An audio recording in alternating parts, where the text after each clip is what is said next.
It all started 300 years after the Great Disaster. Magic spiraled out of control. The demon race descended from the skies and began a long, brutal war against humanity. After that war, the human population dropped sharply, and society collapsed. 10 powerful people awakened great magic and created huge protective barriers. These barriers held back the invading demons, letting humanity survive for a while. Humanity then entered a new age. When people reached adulthood, each person awakened a profession. The 10 original powerhouses turned their professions into inherited professions. Each of these inherited professions could exist in only one person at a time, becoming pillars for all of humanity. At Faihuan City, the sky was bright and clear. It was the year 335, April 1st, on the Cataclysm calendar. The profession awakening ceremony was about to start. A cart stopped in front of tall buildings, and someone called out that they had arrived. A young man named Feng stepped down from the vehicle and thanked his uncle Zhang. The large plaza was crowded. People gathered for the annual awakening test. Feng looked around in amazement, thinking the annual awakening test truly lives up to its reputation. It's packed. When people reached adulthood, they took the awakening test. Professions had different ranks: N rank, R rank, SR rank, and UR rank. Higher rank professions had stronger combat power, and those who awakened rare professions could directly enter elite academies. Young people walked among tall statues of past profession holders, praying for good luck. Feng watched them quietly. A voice from the crowd prayed to one of the statues, asking the great berserker to bless them so they could awaken at least an SR rank profession. But another loud voice came from the crowd, telling the people in front to hurry because the speaker's test was coming soon.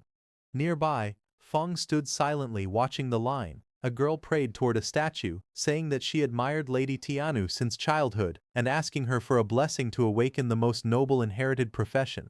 Hearing this, others thought it was funny and wondered who would daydream like that in broad daylight. Seeing those students, Feng then turned to someone beside him and asked what the people were doing. The other person looked surprised and asked Feng if he didn't know. He explained that there was a rumor that this year's test would produce a new inherited profession holder. He added that there were currently 4 vacant inherited professions, so it was natural that everyone was praying hard. Hearing that, Feng felt that everyone's eagerness to advance seemed stronger than usual this year.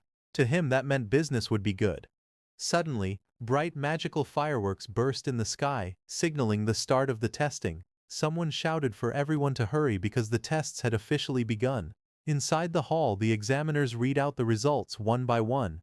They announced that Lin Hu awakened an R-rank profession at level 10 with 13 magic power. Then they reported Winza as an N-rank profession at level 8 with 8 magic power. After that, they announced Ji Fei, who awakened an S-rank profession at level 34 with 55 magic power, and Ji Fei was accepted.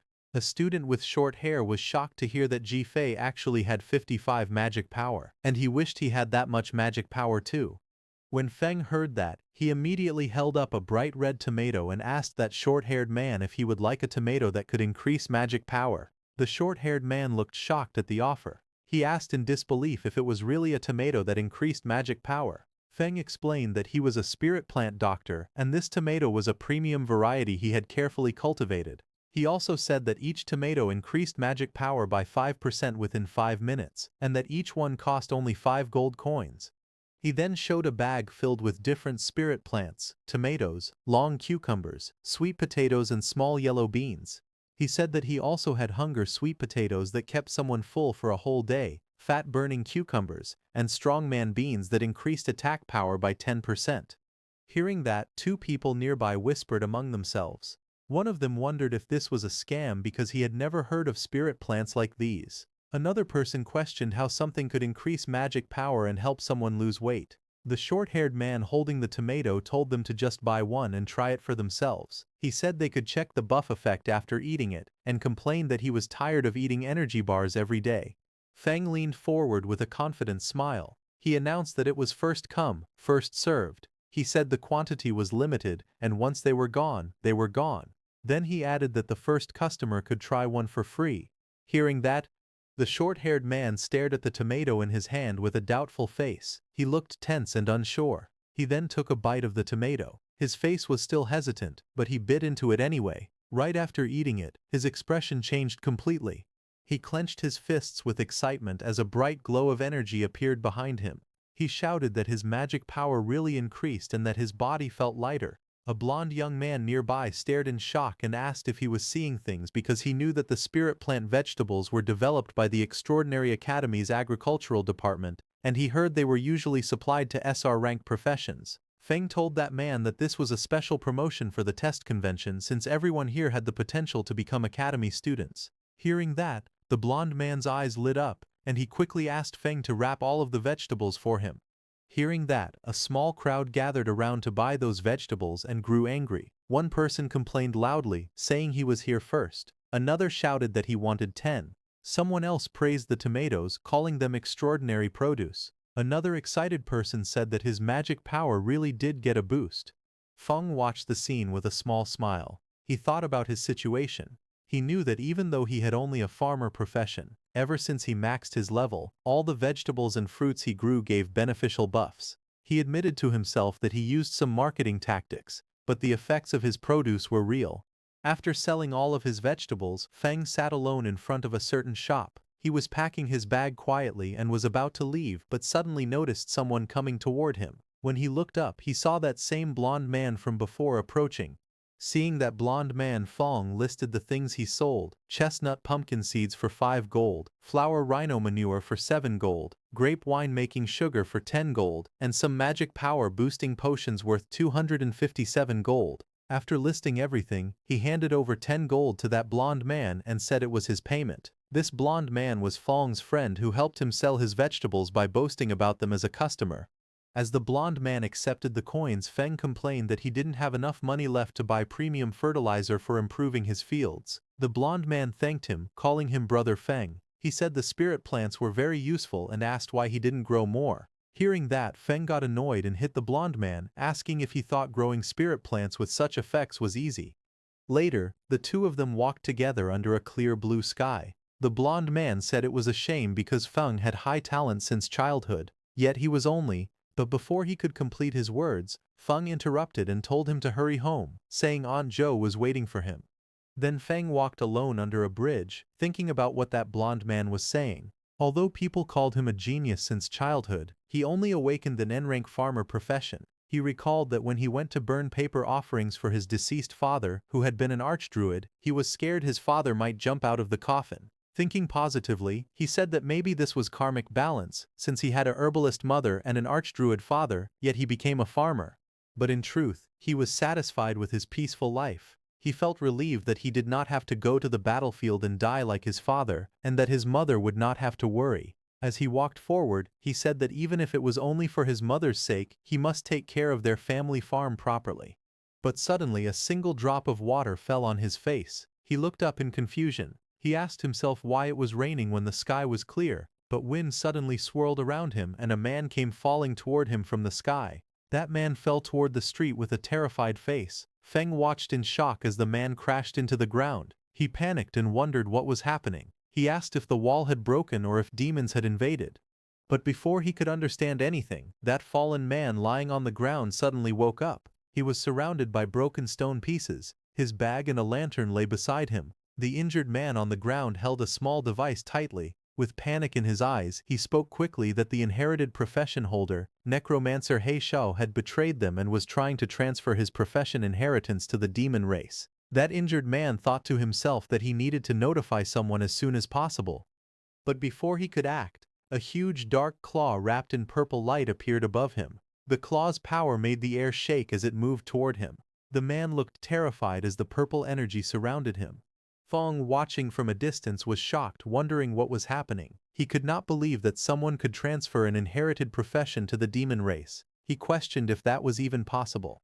Suddenly, a demon-like figure whose whole body was covered in purple energy appeared and crushed that injured man. His dark voice echoed in the purple haze. He called that injured man a fool who saw everything, but instead of running, he was rushing to his death. That demon-like figure grabbed his shoulder and thought that if he hadn't been injured by forbidden magic, he would have escaped the city already. And once he transferred his inherited profession to the demon race, he would gain an immortal body. But since he had been delayed for so long, the academy had probably noticed his actions by now. But suddenly the demon's eyes narrowed sharply as it sensed something.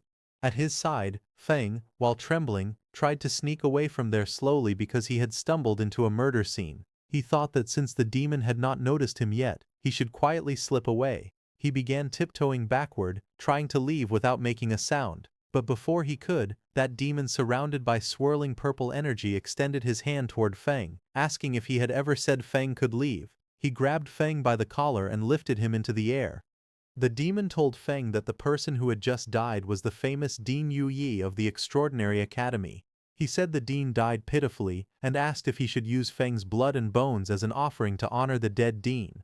Feng gritted his teeth as purple energy wrapped around him. He thought that this twisted pervert demon's magic power was terrifying. He could not break free at all. Holding his breath, Feng tried to stay calm. He asked himself if there was anything he could use, anything that could drive the demon away. Suddenly he noticed a small farming tool floating nearby, glowing with purple light. Feng extended his hand toward it and used his Farm Tool Mastery Max Skill's derivative skill Farm Tool Summoning. He reached out and grabbed the summon tool. As he gripped it tightly, he spoke in a firm tone. He said that making an offering was the kind of thing one should do personally, not rely on someone else to perform. Saying that, he struck the demon's hand with full power, telling the demon that he would descend to the 18th level of hell. Feng's attack injured the demon, who let go of him. The demon looked shocked, saying this was impossible. He could not understand how the kid, who clearly had a simple farmer profession, managed to injure him. As Feng broke free from the demon's hand, he backed away. To fight back, he looked around and saw a fallen tool on the ground near that dead man. He reached forward quickly and grabbed the object, which looked like a lantern-type device glowing with purple light. Feng activated that lantern, and a huge blue beam of energy shot toward the demon. The beam struck the demon with overwhelming force. To defend, the demon gathered purple energy. A dark, swirling sphere formed in front of him, with many purple tendrils stretching out like roots in the air. The impact caused a massive explosion of purple and blue energy. Dust filled the air. When the smoke began to clear, the demon stood again. His armor cracked, his expression filled with rage.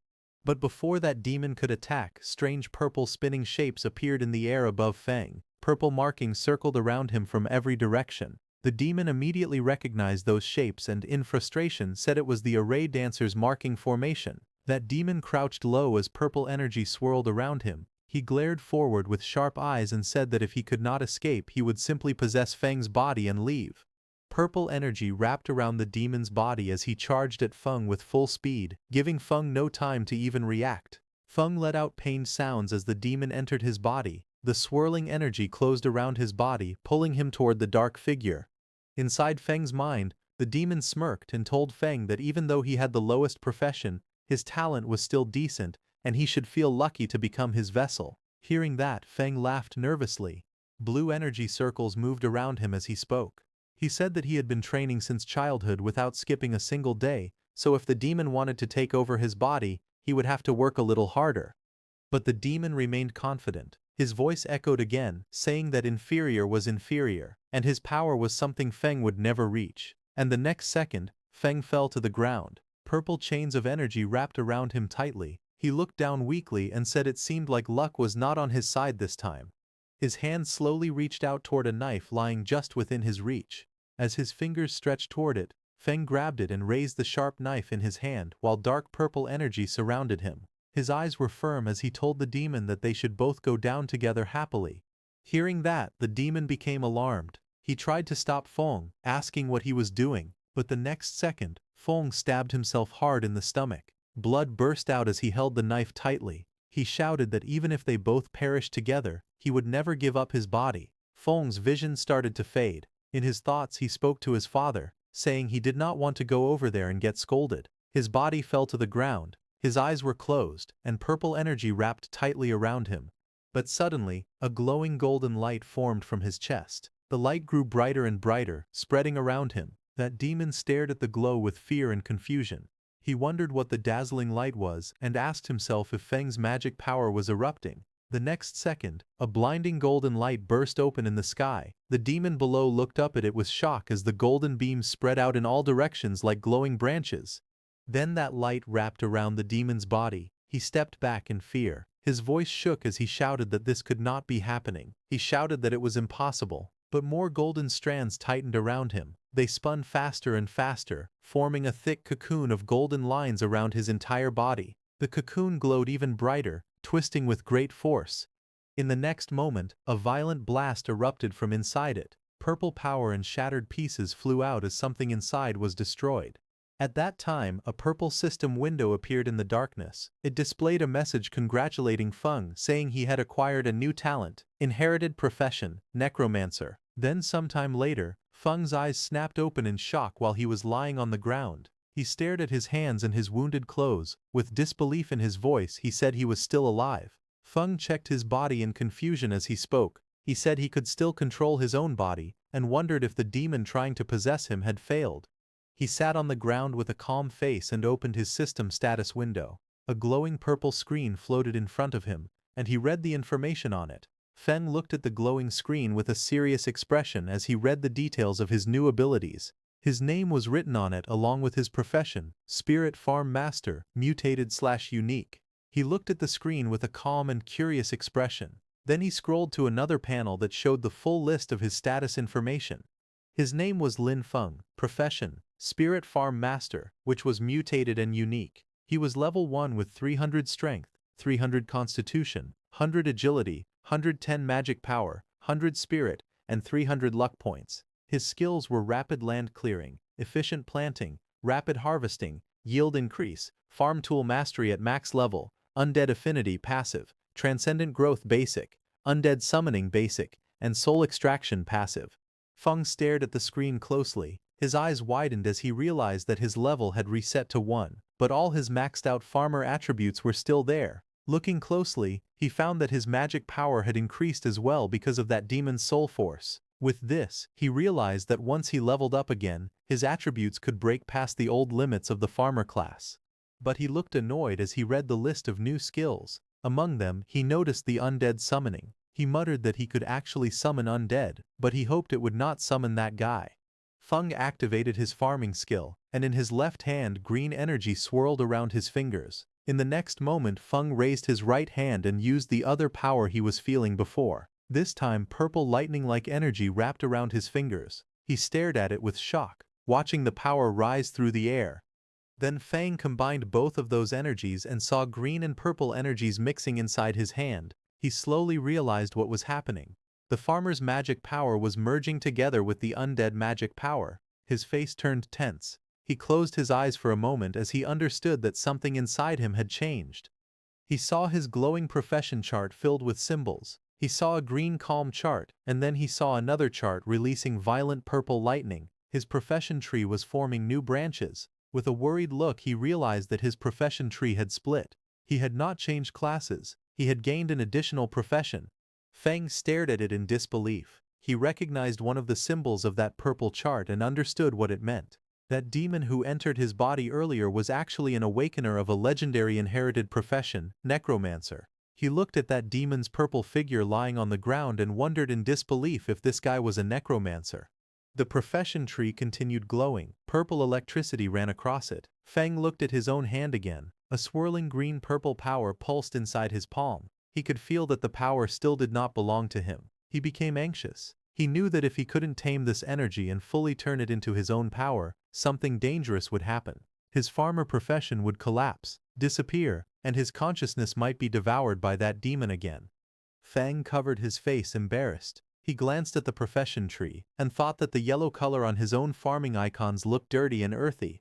Feng stood inside a glowing purple magic circle. Purple runes floated around him as he raised his hand and activated the skill Undead Summoning. Right after that, purple energy cracked the ground as the space around him shook. Broken pieces of the ground floated into the air as purple lightning hit the necromancer and the human he killed before. The purple energy swirled wildly as something began to appear inside the circle.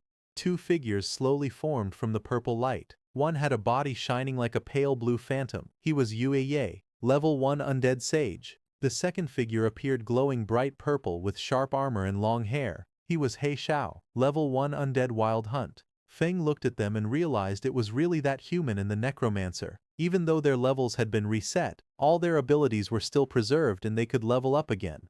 After all that commotion, he knew the law enforcement squad was on the way, so he needed to leave quickly. He immediately turned to leave because he also understood that no one would believe an ordinary farmer could kill two extraordinary individuals. Instead, if anyone found out about his current situation, it could bring serious danger to him. So Feng walked away with his backpack. But he was determined, and said that the urgent priority was to find a place that could give him protection, resources, and high-tier land. He wanted a place where he could test and control his dangerous new power and turn his dad's theories into reality.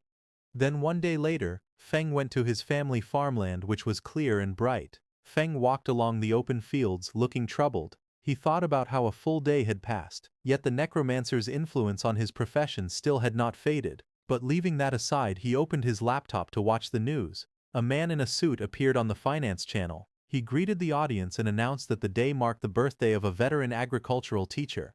Back on the farmland, Feng inspected a young plant in his hand. Purple lightning wrapped around his fingers as he examined the sprout closely. He noticed that every crop affected by his new power was turning strange. Around him, the mutated plants grew unnaturally. Green vines thickened, stretching under a sky filled with purple energy. The stems twisted into complex shapes, forming net-like structures that shimmered under the sun. Soon, one plant swelled into a large cabbage-like bulb. Purple energy pulsed from within its leaves. The bulb shook and then burst open, releasing thick smoke. Suddenly, a long dark vine shot out and grabbed a small bird mid-flight. Sharp purple spikes rose from the plant as the bird struggled in the air. Feng looked at it in shock. His mouth hung open as he stared at the monstrous plants spreading across the field. He raised his voice in disbelief, wondering what he was even looking at. Panic crept into his face as he realized the danger. If people saw these strange creations, he feared they would mistake it for a demon invasion. Feng immediately grabbed a shovel and started digging, saying that he needed to dispose of the mutated crops as fast as possible. He stared at the cabbage he had just disposed of, and thought about how his new magic power had caused terrifying mutations in ordinary plants. He wondered if by guiding this power properly, he could use it to grow crops on purpose. Thinking about it, he believed that if he learned to control this power, he might create the special plant varieties his father had imagined but never succeeded in cultivating. He imagined growing high-value crops that could raise a person's profession level. While he was thinking all that, urgent news suddenly appeared on the television. A serious-looking news presenter announced that inherited profession holder Necromancer He Xiao had started a rebellion the previous day and had killed Dean Yueye. The anchor stated that He Xiao's crimes were severe. He also said that anyone with information would be rewarded, and helping him in any way would be treated as a crime.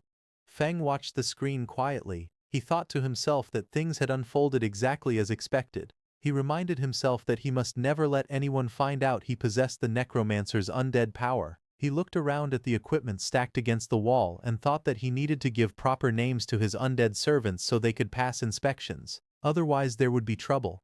Suddenly an idea popped up in his mind, his eyes lighting up as if he had just come up with a clever idea. He said that he would simply call his undead servants farm servants, because his profession panel already listed him as a spirit farm master. To him it sounded completely normal for a farm master to have a few servants.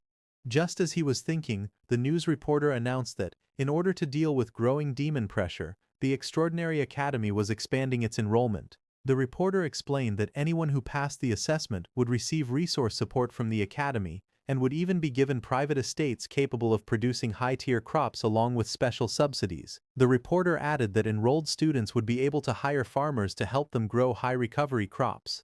Hearing this, Feng thought that the Academy's land was safe, fertile, and well supported with resources. He realized that this was exactly what he needed right now. He thought about his own situation. His necromancer identity was a dangerous secret, like a ticking time bomb. But Spirit Farm Master, to everyone else that was just a harmless farmer. He told himself that he had to get into the academy no matter what.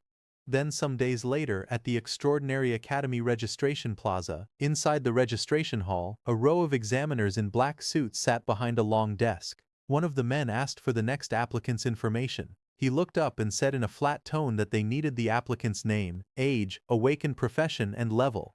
Feng stepped forward. He carried his backpack and calmly stated that he was 18 years old and that his profession was Spirit Farm Master, Level 1. Hearing that, one of the examiners repeated the words Spirit Farm Master with confusion. He scanned the documents in his hand and frowned. He said he had never heard of that profession and assumed it was another non-combat job trying to sneak in. He told Feng to release his profession aura. Feng lifted his hand and a green aura formed around it, swirling like spiritual energy. The examiner stared at it with disdain. He leaned back unimpressed and called it the garbage aura of a farmer profession. He waved dismissively and told him not to waste his time, then shouted for the next applicant. Nearby students began laughing loudly. One mocked the name Spirit Farm Master, asking if Feng had made it up himself. Another joked that it was hilarious for a level 1 farmer to even think about applying. They told him to go back to farming. More voices joined in, saying that Instructor Lee was right and that someone like Feng would only drag down the school's standards. They said they wouldn't even hire him to work their own fields. But Feng stood facing them without reacting. He looked toward Instructor Lee and spoke steadily. He explained that his profession was a mutated profession. He asked the instructor to give him a chance. He added that his fundamentals were solid and that he would not disappoint. But the instructor grew angry and shouted that solid fundamentals meant nothing for someone who was only level 1. He said a level 1 person couldn't possibly have any real foundation. Then he ordered the security guards to throw Feng out. Hearing that, Feng stepped forward calmly and reminded the instructor of the rules. He said the recruitment notice clearly stated that all professionals were allowed to take the test. He warned the instructor to be careful, saying he might even report him. Feng then held up his phone. With a smug look he pretended to call the supervision bureau and said there was a teacher refusing to let him take the academy exam. Hearing that, the instructor panicked. He rushed forward and grabbed the phone from Feng's hand. His face twisted in anger as he shouted at Feng. He threatened him, saying that if Feng dared to report him he would make him regret it. He also said he didn't believe a level 1 farmer could ever pass the exam.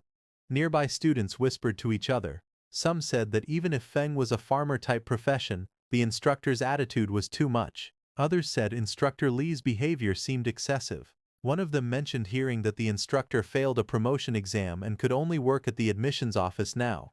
Hearing them talking, the instructor shouted loudly at everyone. He told anyone who didn't want to take the test to get lost, his voice full of irritation as the crowd watched.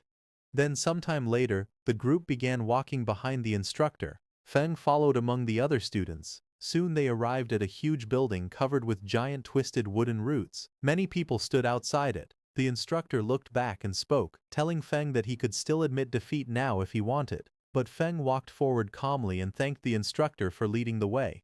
The entrance was covered with wooden boards marked with warning signs. 2 glowing portals appeared on the ground, and Feng stepped toward them with the others.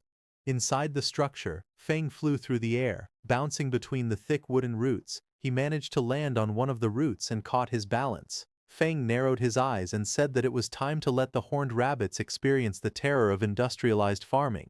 He then sat down and pulled out a jar filled with orange powder. With a confident smile, he explained that this carrot essence powder was his newest creation. According to him, it could easily lure even level 20 mighty rabbits, so dealing with these low-level horned rabbits would be simple. He said it was a piece of cake. He then knelt on the ground, sprinkling the carrot essence powder carefully over the soil. A thin trail of powder spread out around him as he worked. Then immediately carrots grew on the ground. A few minutes later, a small pink-horned rabbit appeared. It sat happily among the grass with several carrots lying in front of it, looking excited as it stared at the food. But suddenly, Feng's powerful undead, covered in dark purple energy, rushed forward. Their attack hit the rabbit instantly, knocking it away with a burst of lightning-like force. Feng stood before his 2 summoned warriors. One was dark and sharp with blue and black armor, the other wrapped in glowing purple energy. He told them that waiting for rabbits was too slow and instructed them to listen carefully. He ordered both of them to make sure no one else saw them and to kill every horned rabbit that had been lured nearby. He looked determined and said they should kill as many as possible. Right after that, the 2 undead warriors burst out with bright blue and purple energy, shooting forward through the giant wooden roots. The purple undead used its massive sword and cut down many horned rabbits in one slice. Meanwhile, many horned rabbits flew into the air, trapped inside glowing blue bubbles. The dark blue armored undead floated among them, controlling the swirling energy around the captured rabbits. And then, with a flick of his finger, he killed all of them. Feng watched them and whispered to himself that the 2 undead following him were still incredibly strong, even though they were only level 1. He felt he had really gotten lucky. But suddenly, a loud bell rang and a voice announced that time was up. Outside, Examiner Lee in a black suit stood before the big tent and ordered all examinees to come out and hand in the rabbit horns they had collected. Students lined up to submit what they gathered. Examiner Lee shouted at each person harshly. Someone who brought 2 horns failed. Someone with 3 also failed. Another person with none was told to get as far away as possible. Some students complained that rabbits were usually easy to find, wondering why they were so rare this time. Another student said that getting 4 horns was decent because many people didn't find even one and would have to wait for the next recruitment. Then Feng stepped forward. Examiner Lee looked at him with annoyance and called him trash, saying he probably didn't have a single horn and should hand over whatever little he had. But instead of answering, Feng raised his hand, and a glowing green magic circle formed around his fingers as he opened his inventory with a confident smile on his face. The next moment, a huge wave of pink-horned rabbits came crashing into the tent like a tidal flood. Dozens upon dozens of fluffy bodies piled up, burying the rude examiner under them until only his arms and legs stuck out. Other students stared in shock as the rabbits kept tumbling forward, filling the entire space. Feng stood calmly in the background, watching the chaos he had created. Examiner Lee and the staff member beside him looked at those rabbits in shock. Feng smiled slightly and told them that he had a total of 500 horned rabbit horns. He politely asked if they wanted to count them. The examiner's face twisted in disbelief. He stuttered in panic and accused Feng of cheating. But suddenly, the teaching director appeared. He stepped forward with a stern expression and scolded the examiner, asking how someone his age could still bully a child. The examiner froze and nervously asked why the director was there. The director said that if he hadn't come, all of his pet rabbits would have been wiped out by people with no professional ethics. The director then looked at Feng and told him that he had passed the preliminary test. Hearing that, Feng bowed deeply toward him and thanked him for being fair. But when the director saw Feng's face, he got shocked. He stared closely at Feng and said that Feng gave him a familiar feeling and asked if Feng knew why. Hearing that, Feng's eyes narrowed slightly. A tiny bead of sweat slid down his cheek. He stayed silent, but his expression showed clear unease. He walked back as his thoughts surfaced. He wondered if he had been exposed. His face hardened with worry as he looked ahead, unsure of what the director had figured out. The teaching director stood in front of Feng with a calm expression. He looked down at Feng and asked what his relationship was with Professor Lin Xie. Hearing that, Feng's eyes shifted slightly. He sighed, thinking to himself that it seemed the director hadn't discovered his class ability. Feng then relaxed and calmly said that Lin Xie was his father, and asked if the director knew him. Hearing that, the director's expression softened. He leaned forward with interest and said that Feng was the son of an old friend. Judging from the situation, he assumed Feng was planning to enroll in the school. The director then asked if there were any difficulties and, as his uncle, offered to pull some strings for him. But before he could continue, a woman with long pink hair stepped forward. She wore glasses and a white dress. She coughed and told the director that everyone was watching. Hearing that, the director turned around and saw a group of students standing behind him, staring and whispering among themselves. The director muttered that he was only expressing his thoughts. He then looked back at Feng and said that he had some business to handle. He promised that once Feng enrolled, he would personally show him around the school. The director walked away, and the next second his body was surrounded by swirling smoke and he disappeared. Feng watched him leave, a bead of sweat trailing down his cheek as he wondered why the teaching director gave off such unreliable vibes. Then that pink-haired teacher stood in front of the gathered students. She raised both arms and announced that the students who passed the prelims should follow her. She then told the ones who didn't pass not to be discouraged, promising that there would be more chances next time. The scene then shifted to a large meeting room inside the Extraordinary Academy's solar branch. Several people in suits sat around a long table while a man at the front prepared a briefing. A man with long hair stood before a large display board filled with silhouettes and images. He explained that Dean Yue and He Xiao had gone missing at the same time. He said Dean Yue had likely discovered He Xiao's secret and had been spotted during the pursuit. He continued, saying the two eventually perished together, but there was still an unknown mastermind who had taken He Xiao's legacy talent. With growing excitement, he declared that if they found the person who took the undead talent, they would uncover the truth behind everything. He pointed at the display board and insisted this had to be the answer. Hearing him, another man grabbed his head in frustration. He told the excited man, named Tuka, that they understood he wanted to earn merit, but asked him to stop making brainless guesses. Hearing him, Tuka slammed the table. His voice shook with anger as he shouted that none of them believed him. He warned them to just wait, because he would definitely find the evidence. Across from him, the two people seated at the table stared back nervously, sweat dropping down their faces. As Tuka left the room in anger, a woman asked her companion if it wasn't bad to let Tuka leave like that, since he was connected to the Duke. Hearing that, the man turned to her in surprise. But suddenly the teaching director stepped forward through swirling white energy. He said it was better that the troublemaker was gone because the Solar Academy existed to train real elites, not to give out empty positions. The director then explained that a mission had been issued from above. Once He Xiao was found, he must be killed on sight. He asked if the two officers understood. The woman hesitated and asked what they should do if He Xiao was already dead. The director looked away and said that maybe He Xiao had changed his appearance. So anyone who used necromancer skills, he said coldly, would be wiped out completely. Meanwhile, in the mission hall of the Extraordinary Academy, many students gathered under the bright lights. A glowing blue portal floated behind the podium, casting light across the room as students chatted and waited. Then suddenly that pink-haired teacher came out of the portal and stood at the podium and began announcing the mission. She stated that the re-examination task required all new students to clear a level 5 special dungeon called the Magic Horned Beast Lair, located outside the city. She also announced that the time limit for the mission was only 3 hours. Hearing her, the crowd in front reacted with shock. Some students panicked, saying they were only level 4 or 5, wondering how they could possibly finish such a dungeon in such a short time. One boy asked if anyone could actually do something that difficult. Another said grinding down the final boss might be possible, but completing everything within 3 hours seemed too hard. The pink-haired instructor smiled calmly. She told them that they were not required to clear it solo. She explained that they were allowed to form parties, but each team could not exceed 5 members. After forming a group, they had to return and register their starting time. Hands immediately shot up throughout the hall. Some shouted that their team of 4 needed one strong frontline warrior. Others called out that they were elemental mages with explosive damage. A girl introduced herself as Zhou Nanliang and asked if any strong seniors would be willing to carry her. Among the lively crowd, Feng stood off to the side, carrying his backpack. He looked down at a glowing system screen in front of him, reading the mission details displayed on it. While Feng was standing quietly, suddenly a pair of red high-heeled boots stepped toward him. Feng lifted his head slightly, noticing someone approaching. A pink-haired girl with twin buns stood in front of him, smiling warmly.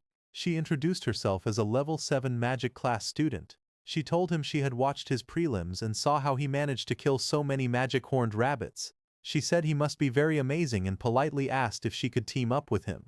Feng listened calmly. In his thoughts, he noted that a level 7 student was definitely strong enough to solo the dungeon. He thought that if he were still just a farmer class, he would happily accept such an invitation. But his necromancer abilities absolutely could not be exposed, so he needed to avoid teaming up. He rubbed the back of his head with a relaxed smile and told her he preferred acting alone, gently refusing her offer.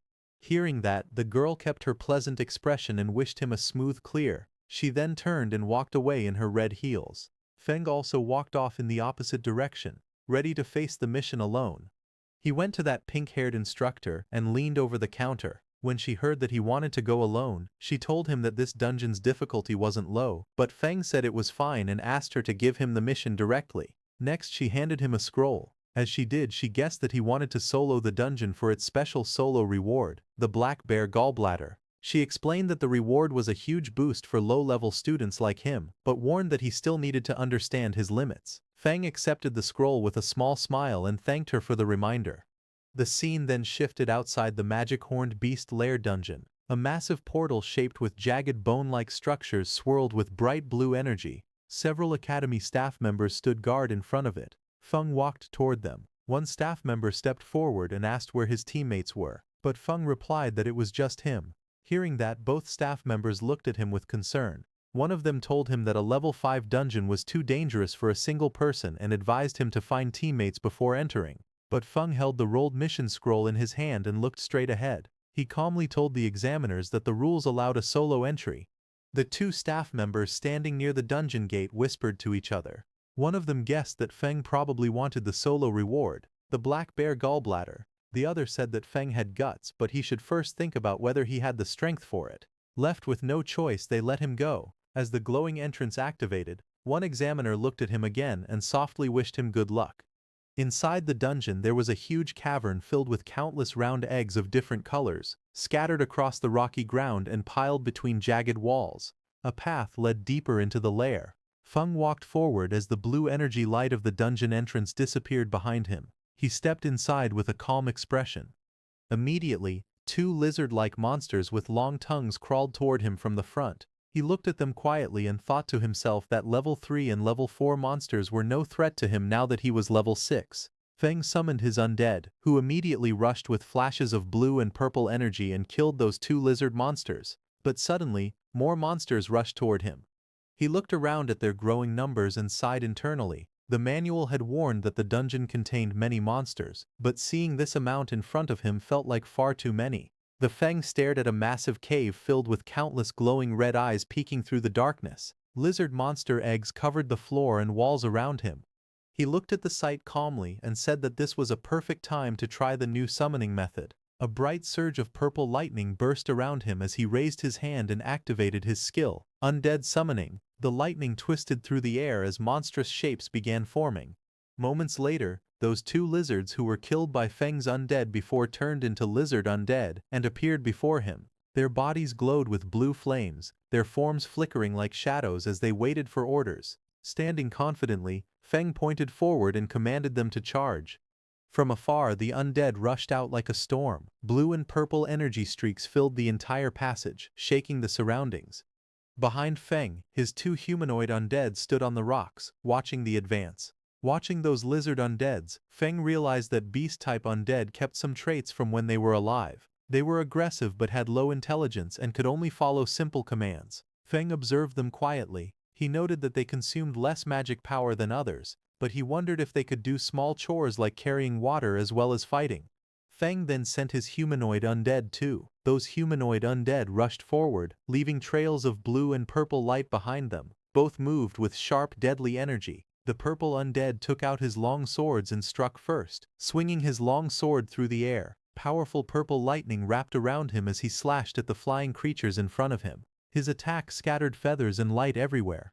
The blue humanoid undead formed hand signs and cast a spell. Blue energy gathered around him as countless glowing projectiles shot forward like energy balls, trapping those flying bird-like monsters. Watching those humanoid undead, Feng realized that they had higher wisdom. They could use the skills they had when they were alive and fought with more flexibility. Feng smiled with his hands on his hips, thinking that in the future he could let them handle chores like weeding and fertilizing the fields. By now, Feng's lizard undead had finished killing. Feng raised his hand and used his undead summon skill again. Sharp spear-like streams of magic shot outward as several lizard-shaped monsters' dead bodies blasted with necromancy energy. Suddenly, a bright system window appeared in front of him. It displayed a message saying he had leveled up to level 7. Now behind him many lizard and bird undead emerged. Their bodies burned with blue flame and their eyes glowed sharply as they floated around him. Feng looked calm and simply said that the efficiency was not bad. Feng then walked forward through the tunnel and reached a large chamber. Feng was amazed to see that he had reached the boss room in just half an hour. Suddenly, a loud metallic crack echoed as thick chains snapped apart. The ground shook as a giant bear-like monster came out of that massive cave. Its eyes glowed white, and chains still hung from its body while it roared across the chamber. Feng looked at the boss with a sharp expression. He said that since this was the boss, it was perfect for testing overall combat power. He called for all his undead to come out. All of Feng's humanoid and beast undead appeared behind him. Energy swirled around all of them as they lined up at his command.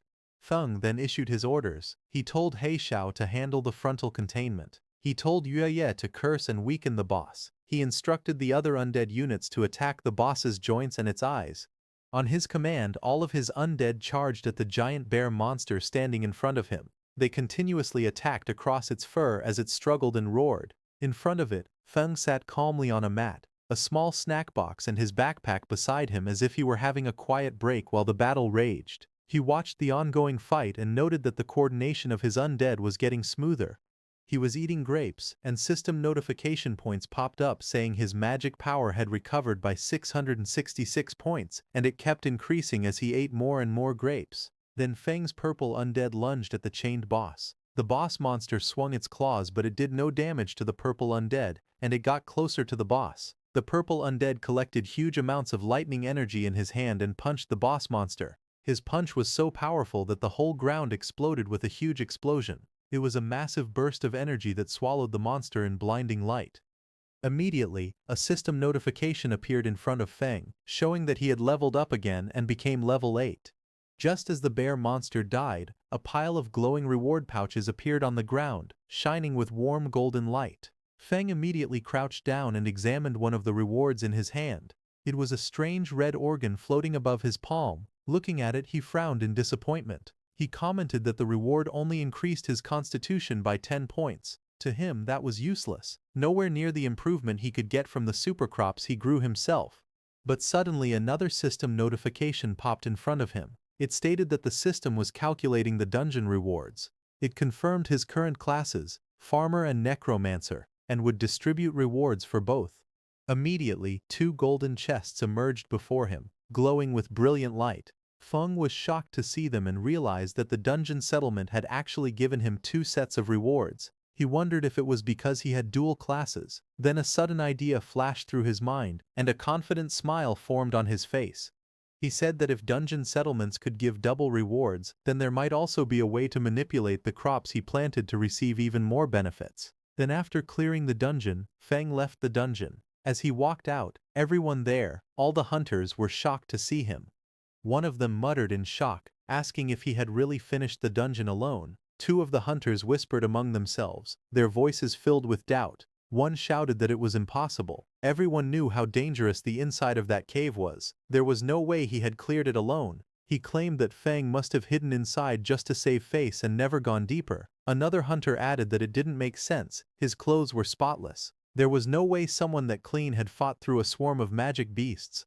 But Feng didn't care what they said. He went to the mission center and handed over the mission scroll to that pink-haired teacher, saying he was there to hand in the mission. The pink-haired teacher checked the dungeon scroll in her hands, and a green confirmation mark appeared on the screen, confirming that he had completed the mission. Seeing that, the pink-haired teacher's eyes widened in shock. She couldn't believe that he had actually passed, and that he had done it completely solo.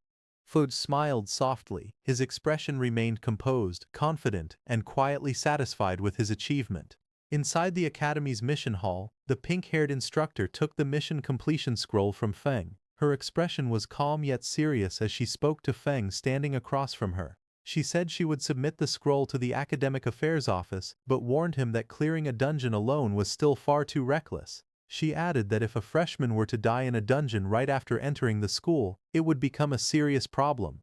Feng listened quietly, his usual composed smile returning. He nodded and replied respectfully that he understood and thanked her for the reminder. The instructor adjusted her glasses and smiled softly. She told him that the final instructor interview would soon begin in the academy auditorium and advised him to take some rest before then. Feng nodded again and turned away, walking down the bright hallway with his hands in his pockets. Behind the glass walls, a few upperclassmen noticed him leaving. They whispered among themselves, watching curiously as he disappeared around the corner. Seeing those upperclassmen watching Feng, the pink-haired instructor sighed lightly and pushed up her glasses again. She thought to herself that she hoped this experience would teach Feng a lesson. Being too bold or impulsive in the academy could easily lead to trouble. Outside, Feng walked through the academy's forest path.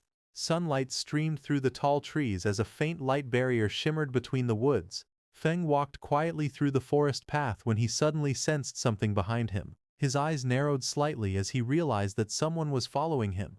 Behind the trees, a group of 3 boys hid awkwardly, each holding a cloth in front of themselves as they tried to stay concealed. Feng kept walking forward, lifting his hand casually as a faint purple magic circle appeared around his fingers. A little farther back, the 3 boys whispered nervously among themselves.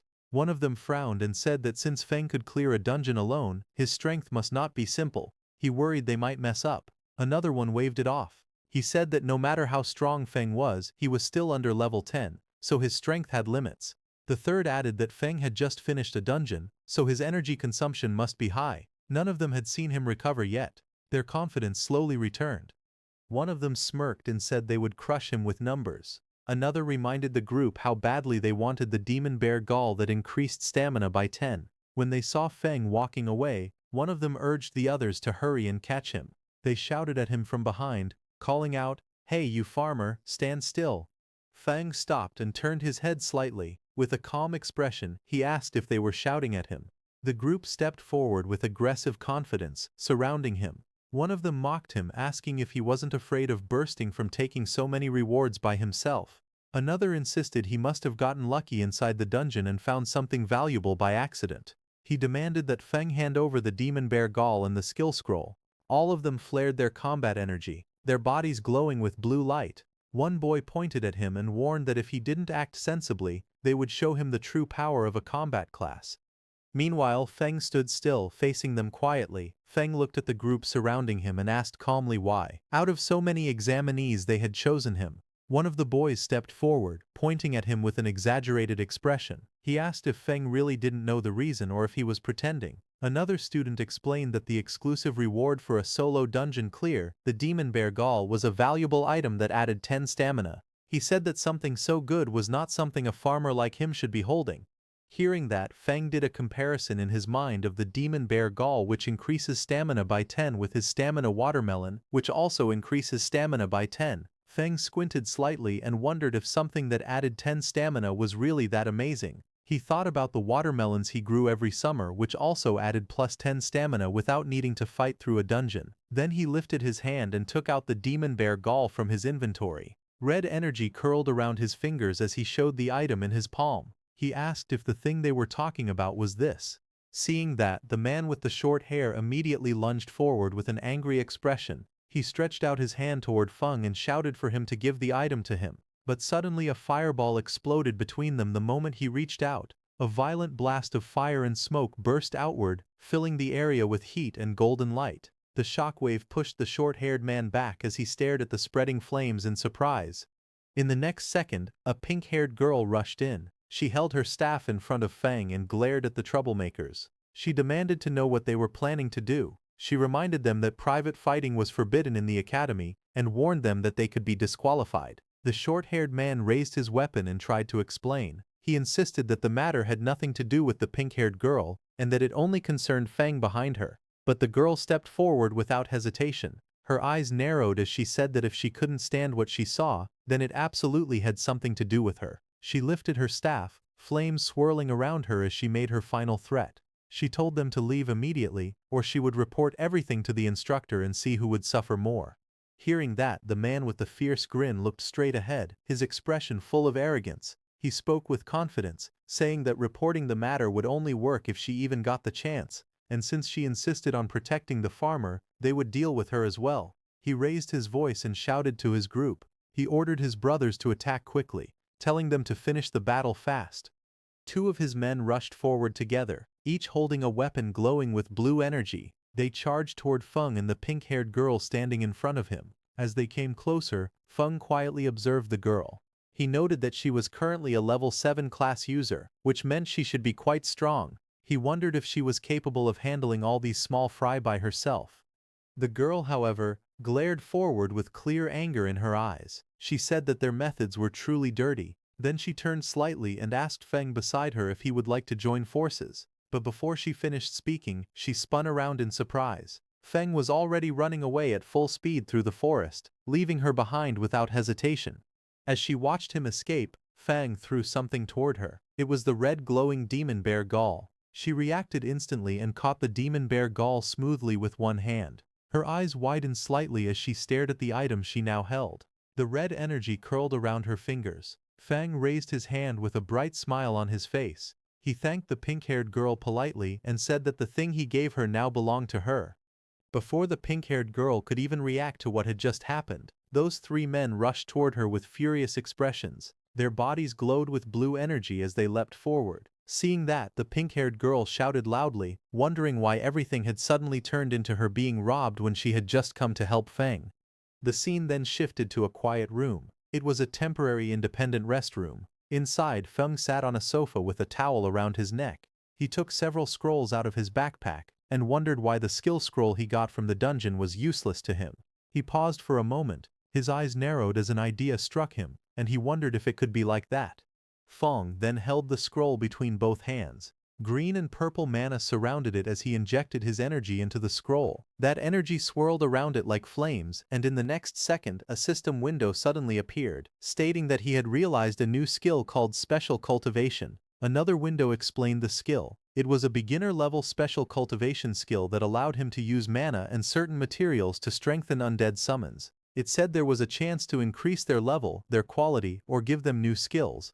Seeing the system notification, Feng jumped in happiness, saying it really worked. He explained that the scroll required mana from both of his classes at the same time in order to activate. Feng then summoned all his undeads. The tall shadowy figure of the largest summon stood in front of Feng, its body wrapped in purple and blue lightning. Feng stood shirtless in front of them. He lifted his hand with confidence and told them that it was time to test the new skill. Green energy flickered around Feng's fingers as he focused. His expression stayed calm as if he already knew the result. The tallest summon, Hei Kui, was the first to react. Purple flames burst from its body as its power rose sharply, and a glowing message appeared beside it showing that it had advanced from level 6 to level 8. Next, the summon with the icy armor, Yu Ye, was covered in swirling blue energy. Its strength climbed rapidly, and it rose from level 6 to level 8 as well. The demon-horned bear followed soon after. Blue light wrapped around its heavy frame, and its level jumped from 7 to 9. Two smaller summons, the horned lizard and the horned eagle, glowed together in bright blue light. Their combined levels increased, rising from level 5 and 6 to level 7. Watching all of this, Feng tilted his head slightly. A small smile appeared on his face as he nodded in satisfaction. He said softly that it was not bad at all. He stood facing his newly empowered summons. Purple and blue energy stormed around their bodies. The huge figures of Hei Kui and Yue Yu towered in front of him, both stronger than before as they waited for his next command. Watching them, Feng lowered his eyes, and a quiet thought formed in his mind. He said that the only bad thing was when he would be able to obtain new fields because he couldn't bring himself to ruin the fields at home just to experiment on new crops. Then sometime later, he walked out of his room, wearing casual clothes and a backpack. He stepped through the doorway with his hands in his pockets. But as he was closing the door, suddenly that pink hair appeared and called out to him. She brought up the demon bear Gaul. Feng turned slightly, and lightly smiling, told her that the demon bear Gaul was hers. Hearing that, the pink-haired girl's eyes widened. She held a small package tightly against her chest and shouted that the item was very valuable. Hearing that, Feng stared at her with a tired expression, his eyes half open. He muttered that there was no need to treat such rotten material like a treasure, and after saying that, he left from there. The girl froze. She repeated his words in disbelief and asked if she had heard correctly, rotten. Feng left the resting area and walked deeper into the forest where tall trees covered the area. He was very deep in the woods. He looked left and right and thought that there shouldn't be anyone around. After confirming that no one was around, Feng activated his skill and purple energy gathered around his hands. He wondered what effect the new skill had on crops. The purple energy spread toward two nearby plants, wrapping around them. The plants reacted as the power hit them, growing in some strange way. Feng looked at the plants with a confused face and commented that they looked no different from before when he used his skill on his farm. But suddenly, his eyes widened as he realized something was different. In the next instant, the plants exploded into a huge transformation. A monstrous flower burst upward with sharp teeth and vines rising high above him as purple energy shot around the forest. Feng's expression was filled with surprise as he looked at the plants in front of him, asking if these two crops could actually move. His eyes were wide and he seemed unable to believe that the crops could really move on their own. Elsewhere in the forest, another figure sprinted across the treetops with great speed. The spirit energy detector in his hand glowed and he shouted that the energy reading was getting closer. That man was Tuka, who landed on another high branch. He checked the readings again and said that his guess was right. There was the aura of a necromancer somewhere in the area. A moment later, Tuka reached the forest path. Just as he walked forward, he noticed Feng with a backpack passing by. Tuka suddenly stopped and turned around quickly, staring at Feng. Then he reached out and grabbed Feng by the shoulder, stopping him. With a suspicious look, he asked if Feng was a farmer because he looked like one judging his clothes. Feng leaned closer and asked Tuka if a farmer had provoked him. Tuka's face then shifted into a look of mild disgust, his eyebrows tightening as he examined Feng in silence. Then Tuka raised his voice calling Feng. Farmer demanded to know if he had seen a strange person appear nearby. Hearing that, Feng lightly touched his chin and answered that he actually had. Hearing this, Tuka leaned forward in excitement and urgently asked where the person was. Feng lifted his hand and pointed directly at Tuka standing in front, saying the strange person was right there. Hearing that, Tuka froze for a moment, then his expression turning red with anger. Flames rose behind him as he shouted, asking how dare Feng humiliate him. He angrily declared his status, an elite of Sunwheel Academy and the nephew of the Iron Lion Duke. His rage only grew stronger. He yelled that a lowly farmer dared to be rude to the nephew of a duke. Fire wrapped around his arm as he swung his fist forward, shouting that he would kill Feng. Tuka transformed into a wolfman, his body surrounded by violent green energy. He shouted that the lowly farmer would pay for his stupid words and actions. The green aura surged wildly around his body as rocks and debris were thrown into the air. Feng was pushed back by the impact. He crossed his arms in front of his chest and planted his feet firmly on the ground. Stones shattered and dust burst upward around him, but he remained standing. His expression was calm and his eyes were cold.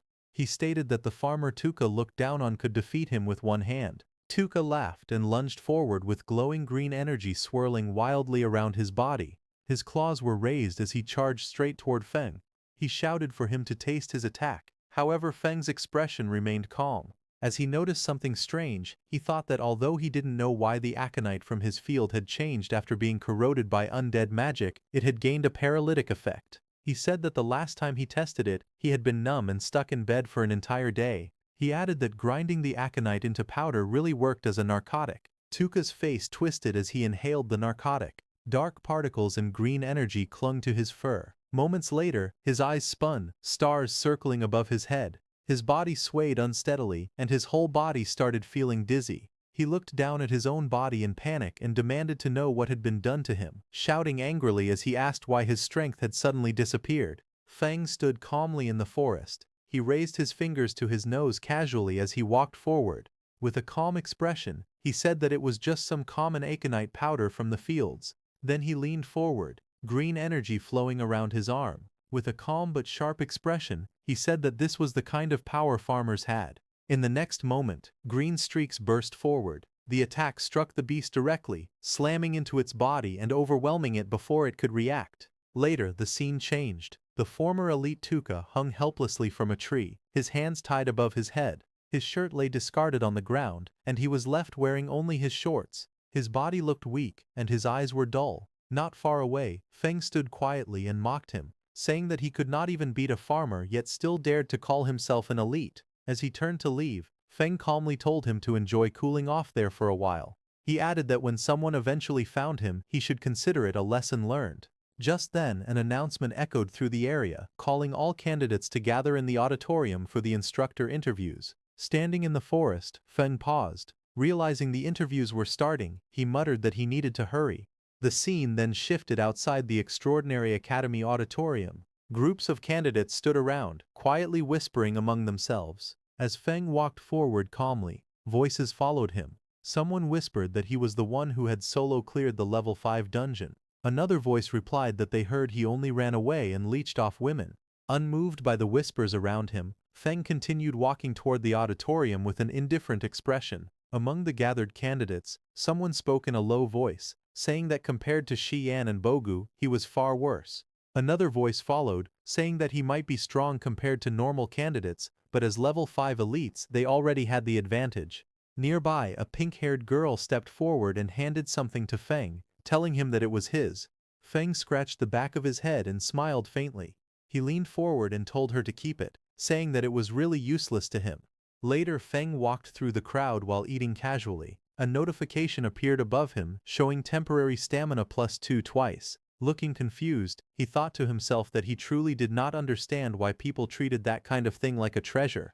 Inside the auditorium, the scene was marked as the instructor interview site. Several instructors sat behind a long desk, watching quietly. A voice explained that during the interview instructors choose students, but students also choose instructors. It was said that students and instructors bring out the best in each other. The instructor then announced that he would call students by name to come forward. He called out the first name, Xian. Xian stood up among the seats and introduced himself. He said that his name was Xian and that he was a level 6 Earth-type warrior. He then spoke again, saying that this was his current ability. As he finished speaking, a large battle armor appeared, surrounded by glowing energy.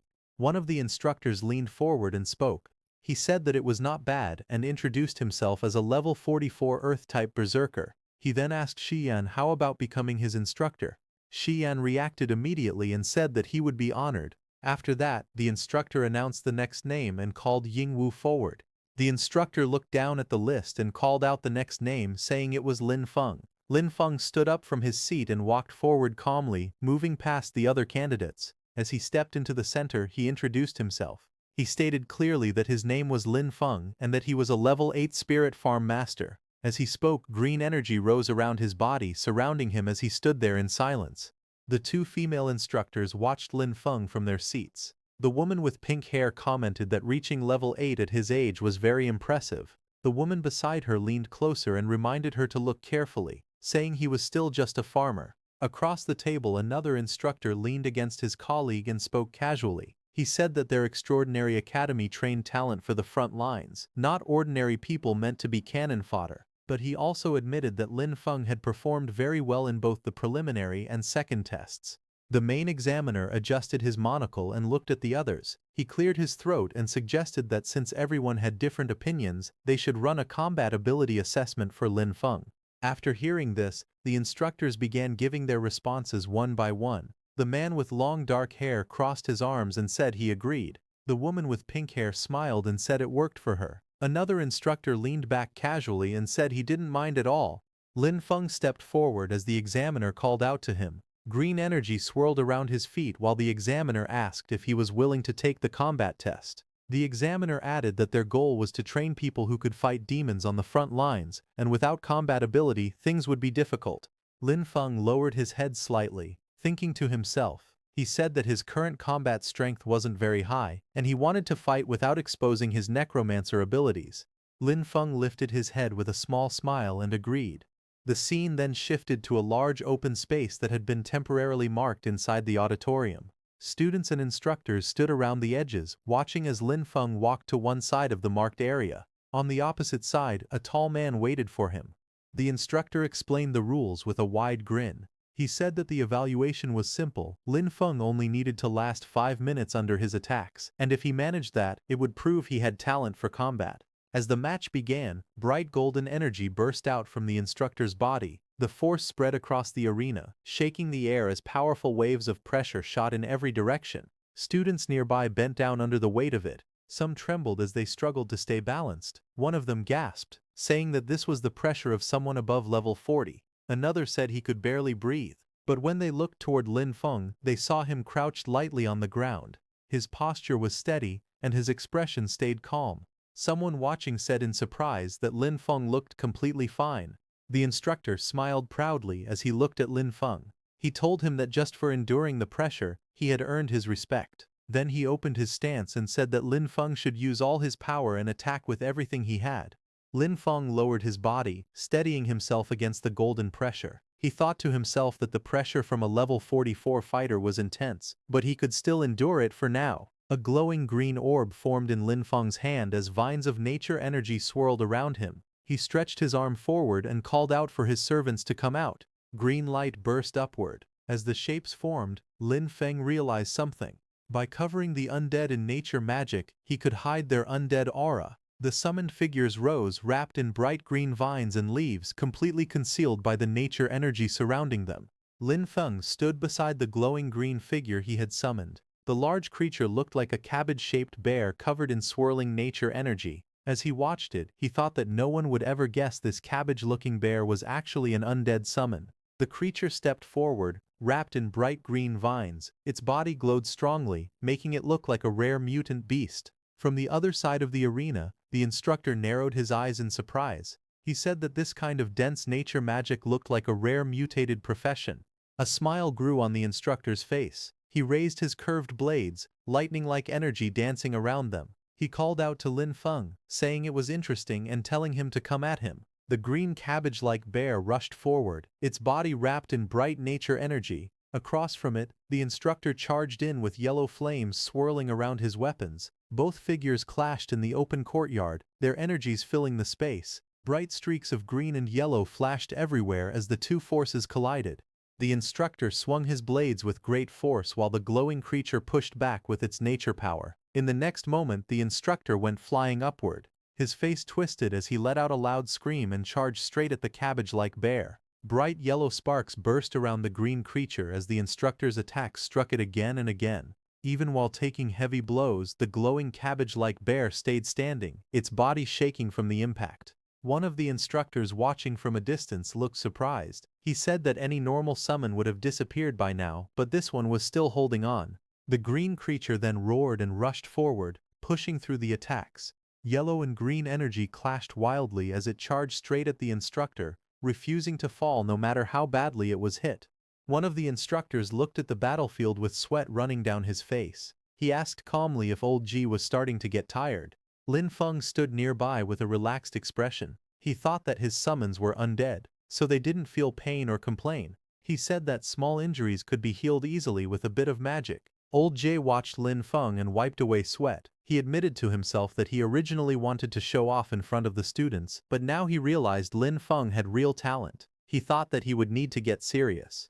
Old G then looked directly at Lin Feng. He told him that he would compensate him for the destroyed summon, and asked him to watch closely. The instructor explained that normal summoner professions had to pay a price to make a contract with their summons. If the summon was destroyed, it disappeared, and the contract ended. The instructor activated a powerful skill. Golden energy exploded around him as the words Berserk skill Bloodthirst appeared. He rushed forward with overwhelming force and struck Lin Feng's green summon. The impact shattered the creature's body. Pieces of green energy scattered everywhere as the instructor stood in the center of the blast, holding his curved weapon. After the attack finished, the instructor stood proudly with his arms crossed. Golden flames wrapped around his entire body. He looked completely confident, satisfied with the result of his strike. The instructor looked at Lin Feng and spoke with a mocking smile. He said that losing a summon must hurt and told Lin Feng to go ahead and cry. He added that he liked straightforward, emotional students the most. Lin Feng stood behind him with one hand near his eye, pretending to wipe away a tear. But in the next moment, green energy slowly rose around him. His face turned calm and blank, showing no sadness at all. The instructor stared at Lin Feng in confusion. He wondered why the boy didn't look upset at all. He questioned if Lin Feng was so overwhelmed that he had gone past the point of showing emotion. Just then, green energy suddenly spread out from Lin Feng's body, stretching across the ground like long twisting shadows. The green energy then rose sharply, wrapping around the instructor. The vines and shapes tightened around him, lifting him slightly as he shouted in surprise. He complained loudly, asking how many summons Lin Feng actually had and accusing him of playing dirty. The atmosphere turned tense. A burst of golden energy exploded around the instructor. He destroyed the green energy wrapped around him and the force pushed him backward. He shouted in panic as the green power twisted violently through the air. A moment later, the examiner stepped forward and raised his hand. He calmly told them to stop. The instructor relaxed and Lin Feng stood off to the side, his ghostly blue summon fading beside him. The examiner then faced Lin Feng with a composed expression. He said that Lin Feng had proven himself and was now qualified to become a student of Extraordinary Academy. He continued speaking, explaining that all nature-type instructors were currently on rotation at the front lines, so for now there was no teacher available to guide him yet. Lin Feng looked calmly at the examiner, a faint glow of green energy still drifting around him. He asked what would happen to his cultivation resources. The examiner faced him and answered without hesitation. He said the academy would never shortchange any student's cultivation resources, and that Lin Feng would receive everything according to the standard. The man then adjusted his monocle and continued speaking. He explained that, because Lin Feng was an outstanding student in this exam, he was allowed to make one request to the academy. Lin Feng's expression shifted as he listened. A faint light flashed in his eyes, and he murmured that freedom and cultivation resources together were basically heaven. In the next moment his tone became cheerful. He stood before the examiner with a bright, almost childlike smile and said that he wanted a plot of land. The examiner froze. He stared at Lin Feng with a confused expression. With disbelief on his face, he asked if Lin Feng really didn't want rare resources, high-grade gear, or top-tier items and only wanted land. Lin Feng scratched the back of his head with a bright, carefree smile. He explained that his profession was spirit farm master and said that he couldn't be a master without land. With a cheerful expression, he asked the director if he agreed. The director sighed in defeat. He stood with his hands in his pockets and said there was a training wasteland on the west side of the city that had been unused for a long time. He told Lin Feng he could do whatever he wanted with it. He also added that if Lin Feng had other requests in the future, he could come find him.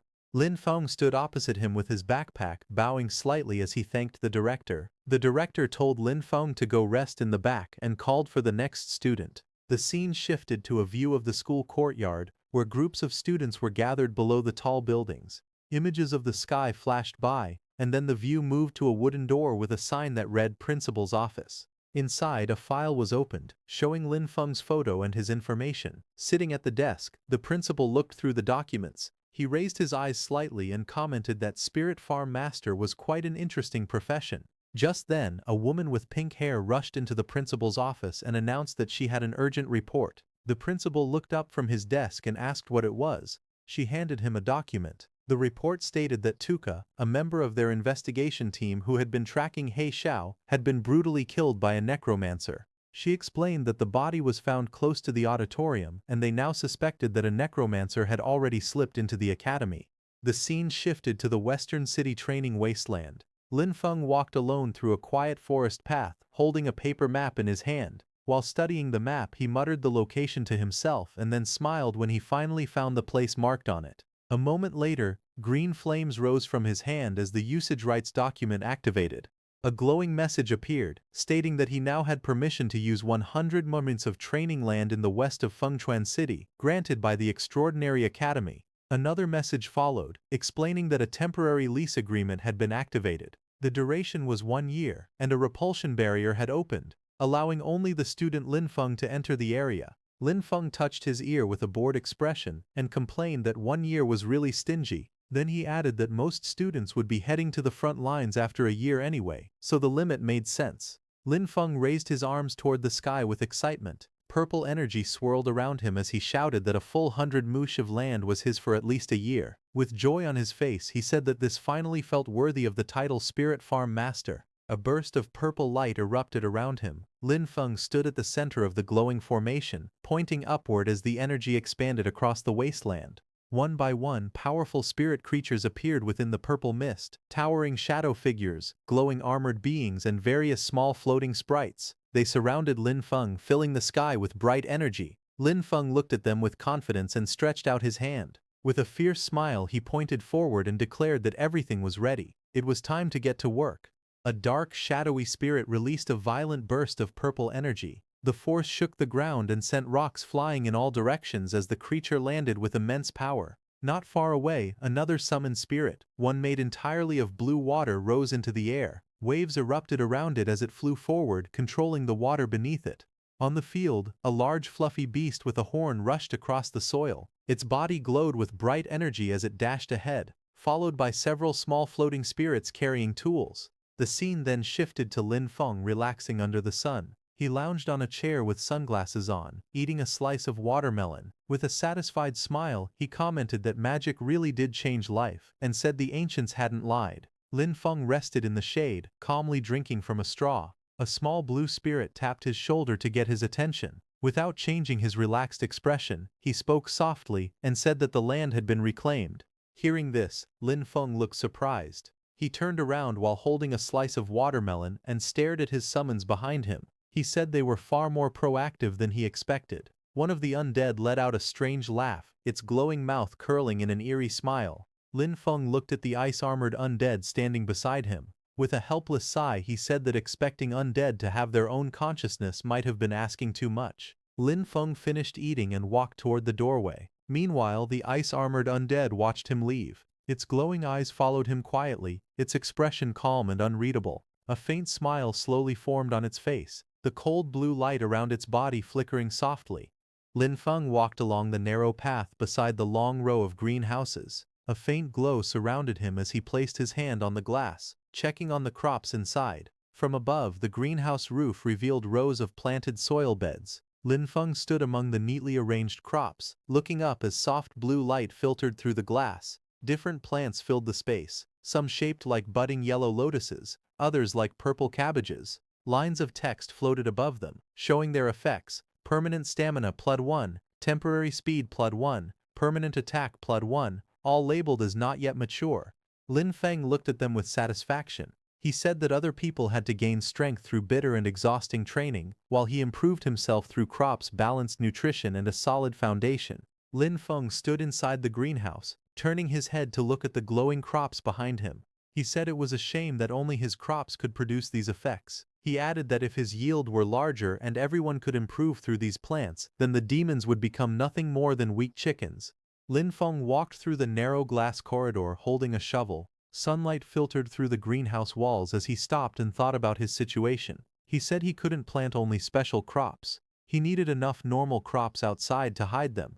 Otherwise, the strange plants inside the greenhouse would be discovered too easily. He tightened his grip on the shovel and said it was time to get back to work. One day later, the scene returned to the greenhouse under a bright blue sky. Inside the soil, a cluster of round potatoes sat packed together as Lin Feng used his tool to dig them up. Lin Feng stood beside the field with a shovel in hand. He faced the shadowy summoned figures beside him and demonstrated the motion, telling them to dig like this and instructing them to watch carefully. The shadowy helpers immediately followed his example, shovels in hand, digging quickly in a neat line. Seeing their work, Lin Feng smiled.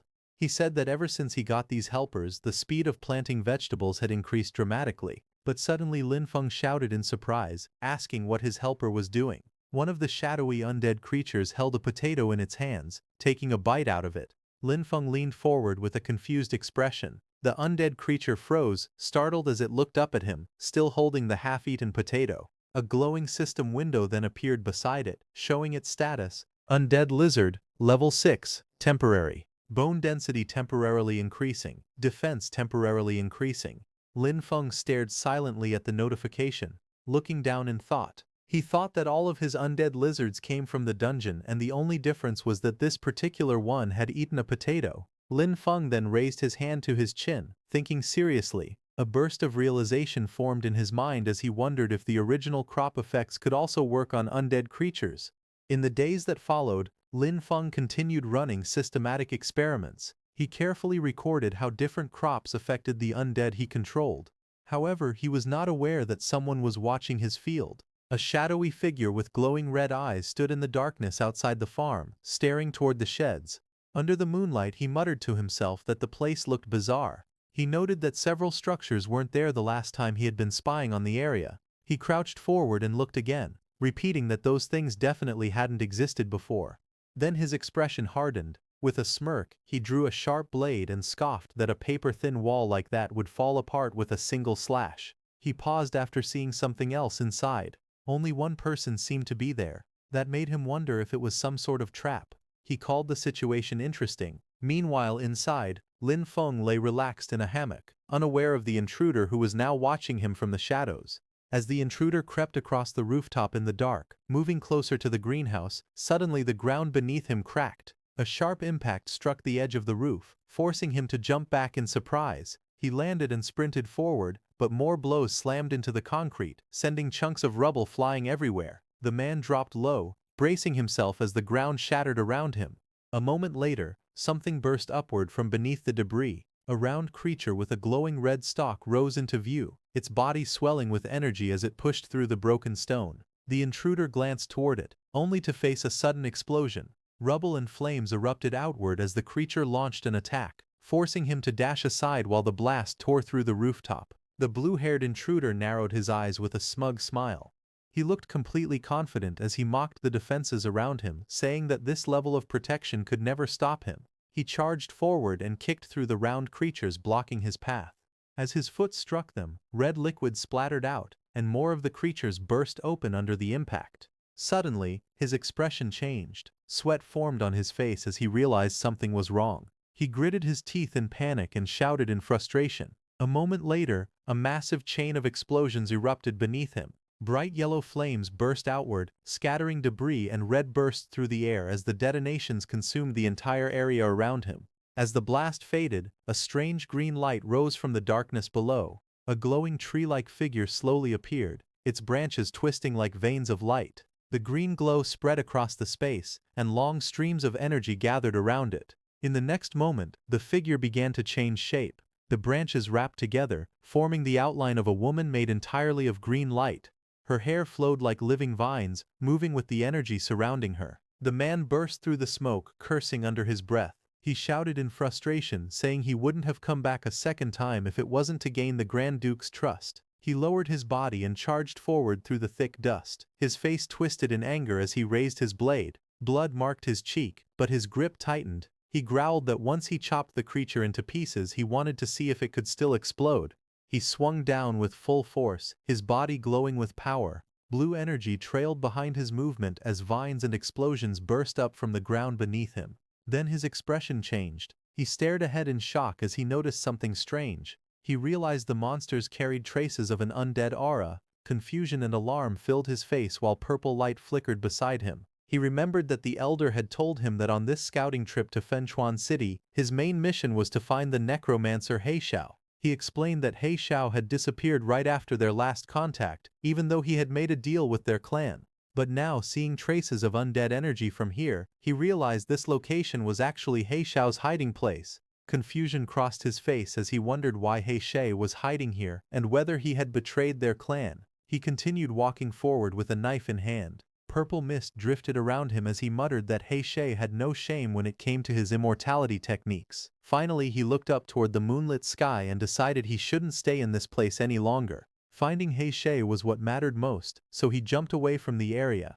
The next day, Lin Feng stepped out of the building with a hoe over his shoulder. He wiped his face and said that he had already catalyzed and fertilized most of the plots yesterday. He added that he only needed to take care of the remaining areas. But when he saw his field, his expression suddenly changed. Sweat ran down his face as he looked toward the distance in shock. He rushed forward and saw a collapsed greenhouse surrounded by broken rocks and shattered ground. Standing at the edge of the destruction, he stared at the ruins and shouted in disbelief that his greenhouse was gone. Just as he was worrying about his greenhouse, suddenly, a huge shadow crossed the bright sky as a black dragon flew overhead, its wings cutting through the sunlight. Lin Feng looked up from the ruined greenhouse, his expression tightening as he turned toward the sky. He let out a quiet sound of confusion as he stared upward. Moments later, the dragon descended, and two figures stood firmly on its back. One was tall with long black hair, and the other stood beside him with a calm posture. The dragon's red eyes glowed as it hovered above the ground. Lin Feng stepped forward, staring at them in disbelief. He wondered aloud why law enforcement officers had appeared here.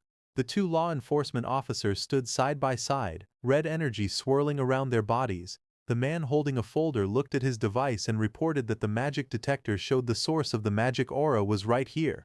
The tall man beside him listened with a serious expression as the other wondered how a place that used to be a training wasteland had turned into something like this, questioning whether a demon might be hiding there. A small device floated in the air, displaying a message that the land had been leased. The officer with glasses read from his notes and said that although someone had already rented the land, they still couldn't rule out demon activity. He reminded his partner to stay cautious. The two law enforcement officers stood outside the barrier. One of them raised his hand and greeted Lin Feng inside, saying they were from the law enforcement team. Inside the barrier, Lin Feng looked confused and wondered why the law enforcement team had come here. The officer with glasses stepped forward holding his device. He explained that their instruments had detected a magic aura in the area and asked Lin Feng to open the barrier so they could inspect it. The two officers waited as the barrier glowed between them. The taller officer said they didn't know the exact situation yet. Lin Feng stared at them through the barrier and questioned how there could be magic aura on land he had only rented a few days ago. Meanwhile, outside, one of the officers grew impatient and complained that even getting a farmer to open a barrier took this long. The tall officer then spoke again, saying that Tuka had just been killed by demons, and now demonic energy had appeared here as well. Flames rose behind him as he stepped forward, his eyes glowing red. He looked toward the barrier and declared that, in his opinion, the man inside was clearly a demon spy. Inside the barrier, Lin Feng stayed silent, a drop of sweat running down his cheek as he watched them with a tense expression. Outside the barrier, Haru shouts at Lin Feng, ordering him to surrender. Lin Feng looks up calmly, his expression steady. Nearby, two law enforcement officers watch the situation. One of them says that Haru acted too impulsively. He adds that Tuka has just died, and now demonic energy has appeared here. Because of that, Lin Feng looks very suspicious. One of the men steps forward and speaks directly to Lin Feng. He tells him to cooperate with the investigation and asks him to open the barrier. Lin Feng looks to the side and thinks that he needs to find a way to make them leave. He then speaks calmly. He says that his profession is lowly and that no one has ever truly respected him. He explains that he only wanted to find a quiet place and work hard on his cultivation. But now even the law enforcement team wants to place suspicion on him. One of the men beside the captain looks at Lin Feng with hesitation. He touches the captain's shoulder and says that Lin Feng already looks very pitiful. Suddenly the captain's expression changes. He loses his temper and explodes in anger, flames rising behind him as he charges forward. The captain clenches his fist and says that anyone can pretend to be pitiful. He suddenly rushes forward and throws a punch at Lin Feng with full force. The punch lands, creating a loud impact and sending waves of power through the air. Lin Feng staggers slightly, then reaches up and touches his cheek. A drop of sweat runs down his face. He realizes that this is bad. His body has been strengthened so much that the captain's punch did not even hurt him. Lin Feng narrows his eyes and thinks to himself that he will have to act a little to get out of this situation. Lin Feng falls to the ground and clutches his chest, acting weak. The captain stares at him in shock and says that he used so much strength in that strike. He cannot understand how Lin Feng is still alive and says that Lin Feng is very suspicious. Lin Feng looks up calmly and asks if they are trying to beat a confession out of him just to close the case quickly. Before the situation gets worse, another man steps forward and stops the captain. He tells Haru to calm down and look carefully. He points out that there is nature magic on Lin Feng's body, and demons hate anything related to nature, something even a child would know. The man with glasses helps Lin Feng up and tells him that they misunderstood him. He says that Lin Feng's nature magic is very pure and that they will explain everything clearly in their report. Lin Feng stands up and looks at him with gratitude. He says that the man is a good person and a truly upright official. The man answers calmly that it is just his duty. Nearby, the captain clenches his teeth in anger and glares at them. In the next moment, power explodes around him as he raises his hand again. Lightning-like energy flashes through the air as he prepares to move. Before anything can happen, the two officials move at the same time and step in front of Lin Feng, blocking the attack and stopping the captain from acting further. The captain stays silent, his teeth clenched, unable to say anything. After that, the law enforcement officers ride on their dragons and leave. Lin Feng watches them quietly. After a moment he lowers his gaze and thinks to himself that this is troublesome. He realizes that just farming is not enough anymore, and that he will need enough strength to protect himself as well. Just then golden light flickers in the air and the paper cranes slowly fade away. Lin Feng hears an order telling him to report to the academy training ground the next morning to take part in the freshman ability test and ranking battles. Attendance is mandatory. He walks forward quietly, his hands in his pockets. As he looks ahead, he lets out a soft sigh and wonders why it is so hard to live a peaceful life. Not far away, two figures stand together under a tree and watch him leave. One of them quietly remarks that Lin Feng's nature magic is incredibly pure and powerful. The woman looks at the man beside her and asks if the boy is really just a farmer. The man replies that he is not sure. He says the system shows the boy's registered profession as Spirit Farm Master. The man narrows his eyes and wonders if even the great level 50 nature archmage Vela is tempted. The woman says it sounds like a mutated profession. She also feels that the boy is hiding another secret. She adds that this display of nature magic alone is enough to clear him of any suspicion of working with demons, as demons could never fake such life energy because it disgusts them too much. The man agrees and says this should silence some people for now. He adds that the real show is still ahead. After that, green nature energy rises and spreads around them, and in the next moment they teleport away. Then the scene shifts to the extraordinary academy freshman training ground, where many new students have gathered together. Some of them look confused and complain that the interviews are already finished and they have even chosen their instructors. They do not understand why there is another test. Others agree and say they thought classes would start right away. One student lowers his voice and says he has some insider information, but then laughs and refuses to tell anyone. Lin Feng stands quietly at the side, listening to their chatter without saying a word. His expression remains calm as he looks ahead, waiting for what will happen next. Just then, the pink-haired instructor steps forward and tells everyone to be quiet. She says she knows they all have many questions. She explains why the academy is holding an academy-wide entrance test after the instructor interviews. She says that yesterday urgent military news arrived from the front. Demon attacks have become stronger, and the fortress outside the third barrier is close to collapsing. She announces that the academy has received orders and must quickly send a group of fresh forces to support the front lines. The students react in shock. Some shout that they have just started school and ask why they are being sent to the front so soon. Others question whether they were not supposed to study and cultivate first. The instructor speaks coldly and says that when a nest is overturned, no egg survives. If the fortress falls, the demon army will march straight toward Fengchuan City. She asks if anyone really thinks they will still be able to cultivate safely then. She ends by saying that this is not a request but a conscription. In humanity's time of crisis, no one can stand aside. Meanwhile, a pink-haired student stands among the crowd with a young boy beside her. The boy looks up at her and tries to speak, calling her sister but hesitates. Not far away, Lin Feng stands quietly with his backpack on his shoulder.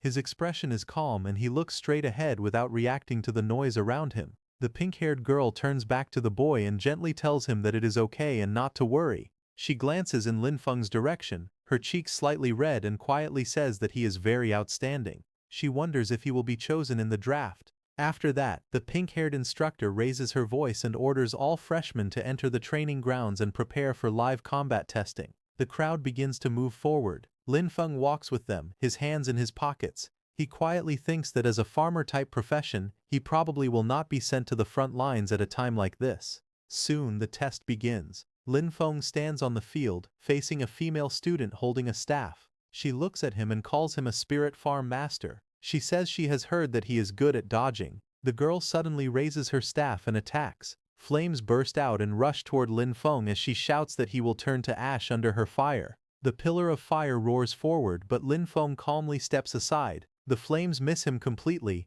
Lin Feng looks at the attack without any panic. He says calmly that it is too slow and that her magic is not condensed enough. He adds that the fire could not even roast the sweet potatoes in his field. The girl frowns and begins chanting, speaking of a flame spirit sleeping at the end of the world. She raises her staff and says she will command it. Lin Feng watches her quietly without saying anything.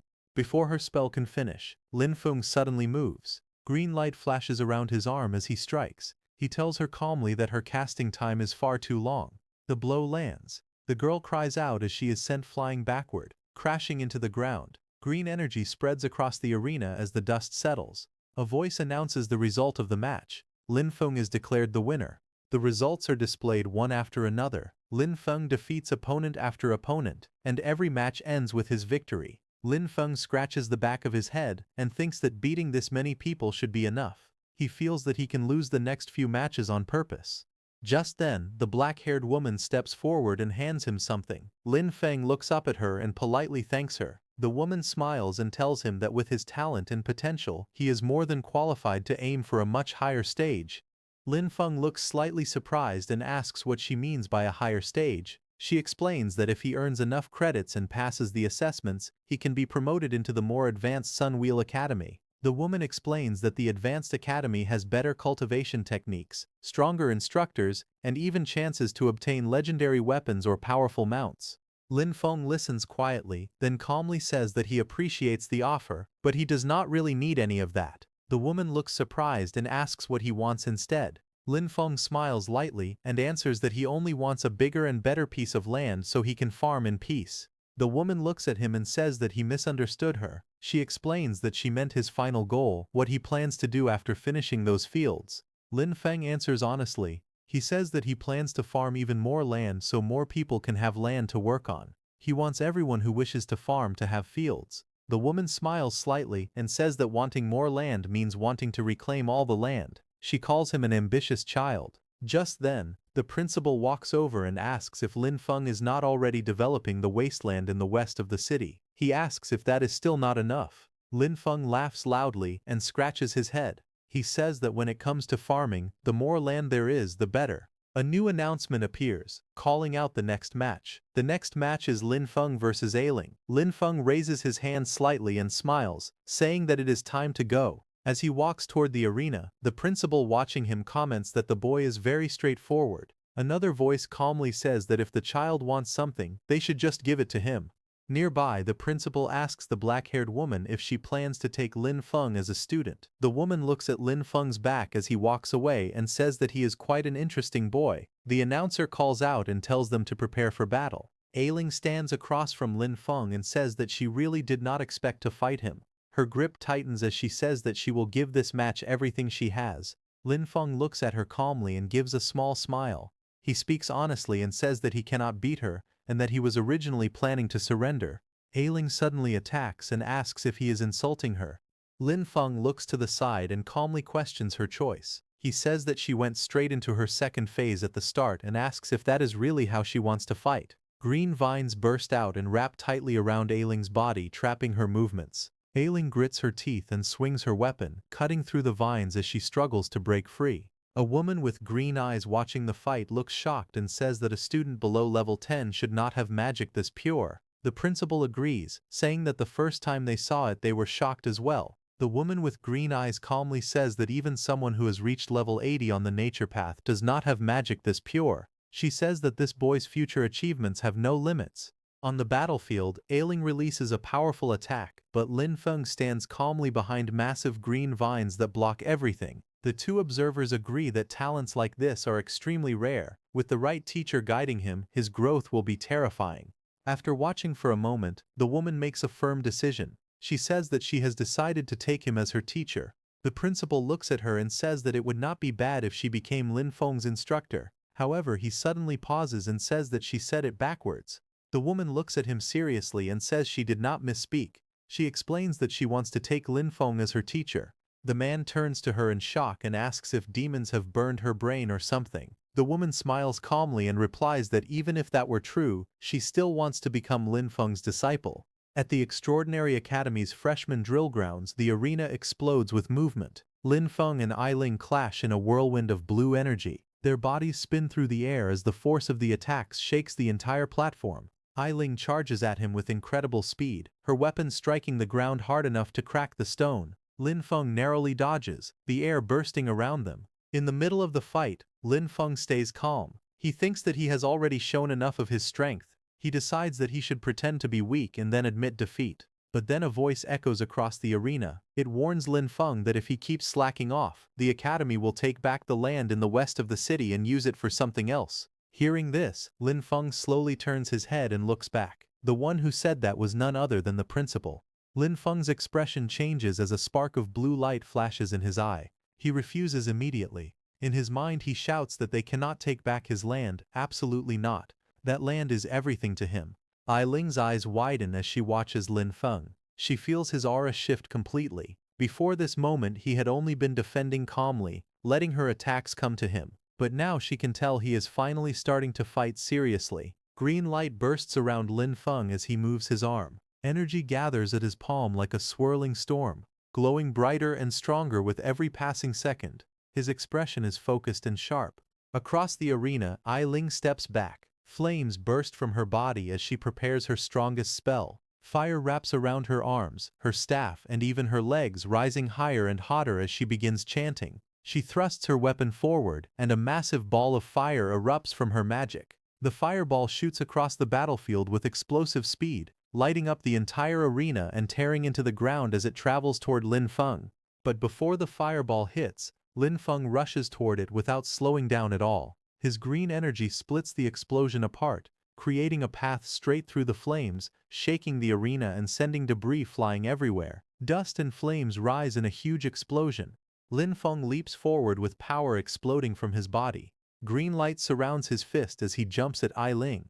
He shouts one line as he throws his punch, telling her to take his serious punch. His fist, glowing with pure green energy, drives forward toward Ailing with force great enough to shake the arena. Ailing's eyes widen in shock as her head jerks back from the blow. She gasps loudly, stunned by how strong the punch is. She shouts in disbelief, saying that the power he released is incredible. But right before hitting her, Lin Feng stops. He lands gracefully and smiles at her. His expression is calm and relaxed, as if the fight had never been difficult for him. He tells her softly that she let him win. In the audience, the students stare at him with their mouths open. One of them shouts that Lin Feng, the farmer, must have been hiding his true strength all along. Another student compares himself to Lin Feng and says that he is the one who looks like a farmer now. That woman with bright green eyes watches with excitement. She points out that Lin Feng's control over the power of nature is extremely rare. She says he commands it as easily as moving a finger, and that his mastery is close to the very origin of nature's power. Then Lin Feng stretches his hand toward Ailing as the announcement rings out clearly. The winner is Lin Feng. After the match ends, Ailing stands with Lin Feng's help, her cheeks flushed. She gently holds his hand and looks up at him with admiration. She tells him that he is strong and that she accepts her defeat completely. Lin Feng looks down at her calmly. He tells her that she is the one who is truly strong and that he only has a lot of physical strength, nothing more. After saying that, Lin Feng lets out a sigh of relief while sweating nervously. In his mind, he mutters that he almost had his land taken away, and that things were dangerously close. Suddenly the principal appears behind him in a cheerful tone. The principal pats Lin Feng proudly on the back and says that he did well, this is how he should be acting. Lin Feng bows his head slightly and thanks the principal for showing mercy during the evaluation. The principal waves his hand and tells him to keep working hard. He says he is looking forward to watching Lin Feng grow stronger. As the principal walks away, a mischievous smile forms on Lin Feng's face. In his mind, he grumbles that the old man dared to threaten him with his land. He quietly tells the principal to just wait. As Lin Feng walks away from the training grounds, he mutters under his breath with an annoyed expression. Behind him, that green-eyed woman walks toward a tree. As she moves, the warm evening light falls across the courtyard, and a gentle breeze rustles the leaves of a nearby tree. Lin Feng rubs the back of his neck, deep in thought. Behind him, the woman moves behind the tree, and suddenly there is an explosion of white fog. The next second, the woman comes out with a new appearance. She then approaches Lin Feng. She turned into a girl with long green hair. She wore a green dress, and her bright green eyes sparkled with excitement. She stopped in front of Lin Feng, and with a cheerful smile she called out to him. She asked student Lin Feng to please guide her in her cultivation. Lin Feng froze for a moment. His hand rested on his chin, and his eyes widened in confusion. He stared at her as if he had misheard. He asked her if she was okay, and wondered out loud why a combat class student would ask a farmer like him for guidance. The girl quickly introduced herself. She said her name was Vera, and that they had never met before. She explained that she had just watched his entire match. She spoke passionately. She said his use of natural mana was unbelievable, simple, perfect, and filled with life and strength. She admitted she had never seen anyone command the power of nature the way he did. Her bright eyes softened as she confessed something more personal. Vera said she had been stuck at her current cultivation realm for a long time. She believed that observing Lin Feng's path might give her the inspiration she needed. Hearing that, Lin Feng scratched the back of his head awkwardly. His eyes were wide and confused as he looked at the green-haired girl. He asked her if she was also a nature-type student. He explained that the nature-type instructors were still away on the battlefield and suggested she wait a little longer. He added honestly that he only knew how to farm. Vera held her hands together and spoke with seriousness. She said that the skilled were the true teachers. She did not expect him to formally accept her as a disciple. She only hoped to occasionally visit his fields to observe and learn. She bowed deeply toward him, almost pleading. She said even if she could only help with random small tasks, just being near his natural aura would be enough for her. She begged him to allow it. Lin Feng flinched and panicked internally, but in his mind he repeated that he couldn't let people know what he was growing in his fields. It was too dangerous, and it would be too easy for his secret to be exposed. He turned his head slightly and spoke with calm politeness. He apologized and said that, as a farmer, he had nothing he could teach her. He insisted that he only had a lot of physical strength and was not good at fighting. But before he could say more, the principal suddenly appeared beside him, placing an arm around his shoulder. The principal leaned in and whispered that since Vera was begging like this, Lin Feng should just agree. For his sake. Lin Feng stared at the principal in shock. The principal brought his mouth close to Lin Feng's ear and whispered a long string of censored words, clearly explaining something privately. Lin Feng slowly responded that whatever the principal had just said sounded not very good. His expression showed immediate hesitation and worry. After hearing the principal's whispered advice, Lin Feng's expression softened. He let out a small sigh and then agreed. He said that if things were like this, then it was settled. Hearing him, Vera's face lit up instantly. Her eyes sparkled with joy as she thanked him excitedly. She promised she would never disturb him and spoke his name with sincere gratitude. Unable to hold back her excitement, she suddenly rushed toward him and hugged his arm tightly. She asked in a stuttering voice if she could visit tomorrow, or no, even right now. Lin Feng looked to the side, embarrassed, but answered calmly. He said it depended on her, and explained that his land was on the west side of the city. Soon after, they arrived at the West City training wasteland, just outside his greenhouse. Vera, now in work-style clothes, moved around energetically. She asked if there was anything she could help with. Lin Feng watched her quietly and thought to himself that at least her attitude was very serious. But he also reminded himself that he could never let her see the crops growing inside his greenhouse. Trying to keep her busy, he pointed outward and told her to look around outside for now and get familiar with the place. He explained that he was currently giving some special attention to the newly bred seedlings. Vera turned her gaze toward the greenhouse. Her eyes widened slightly, as if sensing something unusual. A thought rose in her mind. These crops seemed extraordinary. She observed the fields in front of her and realized something shocking. She thought that the crops here had been nourished entirely by pure natural mana. These were high-grade plants, capable of giving temporary attribute boosts. As she stood there in awe, Lin Feng walked further into the greenhouse area, his back facing her, completely unaware of the amazement spreading across her face. Vera leaned forward slightly. A soft smile formed on her face as she looked at Lin Feng's plants and said that Lin Feng was making her more and more curious. Then, 1 hour later, Lin Feng returned. But Vera was still on the ground outside the greenhouse, carefully examining the soil and plants. Suddenly, her eyes widened. She lifted a small piece of soil to her face, staring at it in shock. Her expression tightened with disbelief, and she whispered that it was unbelievable. Lin Feng walked toward her from behind. He looked down at her calmly and asked if there was a problem. Vera stood up halfway and looked up at him, still stunned. She asked him whether the crops here were really grown using only this very ordinary soil. Lin Feng nodded and confirmed it. He said that yes, it was just normal soil. Vera looked even more confused. She asked again, making sure there was no mana crystal powder, no elemental loam. Lin Feng scratched the back of his head and gave her an easy smile. He explained that he had thought about using those fertilizers, but anything infused with mana was far too expensive. With the little money he had, there was no way he could afford them. Lin Feng pointed at a small wilted plant beside him. Its leaves were curled and dry under the sunlight. He calmly explained that these plants were probably malnourished. Vera looked at the weak crop, her green eyes narrowing in thought. A quiet inner voice rose in her mind. She noted that Lin Feng's natural mana was extremely powerful, far stronger than normal. If that was the case, she wondered if she could help him somehow.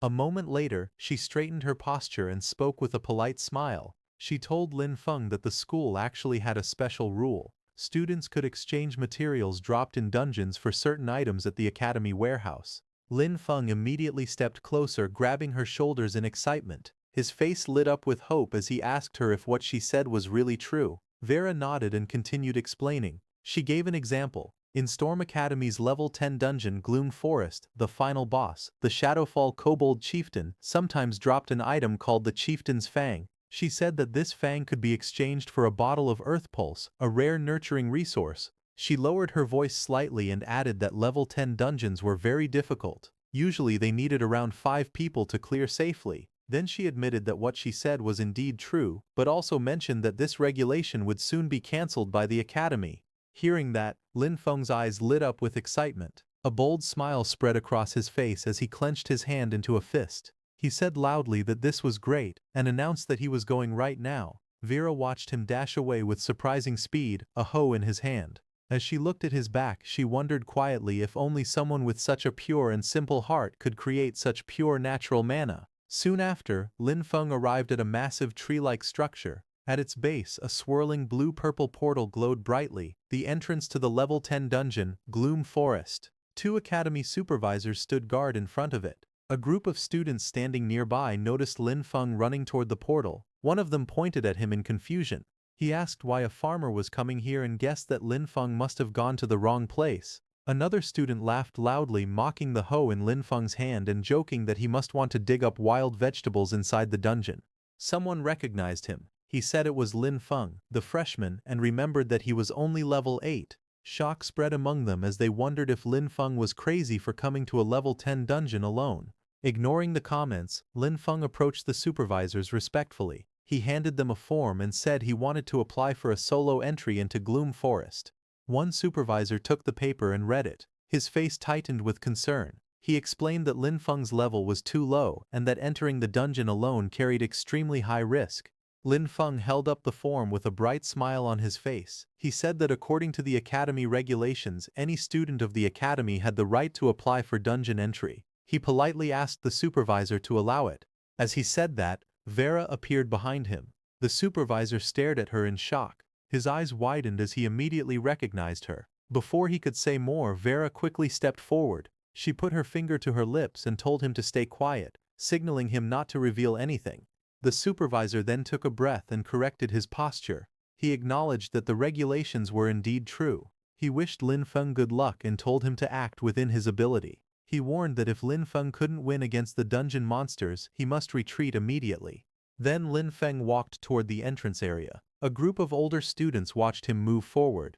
One of them frowned and asked if Lin Feng was actually an idiot. They whispered among themselves, saying he was nothing more than newly recruited cannon fodder. They insisted he couldn't compare to elite students like them. Another student looked toward the glowing dungeon portal and spoke with cold amusement. He said that it would be better if Lin Feng died inside. Having such a useless junior, he muttered, only brought embarrassment to their extraordinary academy. Then inside the level 10 dungeon, Gloom Forest, a pack of blue wolf-like monsters rushed forward. Their red eyes glowed fiercely as they lunged toward the intruder. Lin Feng stood calmly in front of them. He called out to his undead companions, telling Heiqi and Yu Ye to clear the way. He ordered the others to follow behind and push straight through so they could finish the dungeon quickly. A flash of bright blue light burst ahead. Heiqi, covered in glowing markings and swirling energy, charged into the monsters. His figure moved like lightning as he captured all the wolves in water bubbles. Behind him, Yue Ye appeared in dark armor, his body surrounded by a black aura. He swung his weapon fiercely as the wolves threw themselves at him, but none of them could slow him down. Soon their bodies fell to the ground.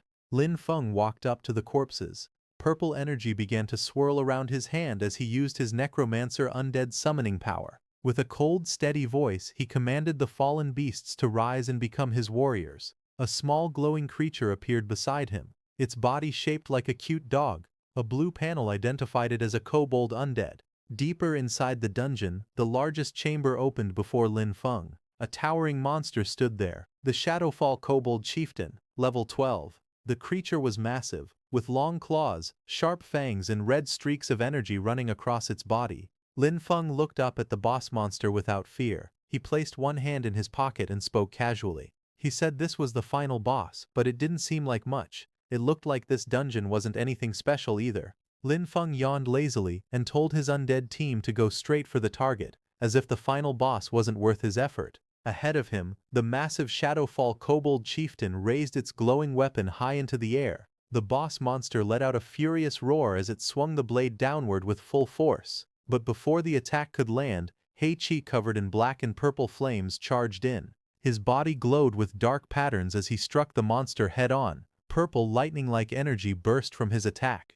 Heiqi slammed into the Kobold Chieftain with overwhelming strength. The impact created a huge purple explosion. The force blasted through the dungeon chamber, sending shockwaves in every direction. The ground cracked, stones flew, and the air shook as the explosion blew the chieftain backward. A bright blue shockwave followed, sweeping across the entire battlefield and kicking up debris. A system panel appeared above the scene. It stated that the Shadowfall Kobold Chieftain had been defeated. Lin Feng gained experience and his level increased to 9. The panel also showed that he had obtained one item, Chieftain's Fang. Below the notification, the chieftain's body lay motionless on the ground, surrounded by glowing drops of loot. Then another system window appeared. It stated that a summonable undead unit had been detected, but the level requirement was too low. It also said that Lin Feng could not convert the Shadowfall Kobold Chieftain into an undead summon. Another blue system panel appeared. It displayed the progress of Death F2A glitch, showing that the progress bar had reached 10%. Lin Feng looked at the notification with a calm expression. He quietly concluded that he still could not summon monsters stronger than his own level. He said it was a pity that the boss could not be revived as an undead, but he noted that his goal for this dungeon had already been completed. The chieftain's fang began to glow with a strange blue and black energy, as if reacting to his system. Lin Feng said that since he had obtained the fang, he would go back to exchange it for fertilizer. After that, he turned around and walked toward the swirling blue portal behind him. His figure stepped into the spinning light as he left the dungeon. Outside the entrance of the level 10 dungeon, Gloom Forest, a group of people waited near the glowing portal, standing on the sandy ground as Lin Feng returned from inside. At the Academy's exchange station, an officer called Vera Lord and asked her if they really had to follow the rules and exchange the item for Lin Feng. He explained that the front lines were in an emergency and that their combat class resources had already been distributed. But Vera calmly reassured him. She said it wasn't a combat resource at all, it was just soil fertilizer for nature-type classes. Hearing that, the officer in the suit confirmed that they had plenty of that in stock. As he spoke, a system window appeared. It showed the updated dungeon record for Gloom Forest. It stated that the solo first clear had been achieved by Lin Feng, and his evaluation was SSS. He received the special reward, one heroic spirit fragment. Just as the message appeared, Lin Feng stepped through the glowing portal with a relaxed expression, as if he had just taken a walk instead of clearing a dungeon alone. Nearby students stared in shock. One girl shouted that the heroic spirit fragment was a rare treasure that could strengthen someone's soul origin and increase their class potential. She could not believe he had obtained such a legendary reward. Several boys erupted in anger. One accused Lin Feng of cheating. Another insisted that he must have used illegal items or abused a dungeon bug. More voices joined the crowd. They demanded a strict investigation and wanted all his rewards taken back, especially the heroic spirit fragment. Others shouted saying he didn't deserve it. Standing behind them, Vera touched her lips with a thoughtful smile. She softly admitted that she had expected Lin Feng to fight through the dungeon at least a few times. She hadn't imagined he would clear it in a single attempt. All the students and instructors surrounded Lin Feng, deciding to confront him directly. Lin Feng looked at the angry crowd surrounding him. With a tired expression, he asked who he had managed to offend this time. At the entrance of the level 10 dungeon, Gloom Forest, Lin Feng stood surrounded by several students who watched him with dark, hostile expressions. Their faces were tense, clearly still upset about his earlier dungeon clear. Lin Feng approached the instructor calmly. He held the chieftain's fang in his hand and explained that according to school rules, he was here to exchange it for resources.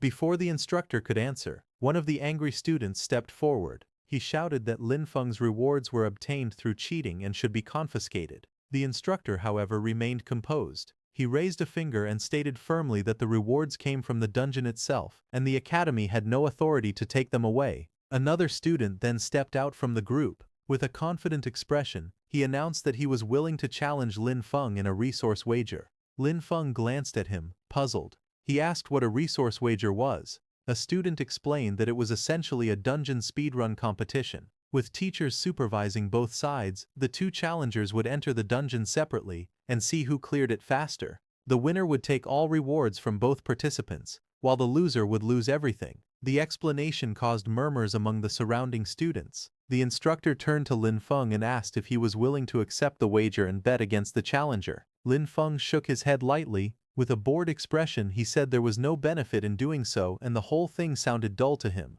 The instructor looked surprised and unsure how to respond, while the students behind the challenger stared with frustration, clearly expecting Lin Feng to accept. The student wearing a headband looked angry and was sweating. He clenched his teeth as he spoke. He announced loudly that, in that case, what if he added a blueprint for the lamp of nature? Hearing that, Vera got close to Lin Feng and told him that he must get that lamp of nature blueprint. She then explained what the blueprint was. She said the lamp of nature was a special growth-type magic tool that only the nature department could use. She said that a blueprint could only be used to make one lamp, so it was very rare. She continued explaining that its effects included shortening the crop growth cycle with no side effects.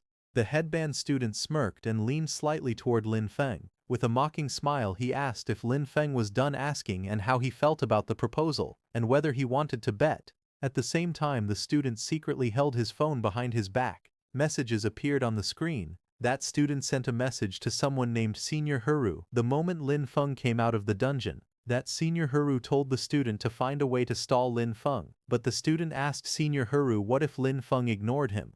Senior Huru then told the student to bet resources against Lin Feng, asking if he didn't have a lamp of nature blueprint. The student replied that it was the foundation of their family's rise, but in the end, he agreed and sent a message saying that he was fine with it.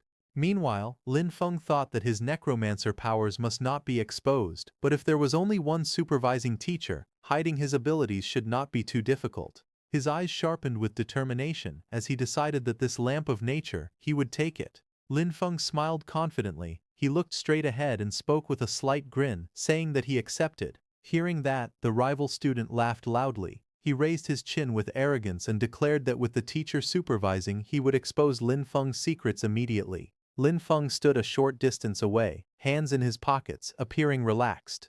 The scene shifted to the swirling blue portal of the level 10 dungeon, Gloom Forest. Light spun inside like a vortex. Inside the dungeon, Lin Feng stood beside the supervising teacher. The teacher turned and asked how Lin Feng managed to clear the dungeon so quickly. Lin Feng lowered one hand behind his neck, smiling confidently again. He told the teacher that he would show his strength. Green light suddenly burst around him. Powerful energy swirled in his hand as Lin Feng extended it forward. His expression sharpened as he called out for his farmhands to come forth. The green magic circles continued expanding, filling the surroundings with bright swirling light as his summons began to appear. A bright green light burst around Lin Feng as swirling energy gathered above him. From the glow, his undead covered with earth energy formed, towering behind him like a giant guardian. Green waves spun across the area as Lin Feng stood calmly beneath the summoning circle. The supervising teacher stared at the scene in shock. Sweat slid down his face as he whispered to himself. He thought the summoning was unbelievably fast and the troops Lin Feng called out looked very strong. Lin Feng walked forward with confidence and the teacher followed him, still watching the green light. The teacher thought that this would be his best chance to observe what ability Lin Feng had used to clear the dungeon alone. Lin Feng suddenly raised his hand. His eyes sharpened, and his voice rang out clearly. He ordered his summoned troops to attack with full force. At the same time, a pack of monsters rushed forward from the darkness. Their glowing red eyes and open jaws showed their rage as they charged straight at the summoning. But Lin Feng's summoned undead reacted instantly. The undead beast covered in plant energy swung forward and slammed into the monsters. Its glowing body crushed through the pack, pushing them back with overwhelming force. Bright green explosions filled the entire scene. Countless blasts of glowing green energy burst outward again and again, shaking the air. The undead bear moved through the light, its hands pushing out powerful attacks. Every strike created another sharp flash, lighting up the dungeon with green sparks. Then He-Chi walked into the swirling energy. Its face was expressionless under the hood, glowing faintly with green lines. He-Chi raised 2 fingers and magic circles formed around its palms, gathering even more energy. A series of green bubbles erupted all at once. The attacks struck the incoming enemies and shattered them instantly. The sound effects echoed through the forest as everything burst apart into pieces. He-Chi didn't stop there. It raised both hands and released a wave of powerful green lightning. Its attack shot forward like a beam, smashing into the ground ahead. Rocks flew into the air and the ground cracked under the impact. Pieces of stone scattered everywhere as the blast landed with tremendous force. The teacher stood frozen, his eyes wide and his mouth slightly open. He looked shocked as he watched the scene before him. He muttered to himself that it had taken less than a minute for Lin Feng to completely wipe out a kobold patrol squad of the same level. Cold sweat slid down the teacher's face. He stared at Lin Feng's power, unable to believe what he had just witnessed. In his mind, he wondered if this terrifying strength came from some special class, because the power felt far too overwhelming for an ordinary student. Ahead of him, Lin Feng stood calmly in front of a pile of shattered glowing rocks, the remains of the defeated kobolds. Lin Feng turned slightly and spoke in a relaxed tone. He told the teacher that the kobold patrol squad had been cleared, and now he was preparing to clear the boss room next. Hearing that, the teacher's expression stiffened again. He almost couldn't speak as he followed Lin Feng with his eyes. Suddenly, dark energy gathered in front of Lin Feng. A swirling purple and blue vortex began to open before him. Inside the twisting tunnel of the portal, something moved. A moment later, a dark figure shot out of the vortex at high speed. It was a large kobold warrior, its fur standing wildly and its eyes glowing bright red. Its mouth opened wide as it roared, revealing sharp teeth.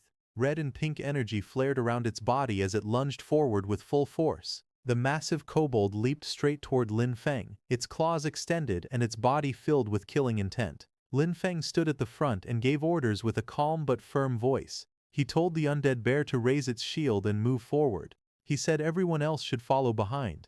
He warned that if any kobolds tried to attack from the sides, they must strike back hard.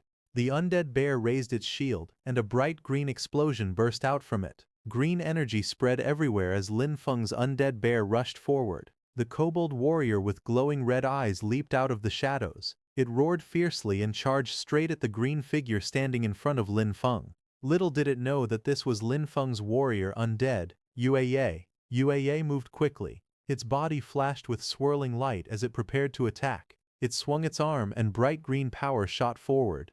Its punch landed directly on the chest of the giant kobold. The energy formed a wide circular blast that pushed the monster backward with great force. The impact sent the kobold flying backward. Waves of energy spread across the ground, shaking the stones and blowing dust into the air. The teacher stared wide-eyed, his face filled with shock as sweat rolled down his cheek. He shouted that someone with such amazing war potential had to be reported to the principal immediately. Then green light spiraled across the battlefield as Lin Feng stood at the center of the glowing vortex and called back all his summons. The teacher slowly walked forward, stunned by the sight in front of him. The monster's huge body lay lifeless on the ground, completely immobilized. Lin Feng stood calmly beneath it, surrounded by swirling green light. From behind, the teacher stood on a large rock, looking up at Lin Feng, who towered above him in the middle of the shattered battlefield. Lin Feng turned his head with a confident smile. He asked the teacher if he had finally proven himself. The teacher replied without hesitation, telling him that without a doubt, student Lin Feng had proven himself. Later, the two of them walked side by side across the battlefield's broken ground. Lin Feng had his hands in his pockets while the teacher glanced at him from the side. The teacher then asked if student Lin Feng wasn't going out. Lin Feng said the dungeon's scenery was nice and he wanted to walk around a bit longer. Hearing that, the teacher prepared to leave through the glowing portal.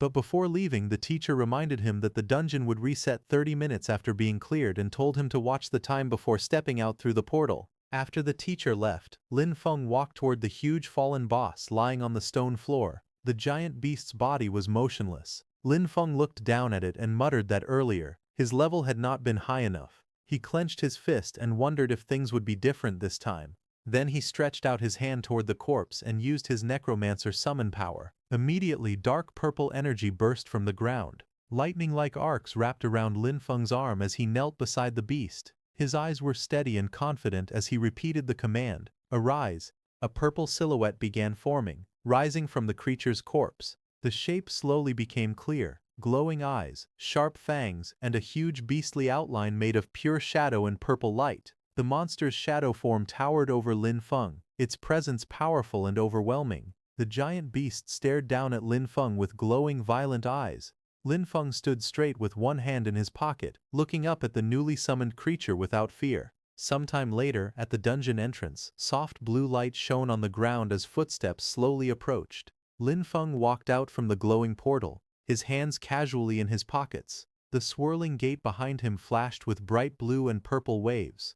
Outside, several students were gathered. One boy pointed in surprise and said that the fierce guy had finally come out. Another student looked worried and wondered if Lin Feng still held a grudge because he had jeered at him earlier. A group whispered nervously, deciding that they should leave together. Then the official standing beside Vera spoke with a serious voice, saying that in the name of the extraordinary, Lin Feng had proven himself. He then handed Lin Feng a small bag and a scroll. He said these were the rewards and compensation that rightfully belonged to him. Lin Feng raised his hands to receive them, silent but composed. After taking his rewards, Lin Feng looked around. His expression was calm and focused. Behind him, Vera stared at him in confusion. Vera got near Lin Feng with a bright smile and told him that the troublemaker from before had run away. She explained that after the administrator came out to give his testimony, that student realized he was in the wrong. He immediately dropped the items he had taken and escaped. Lin Feng listened quietly. He reached into his pocket and pulled out the rewards he had just received. A small smile appeared on his face. Holding the container proudly, he said with satisfaction that it was fertilizer and that today's trip had given him a full harvest. Lin Feng happily accepted the reward, grinning widely with delight. Behind him, the administrator secretly gave Vera something. He told Vera that he thought she might need the recording stone, the stone that captured Lin Feng's battle inside the dungeon.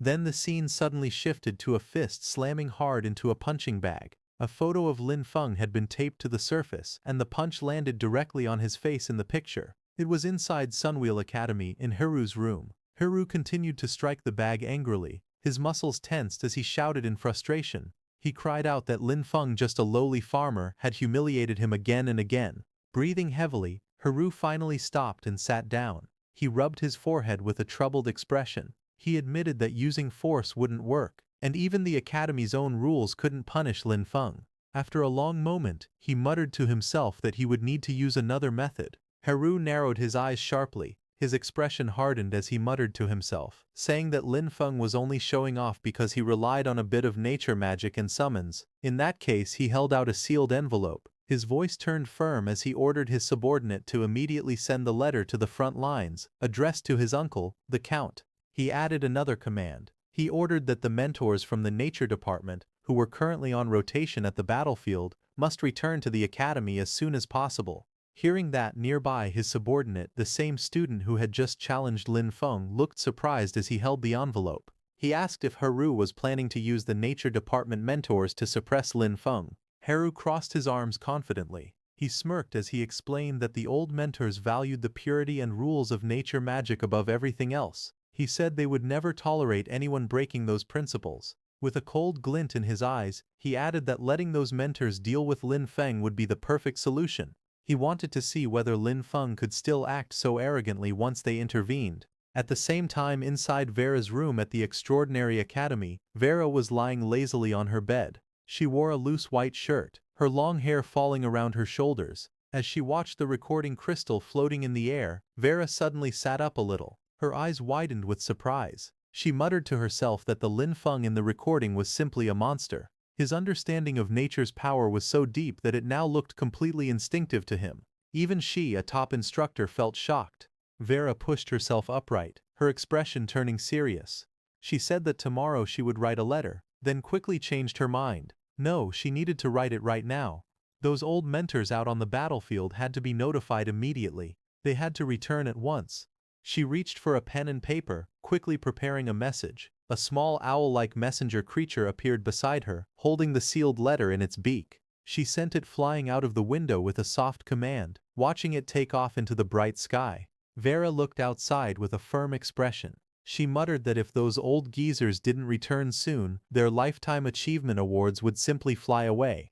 On the other hand, for several days in a row, Lin Feng stayed inside the dungeon without leaving. Deep inside the cave, he defeated the giant wolf monster with glowing red eyes again and again. The wolf monster lowered its head in frustration, but it couldn't do anything against Lin Feng. Soon after, a ranking screen appeared. Lin Feng's time was 10 minutes and 28 seconds, taking first place. Below him, several other times showed second, third, and more. All of them also belonged to Lin Feng. He had beaten the dungeon again and again, each run only a few seconds slower or faster. Outside the dungeon, other students watched him in shock and disbelief. One girl complained that Lin Feng cleared the dungeon solo and still moved so fast, as if the place was his own backyard. Another student asked how many times he had run the dungeon that day. Someone answered lazily that they didn't even bother counting anymore. Another student sighed and said it was boring to watch Lin Feng endlessly grind dungeons. He said watching other people farm was more fun. A moment later, Lin Feng walked up to Instructor Chen,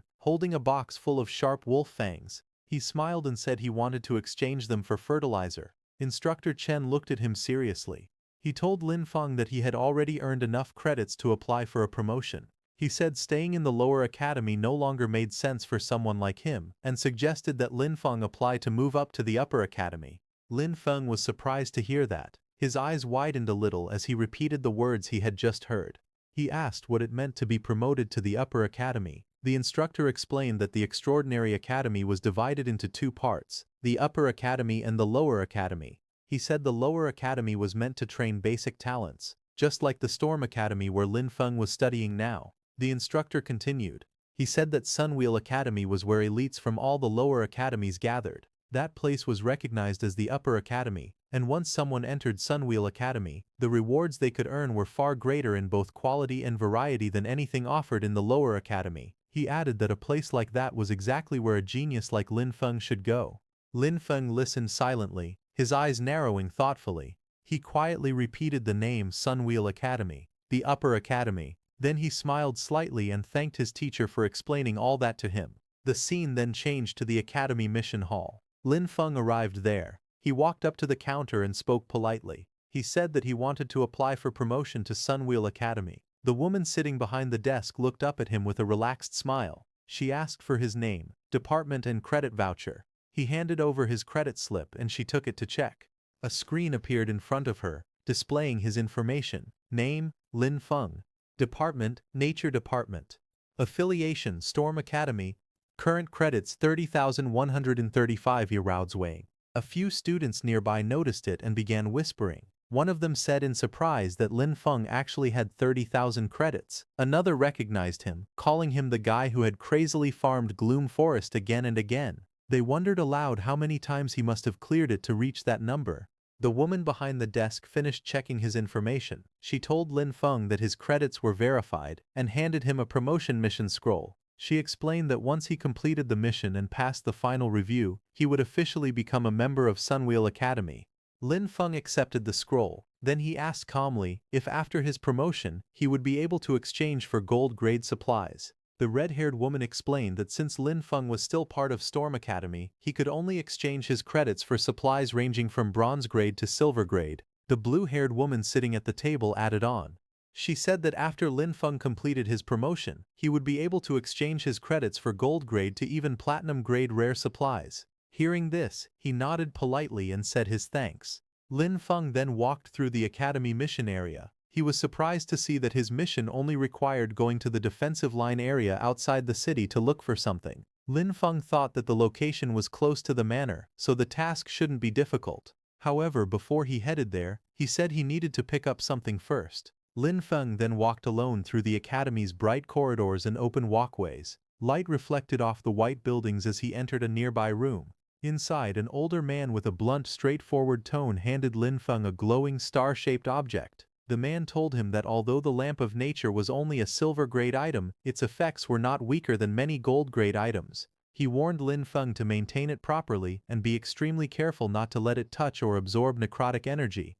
Lin Feng smiled calmly and thanked the senior for the reminder. His expression was relaxed and confident as he held the glowing lamp in his hand. After that, Lin Feng went outside and checked left and right to see if anyone was following him as he walked across the grass near the academy. Lin Feng walked deeper into the forest. As he moved between tree trunks and bushes, a thought appeared in his mind. That blacksmith had said that the Lamp of Nature could not be corrupted by necrotic energy. Even though the blacksmith said that, Lin Feng still felt something strange inside his heart. He didn't know why, but he had a strong urge to test it. Soon he sat on the ground and took out the Lamp of Nature which floated in front of him. Soft green energy circled around the crystal lamp as Lin Feng watched quietly. He then extended his hand toward it. A purple energy moved toward the lamp and the green nature energy of the lamp mixed with the sudden purple necrotic energy. In the next second, a huge undead skull appeared behind the lamp, glowing bright purple with fierce eyes. Bone-like structures formed around the lamp, turning it into something terrifying. Lin Feng was shocked as purple flames surged around him. He stared at the lamp closely. He then understood what had happened. The Lamp of Nature had completely changed. It had transformed from a nature-type item into an undead-type item. Lin Feng then infused natural energy into the lamp. The forest lit up with a bright flash of green light bursting through the trees. As the green energy calmed down, Lin Feng appeared sitting on the ground. With the lamp returned to its green crystal form, he quickly hid the transformed item before anyone could notice. After hiding it, he immediately stood up beside the giant trees, brushing off leaves from his hair. He acknowledged that he was lucky. The item seemed to be sentient. By channeling nature-type mana into it, he could restore it to its original state as the Lamp of Nature. Otherwise, explaining its sudden transformation would have been impossible. The scene shifted to the outskirts of the city, showing the broad exterior of Lin Feng's farm. Inside the large greenhouse-like structure, Lin Feng stretched his arms upward as he hung the restored Lamp of Nature from a wooden beam overhead. Sunlight filled the place, casting warm reflections across his back. He stepped back afterward. His expression was calm as he examined the lamp now suspended high above him. Just as he did that, he looked at the vegetable field outside. Rows of giant healthy cabbages started growing very fast, illuminating the crops in soft bright light. Lin Feng stood quietly watching this. He said that the power of the Lamp of Nature was truly terrifying. Even on the first try, it could make crops grow extremely fast.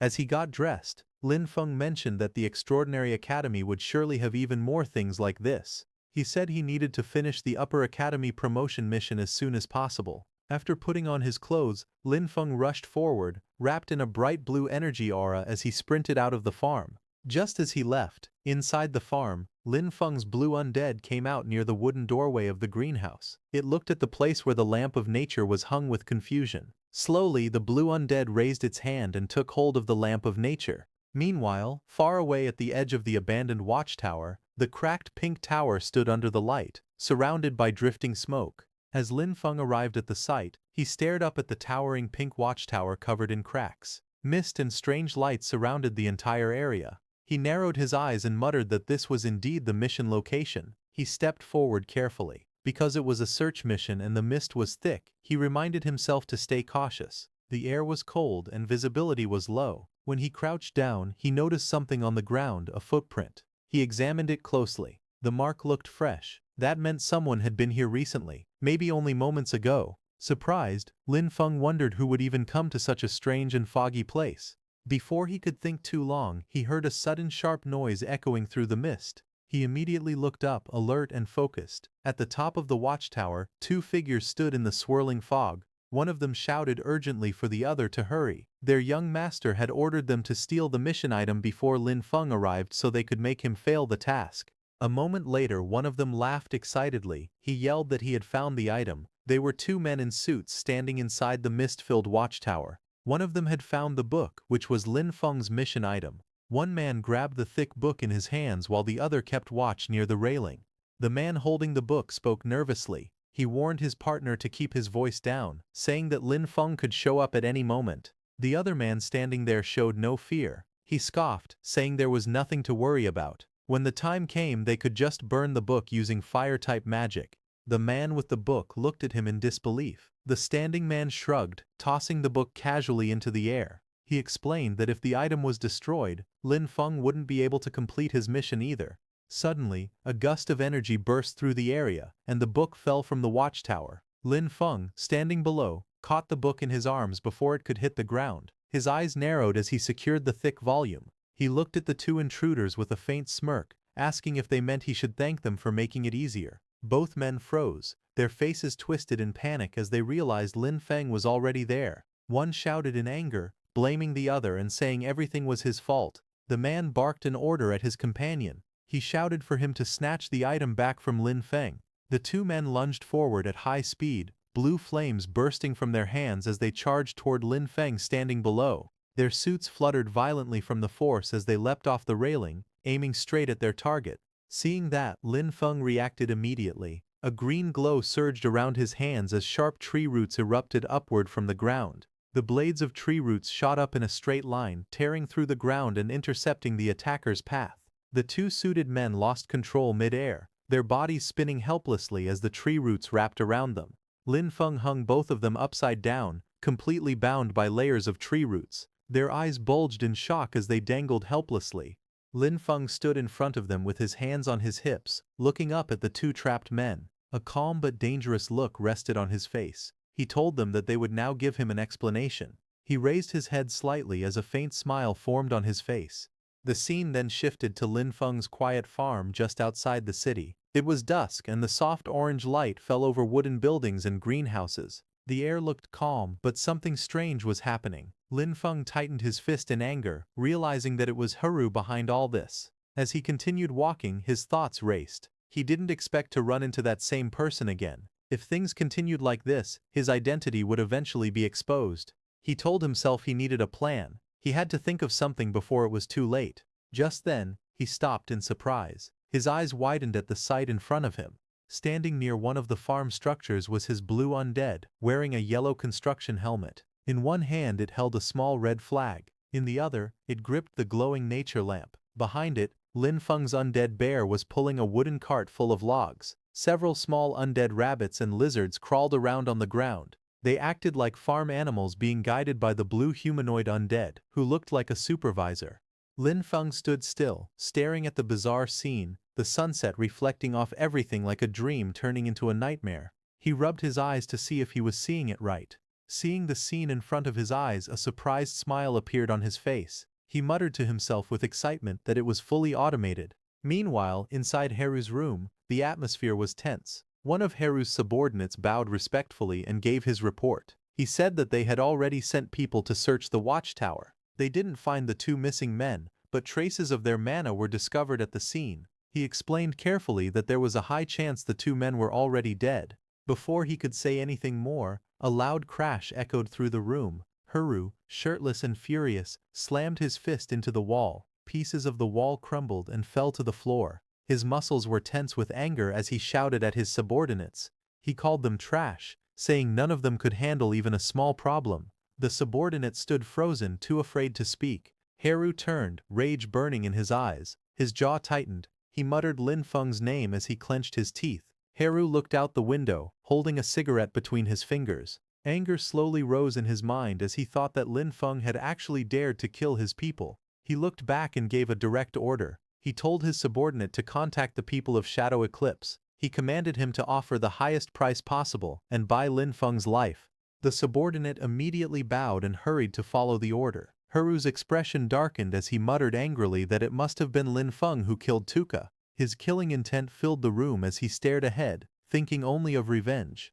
Then some time later, at the Academy Mission Hall, the building stood in the warm sunlight. Inside, a staff member handed folded clothes to Lin Feng. The man congratulated him on officially becoming a member of Sunwheel Academy and wished that he would always walk on the path of seeking truth. Lin Feng smiled as he accepted the uniform. The man told him that these were his new uniform and his new student nameplate. Lin Feng looked happy as he held the clothes. He thought that after the promotion he could earn more credits and get more planting supplies. Later, at the entrance of the level 10 dungeon called Gloom Forest, several people gathered near the glowing portal. Sunlight shone through the trees around them. Lin Feng took out his new nameplate and showed it to verify himself. Then he walked up to the dungeon entrance and spoke to the staff member. He said he wanted to apply for a solo entry into the dungeon.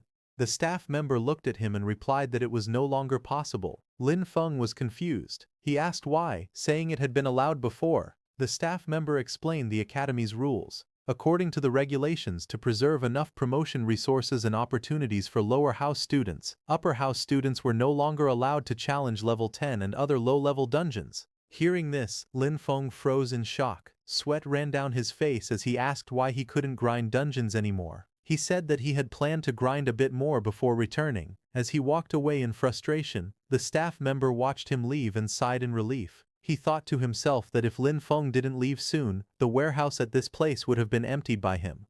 Lin Feng walked down the path with a troubled expression. He thought seriously about his situation. Without the dungeon, his best way to collect supplies was gone. He wondered what he should do now. Just then, someone approached him and asked if he was the newly promoted junior brother, Lin Feng. It was a tall man with short hair and a cigarette in his mouth who stood in front of him.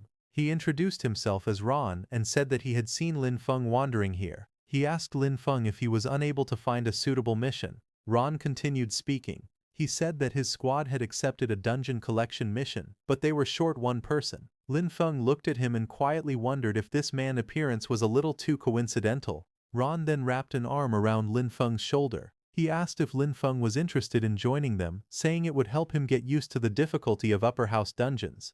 Lin Feng thought about it. He knew he needed credits to exchange for supplies, and he also needed to learn more about Sunwheel Academy's dungeons. He figured that if the mission was only a collection task, it shouldn't be too difficult. After thinking for a moment, Lin Feng nodded and said he would join. Hearing that, Ron smiled and said they should get going, because the others were already waiting at the dungeon entrance. A few minutes later, they arrived at the large tree gate covered in crystals, with a glowing portal in the center. Ron walked with Lin Feng, leading him toward a group of people. Ron introduced the girl and the tall man standing together. He pointed and said the girl was Yubei, who always had a cold expression, and the man was Carter, who always looked sour. Ron then explained their mission. They needed to collect a plant called moonlight grass, which grew deep inside the forest. The task required 10 stalks. He also said that according to the Academy's information, night elves were patrolling the area, so they should avoid fighting and focus on gathering. Finally, with Lin Feng included, the team of 4 stepped together into the glowing dungeon portal. Deep inside the shadow woods, the team walked together under the tall trees. Sunlight slipped through the leaves as they moved quietly. Soon they spotted a tall plant with white bell-shaped flowers. A label appeared beside it, Moonlight Grass. Ron quickly bent down and pulled out a bunch of the flowers. He smiled and said that this was their mission target, and he didn't expect things to go so smoothly. But suddenly, a loud rushing sound came from ahead. White smoke spread across the forest path near an old stone arch. Moments later, several sharp-winged creatures flew out from the smoke. They were night elf patrol soldiers. The group immediately stopped and got into fighting positions. Ron frowned and warned everyone that a night elf patrol had appeared, and they needed to prepare for battle. The night elf let out a sharp cry as her red eyes glowed brightly. Strange energy rippled around her body as she prepared to attack. Above in the sky, 2 large purple and green spikes shot downward with great force, leaving glowing trails behind them. Ron stepped forward and swung his blade, cutting through the attack with a powerful slash. The shockwave split the incoming energy apart. Ron gave an order with a serious expression. He told everyone to get into position. He shouted that Lin Feng should use nature magic to slow the enemy down, saying that night elves hated nature magic. Lin Feng nodded and said he understood. Then Lin Feng rushed forward and stretched out his hand. Green vines burst from him as he prepared to use his nature magic. The night elves were trapped by fast-growing green vines. More vines shot out, wrapping their bodies tightly. Lin Feng jumped and hung them onto a tree branch. He pulled the vines with force, controlling them with nature magic. Ron then moved and cut down the night elves with his sword again and again. As the leader of the group, Ron's blade was covered in elf blood as he sliced all of them in mid-air. He looked serious and said that it was bad. The enemies were calling for more companions. He turned and called for Carter and Yubei to move. Yubei smiled slightly. She stepped forward and told Carter, "Let's start." Carter nodded and said, "Roger that." He then placed his weapon on the ground and injected energy into it as he used his earth skill. A huge crack suddenly opened in the ground. Many of the night elves fell into the deep trench. But in the process, Lin Feng also lost his balance and slipped off the edge. He grabbed the cliff wall with one hand, barely holding on. He looked up at Ron in confusion, realizing what they really were. The team stood above the cliff. Ron apologized with a small smile. He said he was sorry and explained that Carter had just learned this skill and wasn't very good at it yet, so Lin Feng got caught by accident. Lin Feng, hanging from the cliff, looked at the group above him and asked if they really didn't plan to save him. Ron smiled and said it wasn't that they refused to save him. He explained that the junior brother, who had just been promoted to the upper house, was stubborn and acted on his own. He went alone to fight elite-level monsters. In the end, he died by himself, and they couldn't do anything. Lin Feng, still hanging from the cliff, asked if they weren't worried about being exposed for killing an academy student. Ron kept smiling and explained that the Sunwheel Academy nameplate had special processing. It could record strong magical energy. After Lin Feng died, they planned to take his nameplate and use it to record the elite monster's magic. Hearing that, with a bored expression, Lin Feng raised one last question. He asked if there was really no other way to know what happened here. Ron looked down at him and told him to trust them, saying they had done this many times and were professionals. Hearing that, Lin Feng nodded slowly and said he understood. Lin Feng then slowly opened his hand and let go, releasing his grip on the cliff edge. Lin Feng's body dropped straight down into the deep crack, falling fast without panic. Above, Ron laughed proudly. He said that Lin Feng must have known he couldn't resist, so he chose to jump and die quickly. But Ron suddenly froze. His eyes widened in shock, and sweat rolled down his face as he looked ahead. From inside the crack, Lin Feng hovered in the air, rising slowly with dark energy swirling around him. Everyone looked up at him in fear as the energy behind him grew stronger. Lin Feng's expression stayed cold as he calmly asked if they were ready to face his legion. Ron's group looked shocked as they saw Lin Feng flying. Ron shouted that this was bad. They turned and saw Lin Feng's huge undead monsters standing in front of them. Yubei repeated that this was not good. Lin Feng's mage undead smiled brightly as it raised its hands and formed a heart shape before releasing a huge blast of energy. Blue light exploded everywhere, hitting Ron's position directly before erupting violently. Injured, Ron stared in fear and stuttered that Lin Feng was using undead.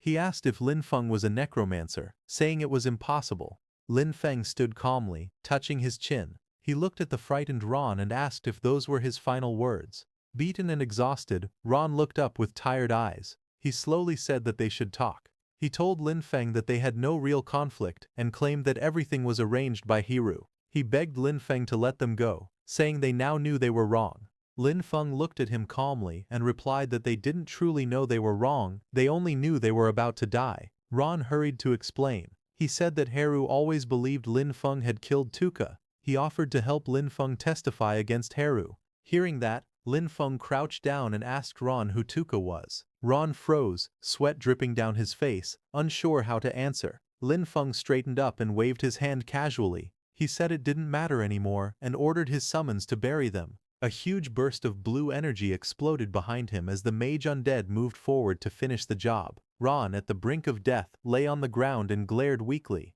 He shouted that he cursed Lin Feng to die a horrible death. Lin Feng stood above him with one foot on his face. He said that their good days were only just beginning. As they all died, Lin Feng looked at their corpses and used his necromancer power, ordering them to rise. All three of their corpses pushed themselves up from the ground. Dark marks spread around them. Ron and the other two stood up in purple and blue undead forms. All three looked at Lin Feng and knelt down. Lin Feng watched them and spoke calmly. He asked if undead created from humans naturally had higher intelligence than undead from other creatures. Lin Feng then held Ron's and the other two's nameplates in his hand and suddenly felt the magic of night elves coming from afar. Seeing that, he thought that he didn't need to handle the aftermath. But then he thought that since people had died, it was best to go back and report it. Lin Feng in the white shirt then walked toward the glowing blue portal, planning to leave. He reached out his hand, but the portal did not let him exit. He paused and wondered what was happening and why he couldn't go out. He stood in front of the portal, touching his chin and thinking quietly. Just then, a system window suddenly appeared in front of him. It said that a special item called Regret of the Past had activated. The message explained that the exit would stay closed until the dungeon was fully cleared. It also said that inside this dungeon, all of his attributes would become 200% stronger. Before Lin Feng could understand anything, suddenly the ground behind him cracked open, spreading dark shapes across the trees. A heavy thud followed as something big landed on the ground. Lin Feng turned around in surprise, and when he saw the thing behind him, his face turned pale. A massive black horse charged forward, pieces of earth flying under its hooves. On the horse's back sat a muscular knight covered in armor, purple lightning flickering around him. Lin Feng looked up, staring at the knight as the powerful creature stopped right in front of him. The armored knight charged forward on his horse, his spear glowing with purple lightning as he attacked with full force. Lin Feng watched him calmly. He narrowed his eyes and quietly sensed the man's movements. He could feel the enemy's power clearly. Behind Lin Feng, his three undead stood, glowing with purple flames. Lin Feng thought to himself that the enemy wasn't very hard to handle. Lin Feng then gave a simple order, telling his undead to attack. The undead instantly rushed forward. One of them shot out like a shadow, speeding straight toward the horse and knight. With full power it attacked the knight from the side. The impact was huge. The undead's purple energy slashed through the air, knocking the rider and the horse violently off balance. Then the second mage undead raised his arms, gathering strong purple energy around his body. A curved wave of power shot forward, cutting through the air. The attack rushed straight toward the knight riding his horse. The horse reared up as the purple energy wrapped around them, trying to trap them. The knight was thrown off balance. He fell from the horse, hitting the ground hard. Just then, the third undead's purple slash came flying from the side. She stood on a tree branch, swinging her sharp purple arrows with ease as she aimed her next attack. The knight's body was pierced by dark energy arrows, sending blood flying as he fell back. Nearby, Lin Feng calmly ate a banana and observed the fight. He noted that the undead this time moved with sharper instincts and even worked together, but he still felt something was missing. Just then, a blast of purple energy crashed into the ground, throwing debris everywhere. The wounded knight struggled up, demanding to know why Lin Feng could use the power of death. Lin Feng only looked at him for a moment, thinking quietly. Then he smiled brightly, telling the knight that he wouldn't understand. Saying that, he ordered his undead to finish the job and bury the knight.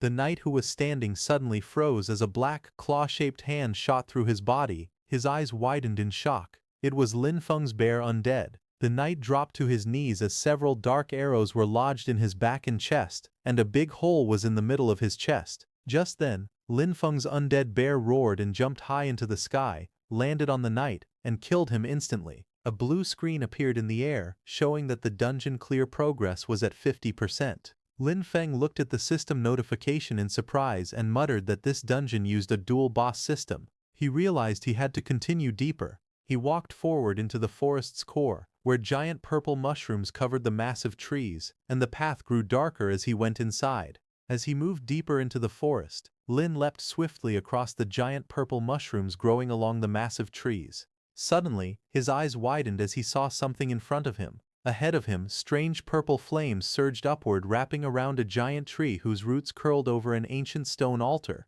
A glowing mechanism sat at its center, radiating ominous energy. A pair of sharp green eyes opened within the flames. A woman with long purple hair slowly appeared, her expression cold and unreadable. She stepped forward, purple wings of energy flaring behind her. Her distorted voice echoed through the chamber, asking why a human had trespassed into this sacred land.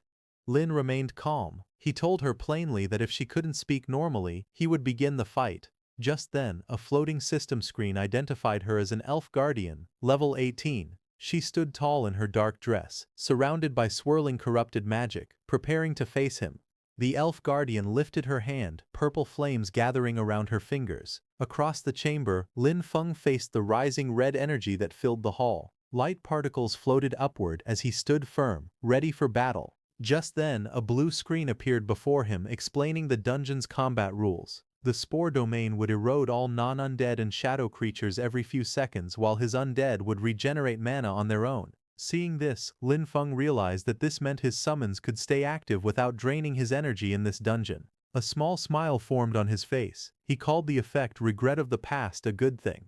Then his undead figures appeared behind him, glowing with dark and pale energy. With confidence in his voice, he ordered them to crush the enemy. On the other hand, outside under the clear blue sky, Haru stood before the massive tree and the glowing dungeon gate which Lin Feng had entered. He spoke calmly, saying that even if Ron and the others failed, the dungeon still had a final boss waiting inside. He explained that regret of the past might boost attributes, but its true purpose was to trap anyone who entered. A smile formed on his face, and he muttered that even a 200% or 400% increase in attributes wouldn't be enough to defeat such a boss. The thought made him laugh with excitement, thrilled by the chaos that would follow. Meanwhile, deep inside the dungeon, a violent burst of blue energy exploded from the arena floor. From within the smoke, Lin Feng's mage undead slowly stepped out, radiating power while dragging the elf guardian. Lin Feng inside the dungeon watched with a blank expression, chewing on a banana as if nothing surprised him. A blue-white mist filled the dungeon floor as the mage undead knelt, grabbing the purple-haired elf guardian by her hair. She collapsed to her knees, trembling.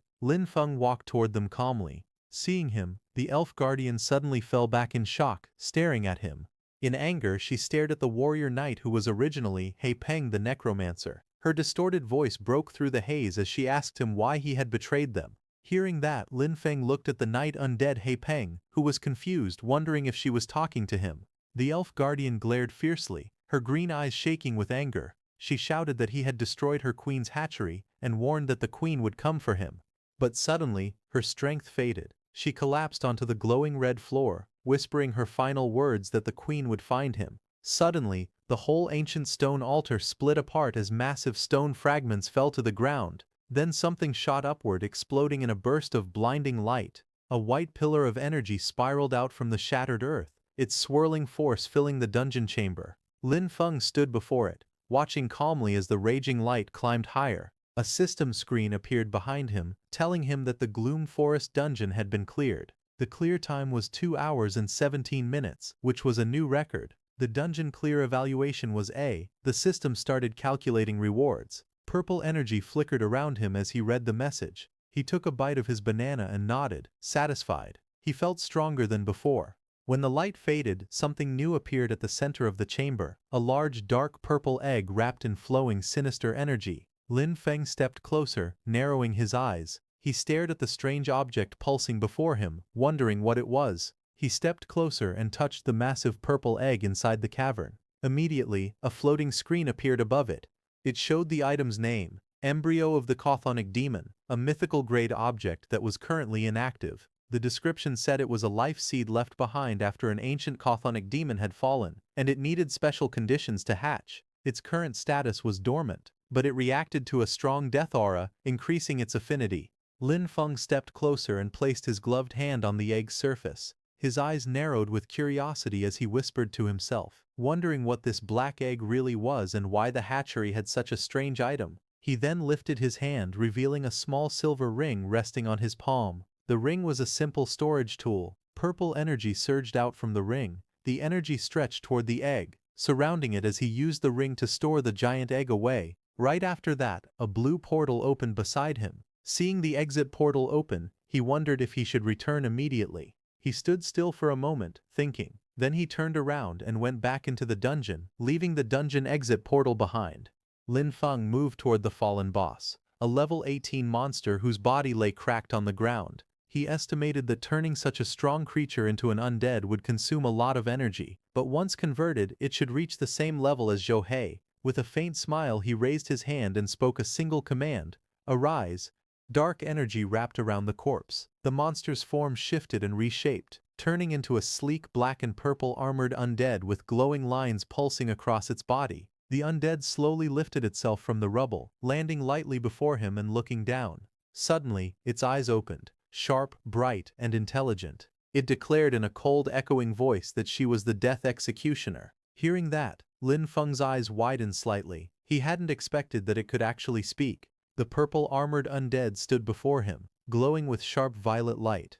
Lin Feng asked if it could talk. The undead answered firmly, saying she was the Death Executioner. Lin Feng told her he knew who she was, but the undead cut off his words and repeated that she was the Death Executioner. Hearing that, Lin Feng stared silently for a moment, but the undead again said that she was the Death Executioner. Lin Feng sighed in frustration, realizing what was happening, and told it to stop talking. From the swirling blue portal, Lin Feng stepped out of the light and returned to the outside from the entrance of the Gloom Forest dungeon, his figure emerging calmly from the gateway. Seeing him come out completely unscathed, Haru was too shocked and asked how this was possible. The students gathered outside the dungeon entrance were stunned as news spread that Lin Feng had cleared the Gloom Forest alone. One student stumbled back in shock, unable to believe what he heard. Others whispered that the dungeon usually wiped out entire 5-man squads, yet Lin Feng had walked out unharmed. Lin Feng's principal stepped forward, surprised to see only Lin Feng emerge from the portal.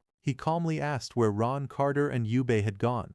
Lin Feng lowered his gaze and explained that their group had been ambushed by night elves while collecting moonlight grass. In the chaos they were separated. He handed their name badges to the principal, telling him that he barely escaped alive, accidentally triggered the boss fight and survived by luck. A single tear slid down his cheek as he said the other 3 were likely in grave danger. Hearing this, the principal examined the traces of magic on their name badges and confirmed that the power lingering on them did indeed come from night elves. His expression darkened as the situation became clear. Haru's fist tightened, shaking with anger. His expression grew tense as he stood among the group, listening to what Lin Feng was saying. The principal then questioned Lin Feng, asking if he had faced anything unusual after entering the dungeon. Lin Feng explained that as soon as he entered, he received a strange effect called regret of the past. Hearing that, the principal frowned and asked if he had made any enemies recently. Not far away, Haru watched them in disbelief. He couldn't accept what he heard, thinking it was impossible for Lin Feng to defeat the dungeon's boss alone. He wondered how anyone could achieve something like that. Hearing the principal's questions, Lin Feng turned his head slightly, his eyes focused as if he were searching for someone. He saw the students standing together in the sunlight, dressed neatly in white shirts and ties. Among them he immediately noticed Haru, who was tall and wearing a black shirt. Seeing Lin Feng looking at him, Haru's expression became tense, and sweat rolled down his face. Lin Feng lowered his head slightly and acted as if he were thinking about any enemies he had made. Then he smiled politely and told the principal he didn't know much, saying that he had just been promoted to Sunwheel Academy. Hearing that, the principal nodded seriously, promising to investigate everything and ensure justice. Lin Feng bowed gratefully, thanking the principal and saying he was counting on him. Meanwhile, Haru watched them from behind, his fists trembling and his jaw tightening as frustration built inside him.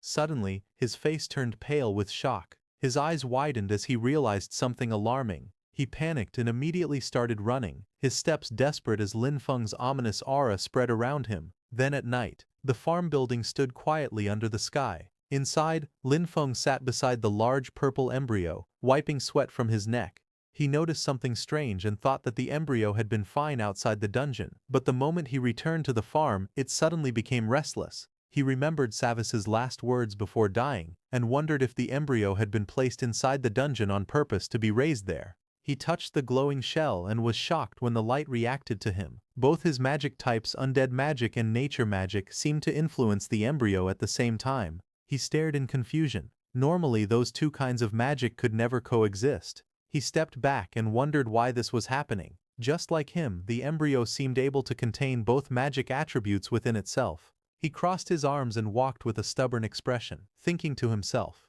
He noted that he was human, yet the embryo clearly looked like something created by the demon race. Not understanding anything, he raised his hand and put the embryo back into his storage ring. He stared ahead and came to a conclusion. He rolled down his sleeves and tightened his tie, preparing himself.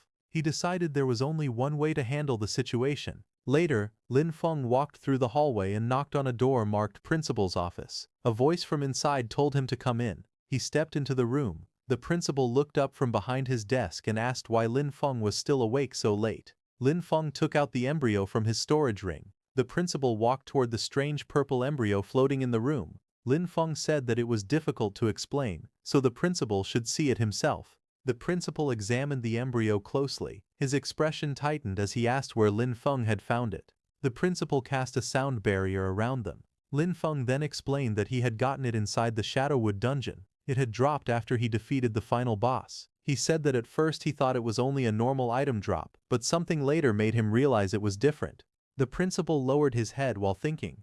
He then said that this was definitely the embryo of a primordial demon. He continued speaking, saying the demon race had managed to avoid their detection and was secretly cultivating these things inside dungeons. Lin Feng looked shocked, asking what a primordial demon was. The principal began explaining. He said primordial demons were a special unit of the demon race, and they fed on humans. By feeding on humans they gained great power, some even strong enough to cross space. He explained the types of demons. Small creature-like demons were standard type 1. Then came larger muscular demons who even fought with weapons. They were type 4 demons. Next came giant dragon-like beings that appeared in a swirl of blood-colored energy. They were blood-lair lords. The principal continued speaking. He said that some primordial demons who gained the ability to cross space used dungeon mechanics to plant seeds or embryos. He added that these demons used the battles, deaths, and magic energy of adventurers as nourishment so the embryos could quietly hatch. The principal spoke with a serious look. He explained that once a demon embryo matured, it would break through the dungeon and appear in the real world. He examined the purple embryo closely, his hand brushing against its surface. He said this one had only just entered its growth phase. If it had remained inside the dungeon absorbing nutrients, it would have hatched in 6 months at most. He continued, saying that after hatching, it would become a very high-level primordial demon, and if chaos erupted inside the academy, the consequences would be unimaginable. Then he added that what puzzled him most was how deeply hidden this kind of embryo normally was. It should not appear unless there was a similar aura nearby. He asked if Lin Feng understood what he meant. Hearing that, Lin Feng suddenly stiffened, sweat forming on his face as the principal's words sank in. His eyes widened in shock. But then the principal smiled and told Lin Feng he was only teasing him. He said Lin Feng had done a good thing by handing over the embryo. For personal and professional reasons, he wouldn't punish him. He explained that everyone had secrets and the academy respected that. As long as Lin Feng didn't harm the academy or break moral rules, geniuses like him would always be given room to grow. Then the principal became serious. He said he needed Lin Feng's promise. No matter what power Lin Feng gained, he must remember that he was a student of Sunwheel Academy and a member of the human faction. Lin Feng nodded and said he would remember. The principal was satisfied. He patted Lin Feng happily on the head. Next, a glowing item appeared in his hand, a small golden flag. The principal explained that it was a territory banner, given to Lin Feng both as a reward for turning in the embryo and as an investment in his potential. He said that if Lin Feng planted the banner on any land he found suitable, it would create a territory barrier with a 500-meter radius and even allow some modification of the terrain. Lin Feng held the glowing banner in his hands. He could feel the strong laws and energy inside it. His eyes lit up with excitement. He said that his farm needed this exact kind of power. The principal leaned back on the sofa and told Lin Feng that if there was nothing else he could go rest. He said he would send someone else to handle the matter. Lin Feng nodded and replied that he understood. Before he left, the principal added that there would be a freshman exchange meeting in the academy auditorium in 3 days and told Lin Feng that he could go there to meet other students. The principal also mentioned that a nature-type instructor had submitted an interesting research topic before going to the front lines. The topic was about plant cultivation and hybridization. Hearing this, Lin Feng looked at the small golden flag in his hand and softly repeated the words, wondering about hybridization and breeding. He then thought to himself that before this, he had only combined undead and plants in a rough way. He wondered what would happen if he fully hybridized them instead. Later he returned to his farmhouse. He crouched on the ground with the glowing flag and prepared to plant it into the earth. Just as he planted it, a green light from a magic circle shot upward, filling the area with nature energy. Lin Feng looked at it and said that after using the territory banner, the amount of nature magic was increasing. He stood inside the greenhouse and complained that mixing undead powers with hybridization was still extremely hard to understand. He looked at his undead lying on the ground and was lost in thought. But suddenly, he paused and narrowed his eyes. He sensed something unusual and wondered aloud if something was happening to Savis, whom he had sent after Haru. The scene then shifted to Haru's room. Haru sat alone on a long couch, looking frustrated. He slammed his hand on the seat and shouted angrily that his subordinates were useless, unable to handle even a kid who had just been promoted. He spoke with a tense expression. He said they could not wait any longer. The investigation at Sunwheel Academy had already found clues. He clenched his teeth and added that if anyone discovered he was the one who killed Tuka, things would become dangerous for him. He quickly moved toward a door and pulled it open. Behind it, another door shifted aside with a mechanical sound. He stepped inside and went down a staircase lit by a small flame on a pedestal. Soon, he entered a large underground hall. A giant dark statue with many arms and floating spheres stood before him, surrounded by burning torches. He knelt down in front of the statue. Then he suddenly raised a knife and slashed his own hand. Blood dripped onto the floor as he held his injured hand tightly. A dark armored figure with glowing red eyes spoke in an angry voice. He asked why Haru had disturbed him, and reminded him that he should only be called if something urgent happened. Haru, lying weakly on the ground, addressed him with respect. He called the being Great Goladosa and said he needed guidance. He explained that someone named Lin Feng was ruining Goladosa's plan, and he asked how he should eliminate him. Hearing this, Goladosa grew angry, and his eyes shone brighter. He said that anyone who tried to defy fate would be punished, and that he would send someone to deal with Lin Feng.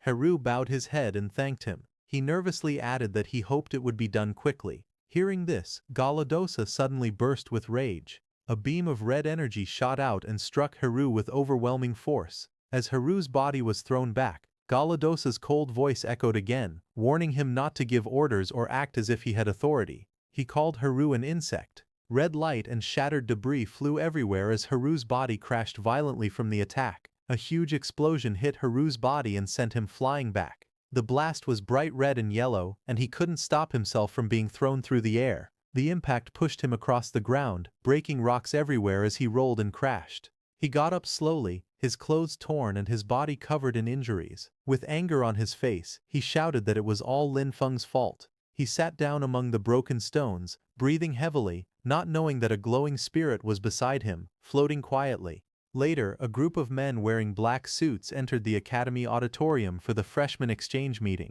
Lin Feng was also among them. Some distance away, Lin Feng sat alone on a bench, wearing a black suit. He looked calm but bored. He thought to himself that this was too dull and that he should not have listened to the principal's long talk. He complained that he could have used this time to research hybridization on his farm instead, which would have been better. He slowly chewed his food and said that the taste wasn't bad. Just then a blonde student walked toward him and called out, asking if he was student Lin Feng. Lin Feng paused while eating and looked toward the blonde student. The blonde student smiled politely. He asked Lin Feng if it was true that he had solo cleared the Shadowwood dungeon by himself. He said it was amazing and asked if he could get some advice. Lin Feng narrowed his eyes slightly. In his thoughts he said that this person felt strange. Everyone else had been avoiding him. Yet this student approached him on purpose. Lin Feng lowered his head and covered his face with one hand. He told the blonde student that he didn't want to talk about the dungeon, saying that 3 seniors had died there.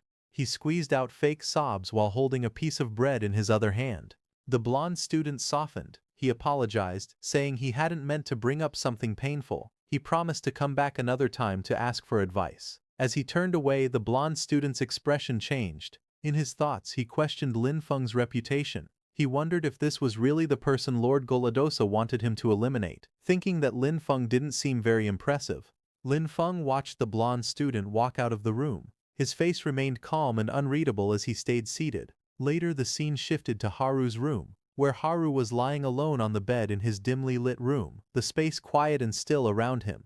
Injured, Haru stared up at the ceiling. He said that the Iron Lion Duke, the nature instructors, and Goladosa had all been notified. Even so, he wondered why he still felt uneasy. Just then, a purple shadow rose from the floor beside him. From the shadows, a voice came, telling Haru that feeling uneasy was exactly right. Startled, Haru sat up and demanded to know who was there. Just then, Lin Feng appeared from within the glowing shadow, along with his purple undead that had been spying on Haru. Undead aura swirled around them as Haru stared at them in shock. Lin Feng raised one finger and asked how many that was. Injured, Haru hesitated and asked if it was number 1. Lin Feng grinned and said he was correct. Green energy wrapped around his fist as he stepped forward. He told Haru that he had put up with him for far too long, and then Lin Feng struck him with a powerful punch, the green aura exploding on impact. Haru was thrown back hard, smashing into the ground as purple energy sparked around him. Lin Feng stood there as dark flame burned in his hand. Injured, Haru lifted his head and stared at Lin Feng, anger flashing in his eyes. As he struggled to get up, his body trembled with the same purple light. Lin Feng watched him without moving. Haru pushed himself up on one arm and asked Lin Feng how he got in. Lin Feng stepped forward with his undead floating behind him. He asked Haru if the events in the Gloom Forest dungeon were done by him. Hearing that, Haru clenched his teeth and shook with anger. Purple sparks flickered across his body as he shouted, asking how Lin Feng dared to hit him. Haru's body trembled as dark purple energy wrapped around him. His muscles bulged, veins lit with demonic light, and his fingers curled like claws. In front of him, Lin Feng stood calmly, his summoned undead glowing with the same kind of energy. Haru then bent forward, his back cracking as more energy surged out. Flames of purple rose around him, twisting like living shadows while markings spread across his skin. He raised his head and with red glowing eyes used his Demon Clan forbidden technique, flesh sacrifice. His body transformed further, ears sharpening, energy spreading, and power overflowing from every limb. He stood tall in his new demonic form, surrounded by swirling flames of purple and black. Seeing that, Lin Feng narrowed his eyes. He recognized the technique immediately and asked sharply if Haru was a spy of the Demon Clan. Hearing Lin Feng call him demonized, Haru only laughed. He declared that he was a devout believer of Gulletiosa. Hearing this, Lin Feng grew serious, realizing that Haru was connected to the 7th Demon King Gulletiosa. Demonized Haru glared fiercely, purple flames twisting around his body. He shouted with rage, demanding how Lin Feng dared to speak his lord's name so casually. Without warning, he lunged forward. Darkness wrapped around his arms as he roared, telling Lin Feng to die. But Lin Feng stood his ground, his undead floating beside him and coming forward, surrounded by swirling violet energy.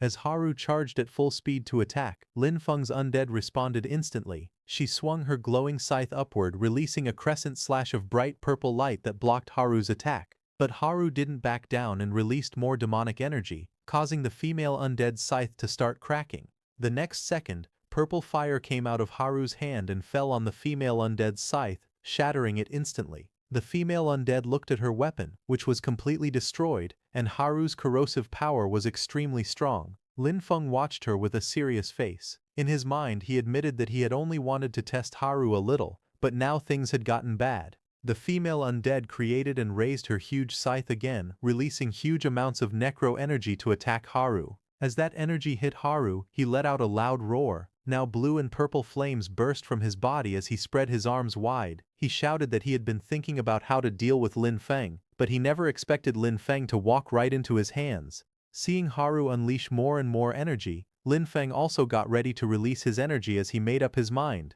In his thoughts, he decided that the only way now was to use Haru's distraction and finish the fight as quickly as possible. Haru, covered in blue flames, stood in front of Lin Feng. Seeing that, Lin Feng hid his hand behind him and used his summoning skill. The next second, several shadowy undead appeared behind Lin Feng.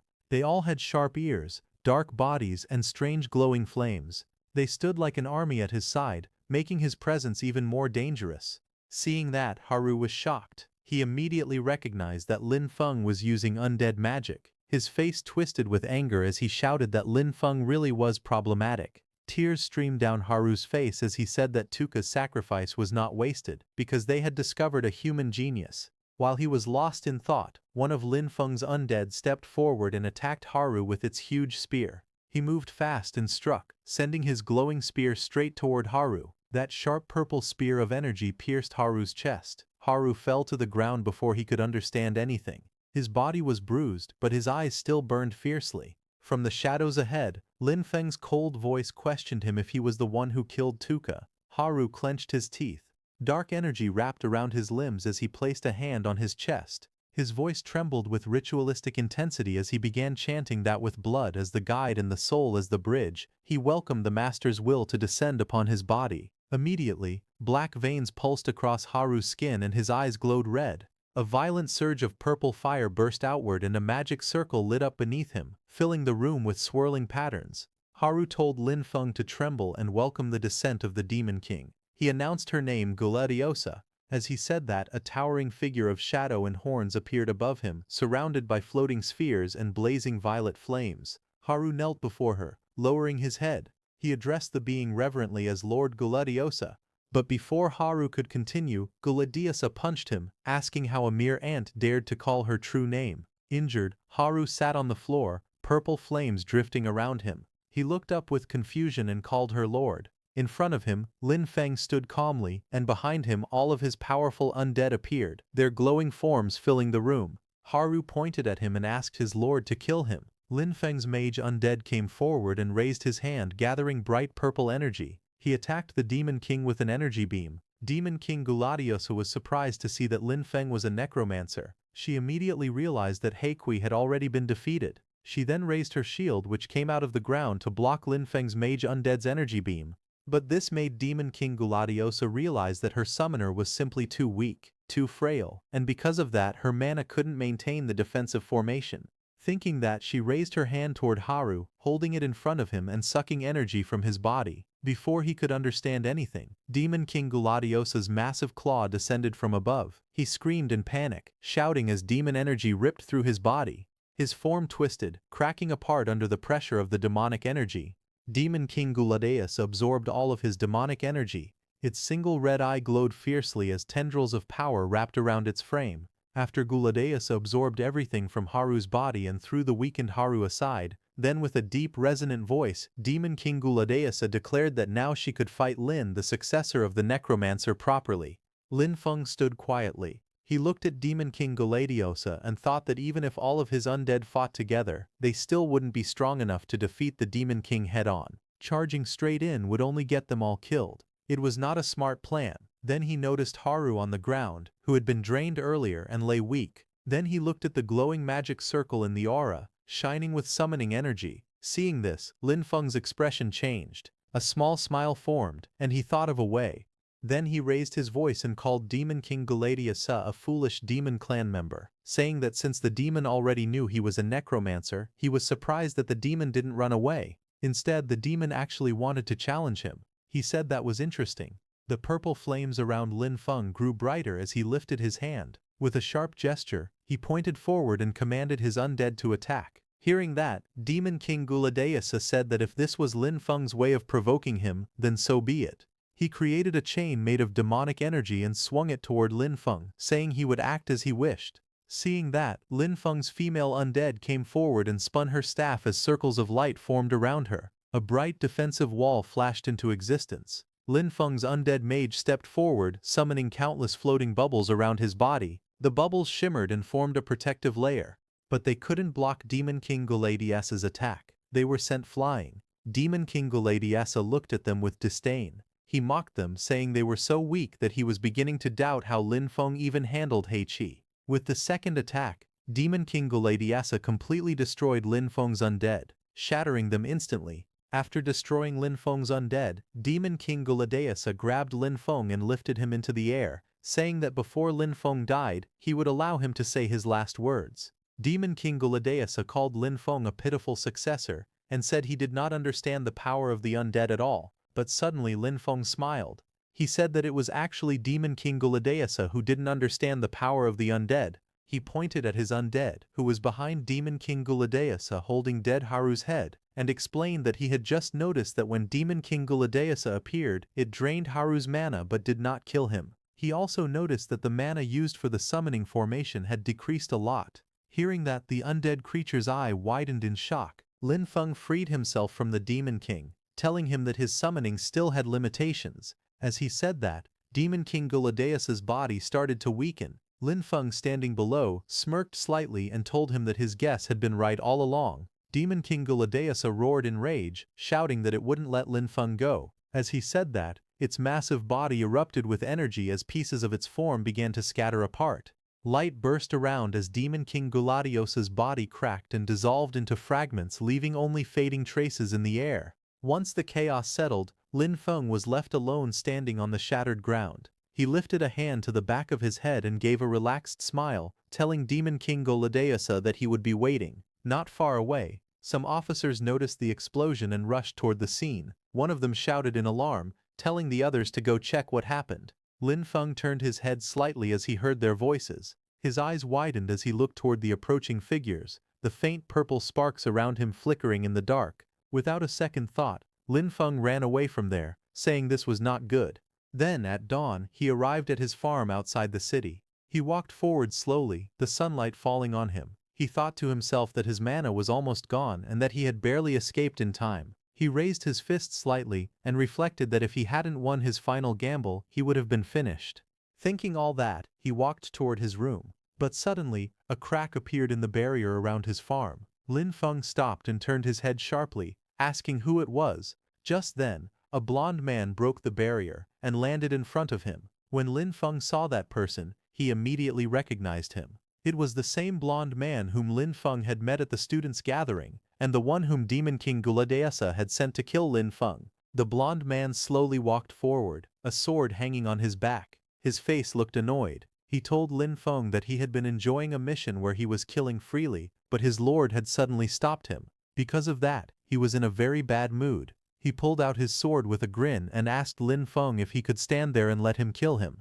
Hearing that, Lin Feng didn't get scared. He raised his hand slightly and calmly told all his undead to come out. He waved his hand again, expecting his undead to appear, but nothing happened. His expression changed in shock. He realized his mana was completely empty from the last fight. His body was in a mana vacuum and he couldn't summon anything right now. In his eyes, he saw the reflection of the blond man rushing at him at full speed, sword ready to strike.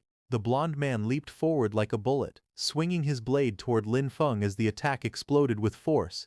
On Lin Feng's farm, the blond attacker rushed forward with a wide swing of his weapon. Lin Feng jumped back to avoid the strike. Lin Feng narrowed his eyes. He remembered something important. He thought about how the lamp of nature could make the undead stronger. He remembered that last time his warrior undead was holding the lamp of nature in its hand, surrounded by bright energy. Lin Feng's expression changed. He realized that if he could get the lamp of nature, he might still have a chance to turn the fight around. But he also knew time was almost gone. He ran forward quickly, but everything was happening too fast. As he ran away, suddenly his farm's powerful green earth spirit appeared, glowing brightly in the air. Its voice shouted, telling Lin Feng to fall back. The blond man swung his weapon down with full force. Lin Feng quickly moved back, the strike cutting through the air where he had just been. The blond attacker didn't stop. He swung again, creating a bright arc of light as he slashed forward. Lin Feng stepped back fast, the blow hitting the ground instead.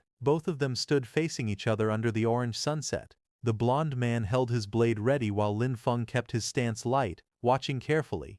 But the next second, the ground behind Lin Feng cracked. A huge tree root rose up from beneath the earth, glowing in the sunset. The blond man's eyes widened as he jumped backward. Then a massive tree root covered in green energy rose from the broken ground. The blond man turned toward it, shocked, as green light swirled around the giant body. The huge tree root attacked, smashing down on the ground and sending rocks flying everywhere. The impact threw the blond-haired man backward as he tried to protect himself from the debris. More tree roots rose from the cracked earth. One of them slammed downward at the blond man, while others wrapped around Lin Feng. Lin Feng was shocked as the glowing tree roots lifted him into the air. Shock filled his face as he wondered what was happening. Those tree roots formed a barrier around Lin Feng. A thick wall of tree roots was created in front of that blond man. The blond man glared at the tree root wall and said coldly that this was just a cheap trick. Bright energy gathered around his sword as he swung it and activated mana infusion. The blond man then swung his blade, flames curling around him. A bright slash cut through the air as he used his off-the-charts handsome swordsmanship technique. He stepped forward and stabbed at the giant tree root in front of him. Pieces of rock and bark cracked off as the blade hit. His sword cut through those tree roots like butter as he dragged his sword down in a long fiery arc. His face stayed calm and focused. As he looked at the other side, he saw Lin Feng running away as fast as he could. His shadow stretched under the orange sunset while the blond man watched him go. Watching Lin Feng run like this, the blond man remembered something from their past in a dark hall filled with tall stone pillars. A man in black was running at that time. From behind, this blond man was also chasing him. His expression was sharp and determined as he sprinted forward, gripping the sword on his back, ready for the chase. But before he could catch up, a towering shadowy figure appeared behind the blond man. It was the Demon King Guladeasa. His voice echoed, telling the blond man to abort the mission and stop chasing. The blonde man looked up sharply. He argued that the noble they were chasing was part of their plan, and if he didn't kill him now the enforcement team would arrive and he would be the one in danger. But Demon King Guladeasa glared down at him and asked if he was questioning its decision. The pressure of Demon King Guladeasa hit the blonde man instantly. The blonde man was thrown back and crashed to the ground inside the stone hall. Struggling to rise, he pressed his hand to the floor. But suddenly blue energy started glowing around his whole body. Demon King Guladeasa told him to follow his mark, saying it would lead him forward to find the noble and kill him. Just as Demon King Guladeasa said that, a glowing emblem appeared. It was a circular crest with a coiled dragon in its center. This was the Guladeasa mark. The blonde man knelt down, holding the Guladeasa mark in his hand. He lowered his head and said softly that he would follow his lord's order. Now in the present, remembering the Guladeasa mark, the blonde man took it out and walked toward the tree root wall formed in front of him. Again golden flames started rising from his palm as he looked at the plant wall in front, asking if these plants were from that farm before. He hit the plant wall with the golden flames in his hand. A huge explosion followed, shaking the ground and scattering debris everywhere. Through the flames he walked to the other side of the plant wall, realizing how it worked. Fire wrapped around him as he stepped forward, his eyes sharp. He pointed at Lin Feng and called him a traitor. He rushed forward again, fire rising from his hands as he shouted that trying to run wouldn't be that easy. Lin Feng sprinted across the ground as fast as he could. From behind, the blonde man chased him with heavy, powerful steps, closing the distance with every stride. Dust and heat rose around them as the sun painted the entire scene orange. But as he got closer to Lin Feng, some tree vines attacked him from all directions. The blonde man leapt into the air. His body spun and twisted, dodging all those tree vines. Lin Feng kept running away in fear, but the blonde fighter was already mid-air behind him, sword drawn and ready to strike. Suddenly the blonde man jumped and with powerful force grabbed Lin Feng and yanked him downward. His body smashed helplessly onto the ground as debris floated around him. The blonde man landed on the ground with a sharp smile. He looked at Lin Feng and said coldly that it was over. Under the burning sunset, the blonde man raised his sword high above his head. His stance showed that he was ready to bring Lin Feng down with full force, ending the chase once and for all. But Lin Feng looked straight at the blonde man with a calm, confident smile and said it really was over. Lin Feng had already gotten the Lamp of Nature. The glowing crystal of the Lamp of Nature floated above his hand, shining with bright light as Lin Feng tried to activate it. Green energy wrapped around it. Facing Lin Feng, the blonde man held his sword up, ready to end him. At the same time, the Lamp of Nature didn't activate completely. Seeing that, Lin Feng was shocked, wondering if a necromancer's mana alone wasn't enough to activate the Lamp of Nature. Lin Feng froze in shock, but then he used his nature energy, saying he didn't care anymore and demanded the crystal to light up for him.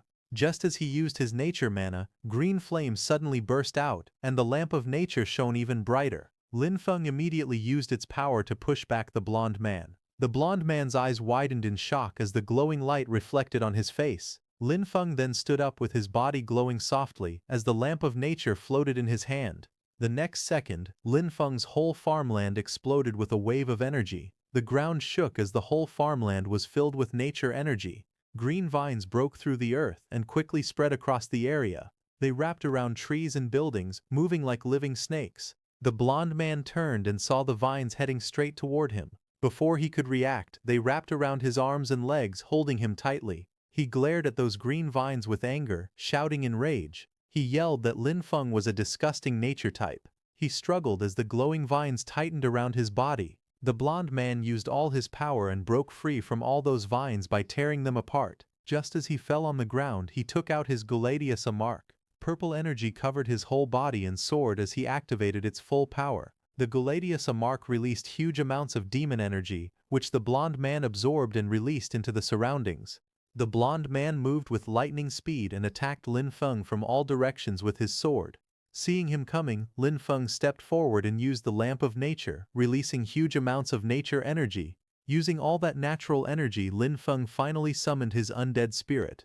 Lin Feng's warrior Undead, Heikui, who was the original Necromancer, appeared in front of Lin Feng. But he wasn't in his purple undead form. His whole body was covered by leaves and vines as he appeared in his human form. Just as he appeared, he used nature energy to block the blonde man's multiple sword strikes. The blonde man used his demonic energy to push He Kui with full power, but it was no use. On top of that, the blonde man's sword broke into pieces completely. He Kui, covered in vines, stepped forward through the dust, his eyes sharp as more green power gathered around his arms. Seeing him, the blonde man's eyes widened in shock. He recognized Lin Feng's undead and asked if He Kui was not dead, but He Kui didn't say anything and just stood with green flames dancing around him, ready for the next strike. Lin Feng, surrounded by glowing green energy, looked forward with a calm face. He gave a cold order to his undead, telling it to kill the blonde man. At his command, He Kui, with leaf-like vines around his body, rushed forward. His arms swung out, green fire trailing behind him as he grabbed the blonde man and dragged him along. The blonde man's eyes widened in shock. He shouted, telling He Kui that they were allies, but before he could finish, a violent impact followed. A huge splash of blood burst across the scene. The man He Kui had grabbed was smashed brutally. His broken body fell to the ground, blood leaking from it as green flames burned around him. After killing the blonde man, Lin Feng fell on his knees and coughed weakly. He was completely exhausted. The next second, Lin Feng lay on the ground as the glowing green flames started to fade from his body. He looked helpless and told He Kui that he was done for. In the next moment he collapsed completely, falling over with no strength left. His body hit the ground hard. The lamp of nature crystal floated nearby, completely drained of its power. He Kui stood beside Lin Feng, watching him with a calm expression. He let out a slow breath, seeing that Lin Feng was just unconscious. Then He Kui's body started to change. Purple flames wrapped around him, climbing across his skin. His green vine-like armor shifted and disappeared under the rising dark energy. His entire form transformed. Black, flame-shaped markings spread across his chest and arms. Purple fire swirled around him as his muscles tightened and his eyes sharpened. He completely transformed into his undead form. After the complete transformation of He Kui, his body suddenly shone brightly. Then pieces of his body began to break away. In the next moment, the purple shell covering him shattered into small fragments, and the undead aura around him faded completely, leaving nothing behind. The scene then shifted to a peaceful landscape. A bright valley stretched between distant mountains, covered in green fields and forests. In that green field, someone waved flags in the distance. The flags carried the symbol of a lion's head. It was a group of armored knights riding in formation, their white horses marching proudly. Behind them, a decorated royal carriage traveled along the road. Inside the carriage, 3 people sat together, one in blue clothing, one with long red hair, and another dressed in dark attire. The carriage moved steadily as sunlight shone over the land. Inside the moving carriage, the red-haired warrior sat with a serious face. His armor reflected the sunlight coming through the window. Across from him, the older man with long brown hair and a beard looked at him calmly, waiting for him to speak. But a quiet moment passed between them. The red-haired warrior lowered his eyes, as if thinking about something difficult. The older man watched him closely, also not saying a word. Then the older man turned his head toward the window. The bright sky and green mountains outside caught his attention as the carriage continued forward. But suddenly, a glowing green energy appeared outside, swirling around the trees that surrounded a wooden building hidden within the forest. As it appeared, the whole carriage shook violently, shocking the people sitting inside. All 3 looked ahead with tense expressions. The carriage suddenly shook again as something dark hit its roof. The impact made the whole vehicle jolt. Then from the carriage bright streaks of energy shot across the sky, rushing past the moving carriage. The horses kept running, but the disturbance was impossible to ignore. Inside, the red-haired man noticed it first. His eyes widened in surprise and he leaned forward sharply. A knight stopped the carriage and bowed beside the window. The red-haired man and a blue-haired girl looked out from inside, watching him closely. After hearing what that knight said, the red-haired man sat back on the seat. His expression was calm but thoughtful as he stared ahead, thinking about what had just happened. At dawn, Lin Feng's farmland was filled with golden sunlight. Thick green vines rose from the ground and the whole farm was completely destroyed with dust and debris scattered all around. Suddenly some people came there covered in white light at high speed. This was the same group who were on that carriage. They arrived and stood at the edge of the farmland. The man with long brown hair stepped forward first, glowing light shining behind him. His expression was serious as he looked around. He observed the scene and spoke with amazement, saying it was pure nature magic. Behind him others examined the vines crouching near the thicker ones. One of his men commented that it was hard to believe such a strong expert was hiding in a remote place like this. Another man said he would gladly accept being made the dean of the nature department if he could possess magic this pure. One of the younger men studied the surroundings. He pointed at the damaged ground and floating stones, saying it looked like there had been a battle with the demon clan. Just then, that brown-haired man noticed Lin Feng collapsed on the ground, unconscious, and the lamp of nature lying beside him. The brown-haired man stepped closer and looked down at Lin Feng. He recognized the lamp of nature. The brown-haired man raised his head, understanding what had happened. His eyes widened as he said that Lin Feng must have suffered backlash from forcefully activating the lamp of nature. Green energy rose around his hands as he knelt beside the unconscious Lin Feng. He pressed both hands on Lin Feng's chest, sending soft, glowing nature magic into his body to stabilize him. On the other hand, inside Lin Feng's consciousness, everything shifted. His body appeared floating in a bright blue space filled with purple and blue energy. Chains of swirling power wrapped around him. He looked around in shock and asked himself if this place was inside his own body. The energy moved gently around him. He sensed warmth in it and realized it felt kind and calm. He understood that this power belonged to him. He then looked in different directions. Purple flames floated around his arms as he stared forward and quietly said that this must be his own power. He reached out his hand. Purple energy swirled around his fingers as he touched the drifting aura in front of him, wrapped completely by the same purple and pink flames. His eyes sharpened as he looked at the power surrounding him. He wondered aloud if this was Necromancer power. Suddenly, the swirling force around him exploded outward and sent his body tumbling through the space of light and colors. The flames twisted violently as he spun. He steadied himself again, eyes focused. Confusion filled his face as he asked what was going on. More purple flames wrapped tightly around his torso and arms. His expression grew tense when he realized something unsettling. The Necromancer power was actually not under his control. Just then, in the distance, a purple heart-shaped core appeared floating high above the clouds, pulsing with energy. Lin Feng stared toward it from below as energy continued to swirl around him. As purple flames swirled through the clouds, a small shadowy creature formed within the glowing mist. A moment later, the clouds split apart, and He Kui, who was the original Necromancer in his human form, stepped out, surrounded by pink and black energy. He floated above Lin Feng, who stared up at him in shock. Lin Feng shouted He Kui's name, asking why he was alive. Hadn't he died? He Kui's expression stayed calm. He answered that he really did die. Then his face shifted into a smile as the purple flames wrapped around his body. He said that thanks to Lin Feng he was able to understand the true meaning of death. He Kui then stretched out his hand, dark energy curling around his arm and fingers. His body moved forward as though preparing to strike. Lin Feng was surprised when a massive claw-like hand formed out of swirling purple and black energy rushing toward him. Lin Feng looked alarmed as the purple energy tightened around him. He shouted that this was not good. Sweat rolled down his face as he struggled. He yelled that he couldn't break free at all. He Kui rushed toward him with a crazed smile, purple and black flames swirling around his arms. He laughed sharply and said that if he killed Lin Feng, his body would become his. He Kui leaned in close, speaking directly into Lin Feng's face. He said that when that time came he would be reborn. At that moment, from outside, the brown-haired man infused nature energy into Lin Feng. Suddenly, a bright white impact struck He Kui from behind, forcing his body forward.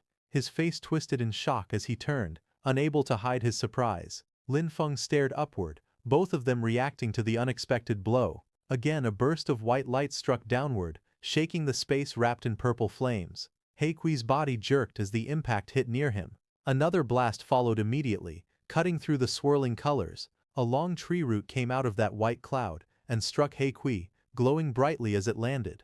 He Kui twisted, his face contorted in shock as the attack slammed into him. Lin Feng floated behind him, still bound by swirling energy. He Kui crashed downward, hitting the ground as the purple and black flames roared around him. Lin Feng, who was in his hand, also crashed down. More strikes came down from above, forcing He Kui to brace himself. He growled in frustration, calling the attack terrifying. He became very angry as he recognized the source and gritted his teeth. He cursed under his breath, saying it was nature-type power. He Kui threw Lin Feng on the ground with full power. Lin Feng hit the ground as the purple fire spread around him. He Kui raised his hand to attack, but before he could, Lin Feng's nature energy filled the whole surrounding area. Lin Feng's body drifted through a swirling space of bright colors. One side glowed purple, the other green, showing his body floating helplessly. He spun in midair trying to regain balance. but suddenly he hit a wall separating those two spaces. Then everything turned dark for a moment. A faint glow appeared like a sunset behind trees, slowly pulling the scene back to reality. Lin Feng opened his eyes, lying on the ground with medical patches attached to his chest. He wiped sweat from his face and breathed hard. He felt that it was very close. His undead power had already run out earlier, and because of that He Kui didn't have enough strength to continue fighting anymore. But he hadn't imagined that He Kui was hidden inside the undead power. He said it was actually a dangerous threat. While he was thinking all that, he suddenly noticed the brown-haired man standing there. The brown-haired man spoke calmly. He said he had checked the injured Lin Feng's condition. He had only overused his mana and suffered light internal shocks. Nothing serious. One of his men reported that he had checked the area too. The aura they sensed earlier belonged to a high-level demon clan member, someone at least above level 20. But suddenly another man noticed Lin Feng and told the brown-haired man that Lin Feng had woken up. Lin Feng lay on a medical bed, confused as he slowly sat up. When the brown-haired man saw him awake, he said the surgery had gone very well. A suited officer helped Lin Feng up and asked directly if he was the one who killed the demon clan member and how he felt now. Lin Feng didn't answer right away. Seeing more men gathering around and watching him closely, he looked down slightly, his expression turning serious. He thought to himself that he didn't know who these people were, so it was safer for him to speak less. Seeing him hesitate, the brown-haired man calmly told him there was no need to be nervous. He studied Lin Feng quietly. In his thoughts, he wondered if the child's nature magic was too pure. Maybe he was the child of nature that Vera had talked about. Lin Feng's ID card slipped from his pocket. The brown-haired man glanced at it and said that based on his clothes and ID he must be from Sunwheel Academy. He then took out his ID and introduced himself properly. He said they were mentors from the Extraordinary Academy's Nature Department. Hearing this, Lin Feng stood up and bowed politely. He introduced himself as Lin Feng from Sunwheel Academy and greeted the mentors respectfully.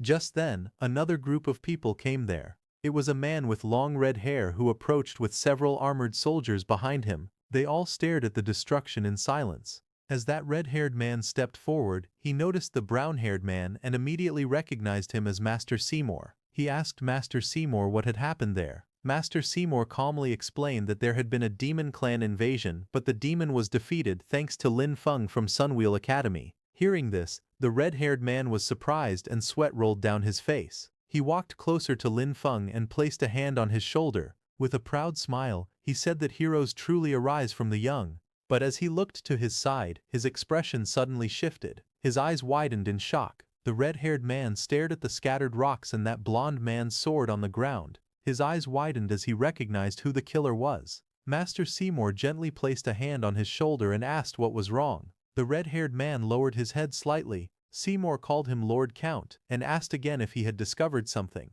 After a moment of silence, the red-haired man finally spoke. He said he was thinking about how hard they fought on the front lines to resist the demon clan. Yet even with all their effort, a demon clan member still managed to sneak into the rear. He said it was truly shameful.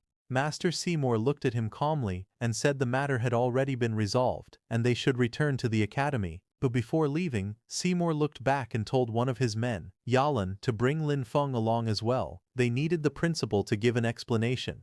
Inside the principal's office, the room glowed with warm sunset light. As Lin Feng, Master Seymour, and the principal faced each other, the principal sat behind his desk and said he already knew about the incident. He explained that the school would strengthen its management and that 3 more patrol teams would be added. Before he could finish speaking, Master Seymour suddenly grabbed him by the collar. Master Seymour pulled him close and shouted angrily. He said people only panic when death is already at their door, just like looking for a toilet only after making a mess. His anger turned into an outburst as he shook the principal, yelling about what use a principal like him even had. Lin Feng quietly placed a hand over his face, looking embarrassed while watching the scene. Master Seymour pulled the principal closer and glared at him. The principal, feeling embarrassed, whispered that a student was still in the room and begged him to give him some face. Master Seymour threw the principal onto the chair behind him and continued speaking. He said that while the principal admired wolf culture and didn't mind students acting wild, a student killing a member of the demon clan was actually a good thing. He insisted that this matter couldn't be brushed aside with just one sentence.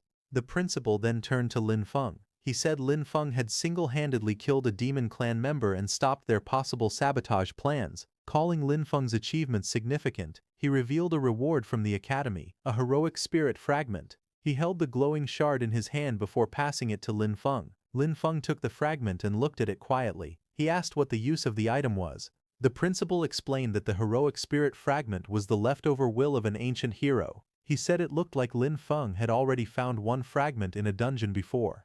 The principal continued, saying that when two fragments came from the same hero, they would be drawn to each other and merge. When that happened, a heroic spirit projection could awaken and fight as the user's partner. He added one more important detail. This heroic spirit projection had no restrictions. Hearing that, Lin Feng said that, in that case, if he ever ran out of mana again, he would still have the strength to fight. He then pulled out the fragment he already had. Holding both pieces together, the two fragments began merging in his hands. A bright glow formed as the fragments fused. In the next moment, a green aura burst out, and a long spear appeared, held by a heroic spirit projection standing before him.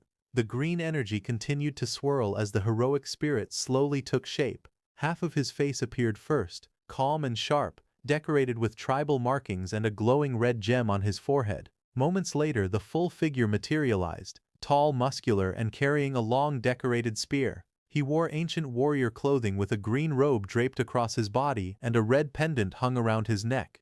His presence felt powerful and dignified. A burst of light flashed under his foot as he knelt. The warrior lowered himself onto one knee before Lin Feng. Placing a hand on his chest, he introduced himself respectfully, saying he was General Guan Yu, and greeted his summoner. The principal stared in shock, unable to hide his surprise. He quickly grabbed a book and flipped through the pages, trying to figure out who this powerful spirit was. The principal stared at the open book in his hand, confusion written across his face. He wondered aloud why this heroic spirit didn't appear in any historical records.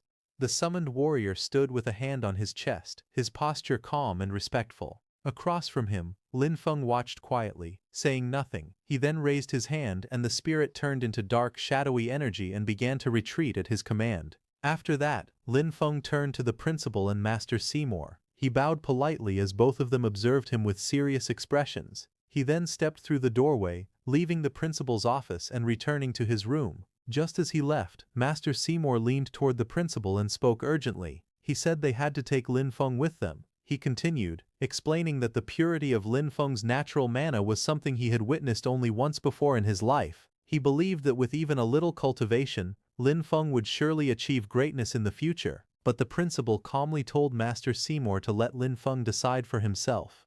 Outside, Lin Feng closed his eyes and slowly shook his head. Remembering his fight with that demon worshipper, he quietly thought to himself that he was still too weak. He admitted that when facing truly strong enemies, his methods were too few and his endurance was still lacking. His gaze hardened. He knew he had to increase his strength as soon as possible. Otherwise, even farming in peace would be impossible. He walked through the academy grounds, thinking back to the mission hall. If he remembered correctly, many of the rewards there included skill scrolls. Soon, he arrived at the academy mission hall. Rows of blue mission screens floated in the air before him. He read through the rules. Mission rewards were divided into 4 tiers: A, B, C, and D. He decided that at his current level, the rewards from C rank and D rank missions were far too low. His attention shifted to the higher tier missions.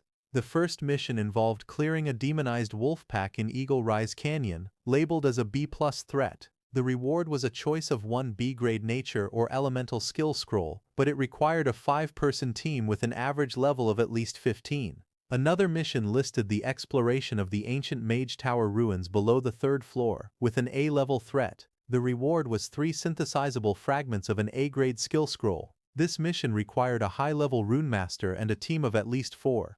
The third mission stated that supplies needed to be escorted to the eastern border, Iron Rock Town. The mission was rated at threat level B, and the reward was a B-grade general skill scroll and 100 military merit points. It also required a team of at least 2 people who had survival skills and fire-type combat abilities. After reading that, Lin Feng reached out and tapped the mission screen with his fingers. He muttered the name softly, Iron Rock Town. He remembered that it was an important military town. He recalled hearing that because soldiers stayed there for long periods, they had developed a special military farming method. This method could grow food and medicinal plants even in harsh, barren places. A small smile appeared on his face. If he could learn this method, it would be very useful. Then he looked at the requirement again. The mission needed a 2-person team. Seeing that, he sighed to himself. Finding someone with fire-type abilities would be troublesome. Just then, nearby, two girls were arguing loudly. One of them shouted that it was all because of the other. Hearing that, Lin Feng immediately turned around, watching the scene in front of him. A group of students had gathered nearby. In the middle of the crowd, a pink-haired girl was arguing with a blonde girl. Behind the blonde girl, her two bodyguards were standing. When Lin Feng saw the pink-haired girl, he immediately recognized that it was Ailing.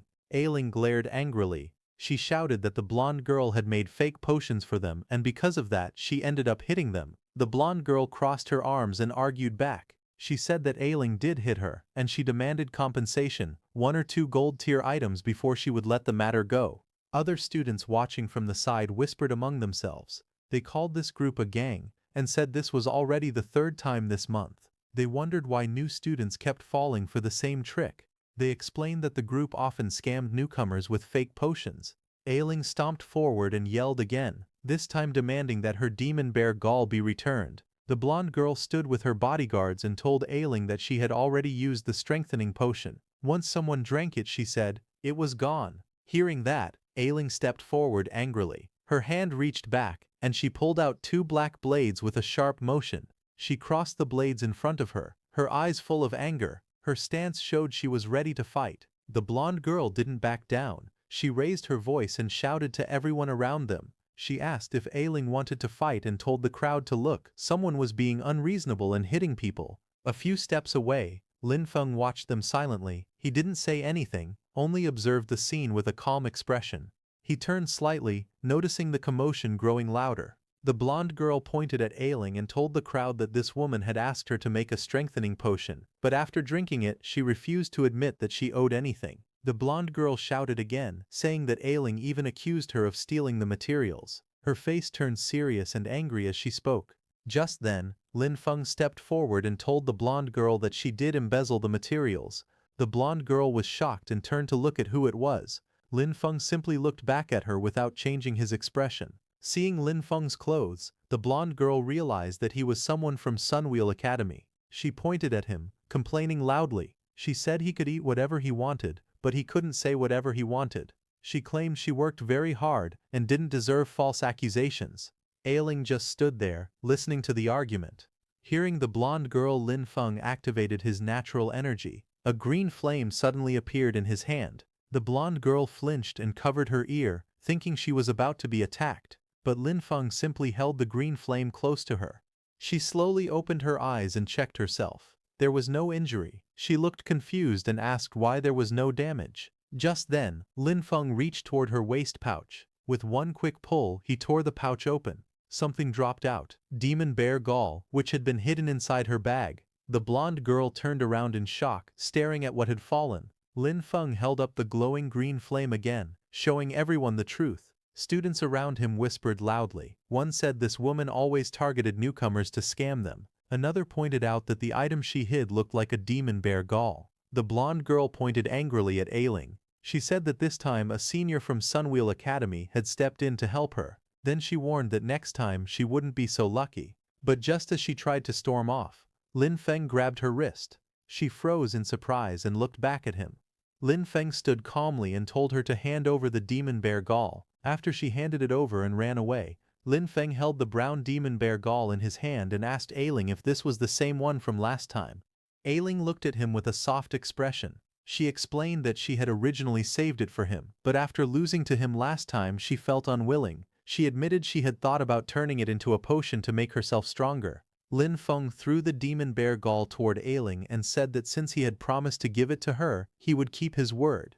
He admitted that the demon bear gall didn't improve his strength as much as he had expected. After giving it back, Lin Feng turned to leave. Ailing called out to him gently. She thanked him, saying his name with a shy expression. He looked back at her calmly and said there was no need to thank him.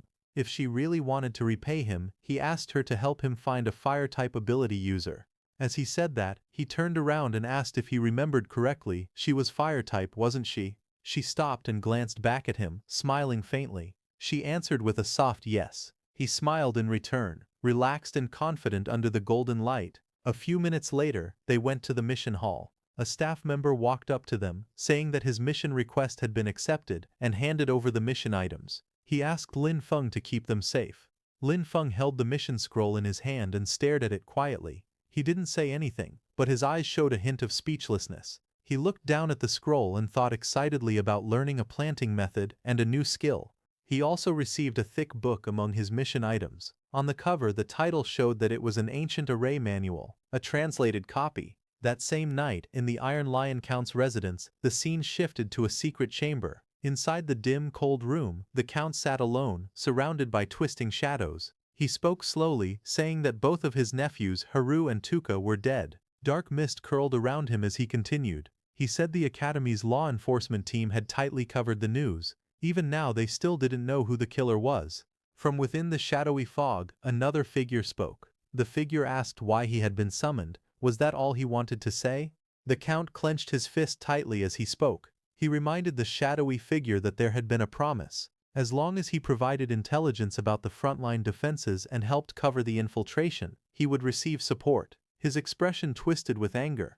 He shouted that the other party had promised to help him rise to a high position. Then his voice cracked with rage. He yelled that because of the defeat in the war he had already been demoted from Duke to Count by that old man. His eyes widened, veins bulging as he screamed, asking how things had ended up like this. He continued shouting. He said his military power had been taken away, and his territory had been cut in half. He couldn't even protect his own nephews now. He demanded to know where the promised aid was. The dark figure answered calmly from within the swirling shadow mist. It said the battlefield was unpredictable, and their side had also taken losses. As for the nephews, the figure claimed their deaths were due to their own weakness. If the Count had sacrificed Hiru and Tuka earlier as planned, the situation wouldn't have turned out like this. The Count trembled and shouted back, asking if they thought he didn't want to follow the plan. But before he could finish, a pale, ghostly hand reached out from the shadows. Dark energy wrapped around the hand, and the scene froze with its eerie movement. The Count fell silent for a moment, his red eyes trembling with anger. He gritted his teeth but couldn't find the words to answer. Across from him, the shadowy figure spoke coldly. It said that Lord Galadiasa only cared about results. The Count's face twisted with frustration as he snapped back. He said that ever since he had opened a back door on the battlefield for them, the old man had been watching him closely. He asked how he was supposed to help any further. The shadow replied without emotion. It said that was his own problem, and reminded him not to forget his position. The shadowy figure stepped forward angrily. It pointed out that even the group from the nature department could not save him now, its voice turning sharp as it spoke. The Count's expression tightened as he stared into the swirling darkness, fear and anger mixing in his eyes. His jaw clenched as he stared forward, his teeth grinding in anger. Purple shadows drifted around him, showing how tense he had become. Then the shadowy figure stood on the steps, its dark aura spreading wide. It spoke coldly, saying that relying on the nature department to remove the curse would only cause the Count to die even faster. After saying that, it retreated. The Count turned slightly, watching the swirling dark energy disappear. His expression remained stiff and troubled. The Count lifted his coat and began walking away, his steps confident as his hair swung behind him. He spoke without looking back. He said they had already set things up in Iron Rock Town and reminded his men to move the garrison away when the time came. High in the mountains, a long winding road led toward Iron Rock Town. Two figures walked side by side along the narrow path, surrounded by endless green ridges under the bright sky. It was Lin Feng and Ai Ling walking through a sunlit forest. Yi Ling suddenly turned her head in surprise. Her eyes widened as she looked behind them. A massive wolf, taller than both of them, walked quietly at their backs, its red eyes glowing and its fangs exposed. Lin Feng didn't notice it, but Ai Ling stared at the creature in confusion. In the next moment, she jumped forward, grabbing her weapon with one hand. Her expression turned sharp and focused as dark lightning formed under her grip. She leaped into the air, her body spinning as flames erupted around her. Her weapon slashed through the sky, creating burning arcs aimed at the wolf below. The wolf raised its claws in defense as the fiery attack came down from above. But it was no use. In a single attack, Ai Ling cut down the wolf's neck. The girl looked down with a frown and said that something felt wrong. She pointed out that this was already the third attack within the past hour. Lin Feng walked up to Ai Ling and asked her what was wrong. Ai Ling stepped closer to him, still gripping her weapon behind her back. Looking at the wolf, she explained that Iron Rock Town was an important military town, so troops regularly cleared and patrolled the area. She continued, saying that under normal circumstances, in a place so close to the main road, even large wild beasts were rarely seen, let alone demonic wolves. Lin Feng listened, still uneasy as they continued down the mountain path. Ai Ling said that ever since they entered the mountain area that morning, they had already faced 3 waves of attacks. She added that this was very abnormal. Hearing that, Lin Feng crouched low on the hillside ahead of her, scanning the surroundings. Terraced fields stretched far into the distance behind him. Green energy suddenly flowed around Lin Feng, wrapping the ground in glowing patterns as he used his ability. He leaned forward and stood up slowly after finishing his check, pointing toward the forest. He reported that the surrounding plants hadn't detected any anomalies, but he was still cautious. He told her that regardless of the situation, they should speed up and try to reach the outskirts of Iron Rock Town before dark. The two of them moved quickly through the mountains, their bodies turning into streaks of white light as they shot across the sky. Soon they arrived at the outskirts of Iron Rock Town. Massive white stone structures rose layer by layer, covered in greenery and bright flowers under the clear blue sky. Lin Feng stared at the city in surprise. He asked if the sight before them was the suspended terraced fields. He immediately ran toward the city excitedly, saying that the view was spectacular and that he was ready to learn the planting method. Before he could go any farther, Ai Ling grabbed the back of his jacket and told him to wait. She stood close to him, staring around with a tense expression. She pointed out that the place was too quiet, even though Iron Rock Town was an important military town. The two walked through the empty streets. Ai Ling told him to prepare for battle and said they should move forward carefully. They ran between the buildings, checking the silent town. As they turned a corner, they suddenly spotted a soldier sitting against a stone pillar with a rifle in his hands. Lin Feng called out to Ai Ling that someone was there. He stepped closer and placed a hand on the soldier's shoulder, but the soldier didn't react.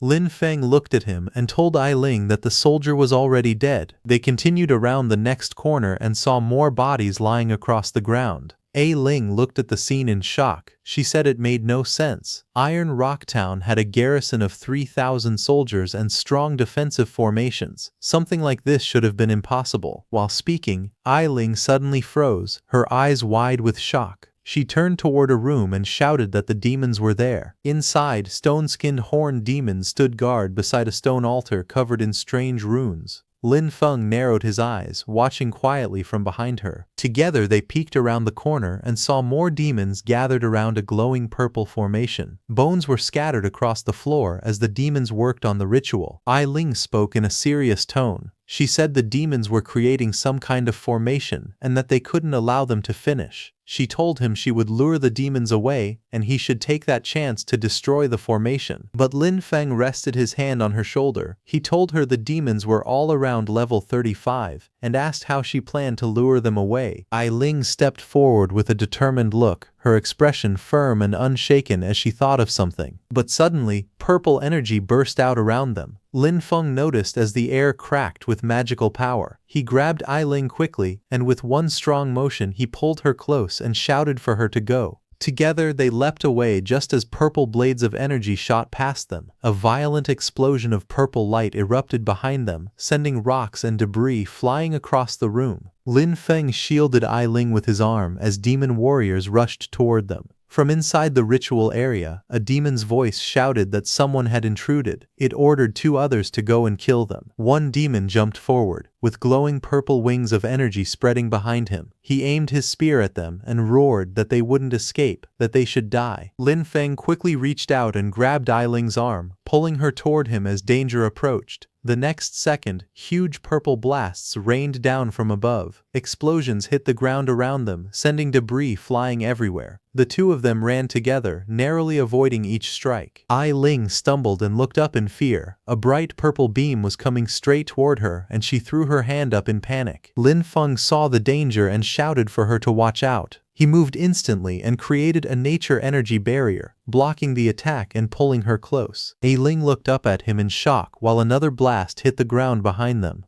Lin Feng stood calmly, looking ahead with a confident expression. Dust floated around him from the earlier explosion. Ai Ling stared at him with wide eyes. She was blushing, seeing how heroic he looked at that moment. But suddenly, both of them were thrown into the air by a burst of purple energy. Their bodies spun as rocks and glowing lines shot past them. They landed hard on sandy ground. Smoke slid across the surface as several demons with spears ran toward them. Ai Ling pushed herself up and grabbed her dagger, glowing with bright green light. She held it tightly while glaring forward, but suddenly the green light disappeared from her weapon. She looked at it in shock. When Lin Feng tried to use his power, green energy gathered around his hand, swirling like a flame, but it also disappeared. Lin Feng looked at his own hand and spoke calmly. He said the mana in this area couldn't be channeled, and that the formation from before probably had a mana imprisoning effect. He then took out the item he got from his principal and pressed it, but nothing happened. Lin Feng was shocked to see that he couldn't even summon heroic spirits and that this was bad. A skull-faced demon appeared with a wide grin. It asked if they liked the anti-magic formation and said only demonic energy could be used here. It laughed loudly. More demon soldiers walked toward them with their weapons, while Ai Ling and Lin Feng stood facing them. Lin Feng glanced at Ai Ling and had a quick thought. He knew undead magic didn't follow the normal magic system, but Ai Ling was standing right next to him. He thought that if he used it, he would definitely be exposed. So he believed he could only run. Suddenly, Ai Ling called out to Lin Feng. She told him that she would hold the enemies off, so he should escape and go to the Changfeng fortress in the east to get help. Lin Feng stared at her in surprise and asked about her. Her hand tightened into a fist as she spoke again. She said that someone had to go back and report the situation. She turned her back slightly and continued. She said that she had lost to him in their last match and that she couldn't let him look down on her again. Then she raised her weapon, her eyes firm. She shouted for him to go.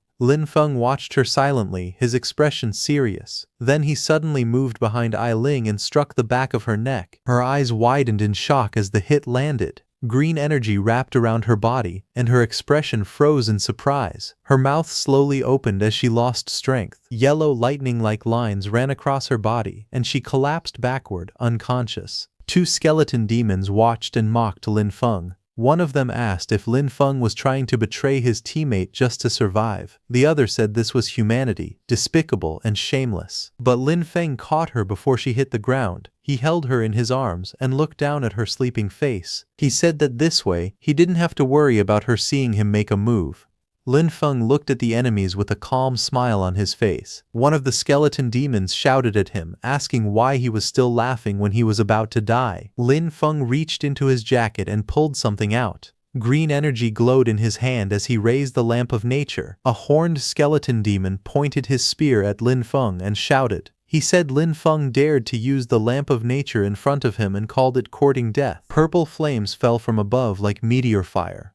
Lin Feng stood with his back facing them, holding the green crystal as the bright purple streaks came down toward him. Just as those waves of purple attacks rushed toward Lin Feng, a green barrier formed around him. The energy circled him like a shield, pushing away the smoke and force around his feet. Lin Feng stood calmly inside the green light, holding the glowing lamp of nature in his hand. The lamp of nature floated slightly as green flames wrapped around it. The next second, Lin Feng infused his necromancy energy into the lamp of nature, turning it into the lamp of the undead. Lin Feng held the lamp of undead in his hand. Purple energy glowed inside it as he looked at the demons with a calm smile. Just as he activated the lamp of undead, his necromancer power activated. Lin Feng's undead Savis, covered in purple energy, appeared behind him. It stood quietly like a guardian behind Lin Feng. At the same time, the demons struck. Several huge purple energy blades came crashing toward Lin Feng with explosive force, but something blocked those energy blades with a violent purple explosion, sending debris flying everywhere. It was Lin Feng's undead Savis who blocked the demon's attack and stood firmly in front while energy swirled around it. That demon looked at the scene in shock. It shouted in disbelief, saying that these creatures were undead and questioning why they were appearing. Lin Feng looked forward with a calm expression and said that the hunt had begun. Dark energy gathered around him as several powerful undead figures appeared behind him. They stood like a terrifying army surrounding their master. On the ruined streets outside Iron Rock Town, several demon warriors faced Savis.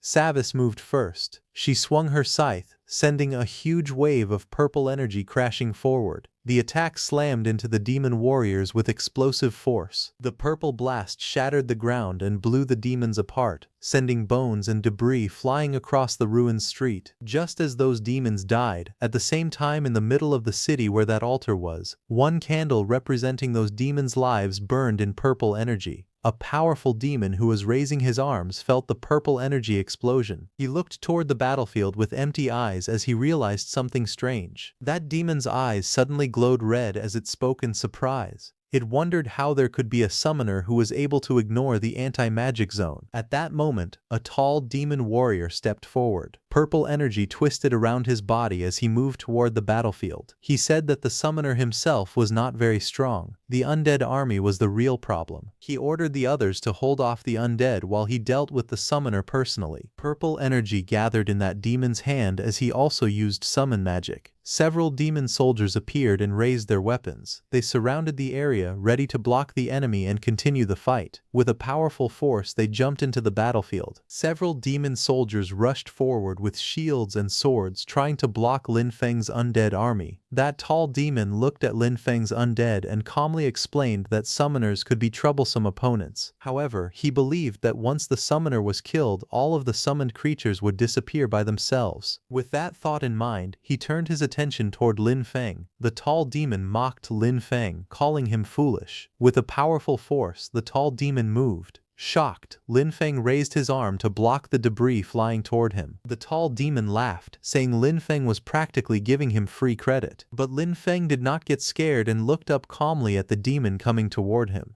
Dark purple energy surged through the air as the tall demon gathered power and prepared a powerful attack. He unleashed a technique called Demon Battle Art, Soul-Shattering Fist. Purple energy twisted around his arm as he raised his fist high into the air. With killing intent in his voice, he shouted for Lin Feng to die. The powerful energy rushed toward Lin Feng like a storm, but Lin Feng remained calm. His eyes narrowed slightly as he watched the attack approach. Without panic, he lifted his hand and clenched his fist. A bright green energy suddenly appeared around his arm, forming a glowing blade-like aura. It was the nature energy that wrapped around his fist as if it were a weapon. Lin Feng prepared to counter the incoming attack. Seeing this, the tall demon suddenly paused in surprise. A confused sound escaped from him as he noticed something unexpected. The demon's powerful punch crashed forward, releasing a huge burst of energy. The attack exploded through the air, but Lin Feng did not get pushed back. He muttered about his punch, telling the tall demon that his strike carried the strength of 20 years of power behind it. Just as he said that, Lin Feng's green energy fist slammed directly into the demon's attack. The two forces collided violently in mid-air. Lin Feng stared at the clash and shouted, asking the tall demon if he could really block such a powerful attack. The next instant, a massive explosion erupted where the two attacks met. Blinding light burst outward as the ground shattered and debris flew everywhere. On the other hand, Lin Feng's undead warriors were also stronger than those demon warriors. In front of their attacks, the demon's bones cracked apart violently as the force tore through them, breaking their bones into pieces while dark purple energy scattered into the air. Lin Feng stood calmly, watching his undead one-sidedly destroy those demon warriors. After killing all the demons, Lin Feng's undead came to his side, covered in purple energy. Seeing all the summoned demon warriors dead, that tall demon looked at Lin Feng with fear and demanded to know who he was. Lin Feng stood quietly with his hands in his pockets, completely calm. Lin Feng then asked that tall demon, who was already injured by that energy blast, why they were attacking Ironrock Town. He demanded to know what their goal was. That tall demon laughed coldly and mocked him. It said a mere human insect had no right to interrogate it. It warned that once the great Guladosa descended, every human there would become nothing more than fuel. Hearing that name, Lin Feng's eyes sharpened slightly. He immediately recognized it and muttered with a serious expression that it was Guladosa again. He slightly turned his head and called Savis standing behind him. Savis was confused and stared at Lin Feng with question marks in her eyes, trying to understand if he was calling her. As she got closer, Lin Feng told her to handle the interrogation since she had said she was good at interrogating enemies. Hearing that, Savis smiled mischievously as purple energy flowed around her body. Lin Feng looked at the enemies calmly and spoke in a low voice. He said he needed their entire plan.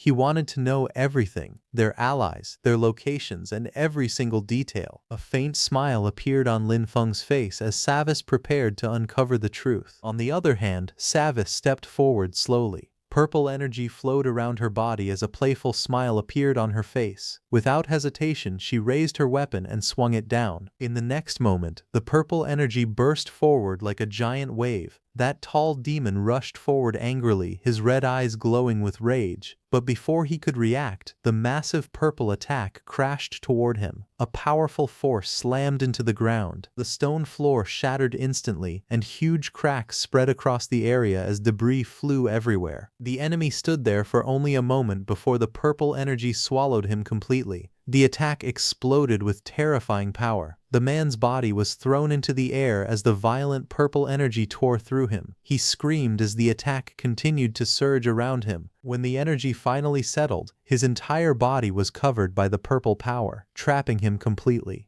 The battlefield fell silent as the overwhelming attack finished. Lin Feng stood quietly, his expression calm as he looked ahead. Nearby, Ailing lay unconscious on the ground. Without showing any concern, Lin Feng simply glanced at her before turning away. He slowly walked forward, leaving her behind. A faint purple trail of energy followed behind him as he moved. Soon he arrived at a strange structure in the middle of the area. In front of him stood an ancient altar platform. The stone structure was surrounded by scattered bones and skulls, creating a dark and eerie atmosphere. Above the altar, a glowing magical formation floated in the air. Purple flames burned at the center, while mysterious runes formed a star-shaped array around it. Lin Feng stared at the altar carefully. At the center of the purple flames, something unusual floated in the air. A strange object was sealed inside the burning magical energy. As he observed the altar, Lin Feng quickly sensed something wrong. He realized that the natural magic in the surrounding space was being suppressed. After thinking for a moment, he came to a troubling conclusion. The nature magic around the area was completely blocked. In fact, almost all magic in this place had been sealed. After observing the surroundings for a moment, he realized that this place was an anti-magic zone. He slowly raised his hand and tried to touch the floating magical energy in front of him.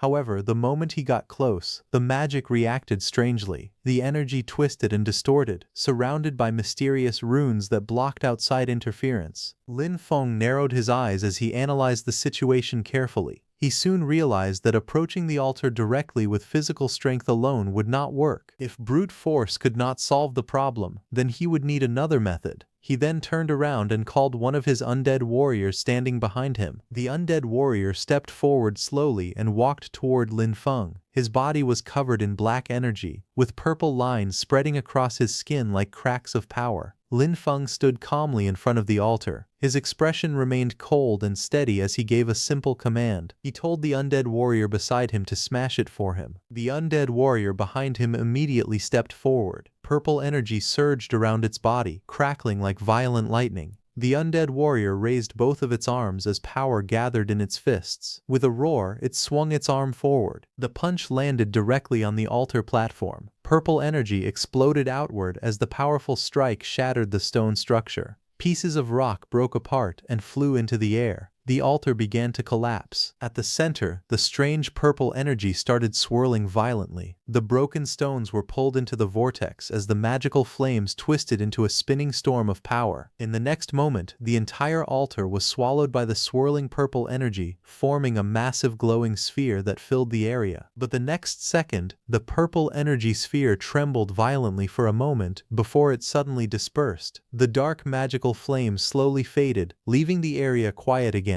Lin Feng watched the scene calmly, his expression still steady. After the altar was destroyed, the surroundings became silent. There was no movement or reaction from anywhere. Lin Feng concluded that there were no signs of life anywhere. The ground was covered with broken stones, demons scattered bones, and old weapons. Demon bodies lay across the floor. Lin Feng stood silently among the ruins, thinking about the situation. He thought that since nothing else seemed to be happening here, he should go back and check on Ailing first. With that thought in mind, he went to where Ailing was unconscious. Lin Feng checked Ailing's condition carefully. After examining her injuries, he calmly concluded that aside from some minor internal injuries and a few surface wounds from earlier, she was basically fine. Seeing Lin Feng treating Ailing like that, David standing beside him looked at him with wide eyes. She was a little unhappy as she felt wronged. Lin Feng noticed her expression and paused for a moment. A drop of sweat appeared on his face as he stared at her in slight confusion. He realized that Savis also had her feelings. He tried to say something to her, but before he could say anything, he suddenly saw something that changed his expression. His eyes widened as he saw something glowing under her clothes. Without wasting another second, Lin Feng pulled out that thick red book with a golden star on its cover that he had gotten from the mission hall. The moment he opened it, the pages began flipping rapidly on their own. He stared at the book with a serious expression as it floated slightly in front of him. Then strange magic suddenly appeared. A large red magic circle formed in the air, glowing brightly with complex patterns and symbols. Green energy streams burst out from the circle. Lin Feng stepped back in shock as nature energy flowed around it like waves, sparkling as it surrounded the pages. Looking at the strange scene in disbelief, Lin Feng realized that the book had activated by itself. In the northern part of Iron Rock Town, near Riverside Town, the surroundings had finally calmed down as the scattered mana slowly recovered.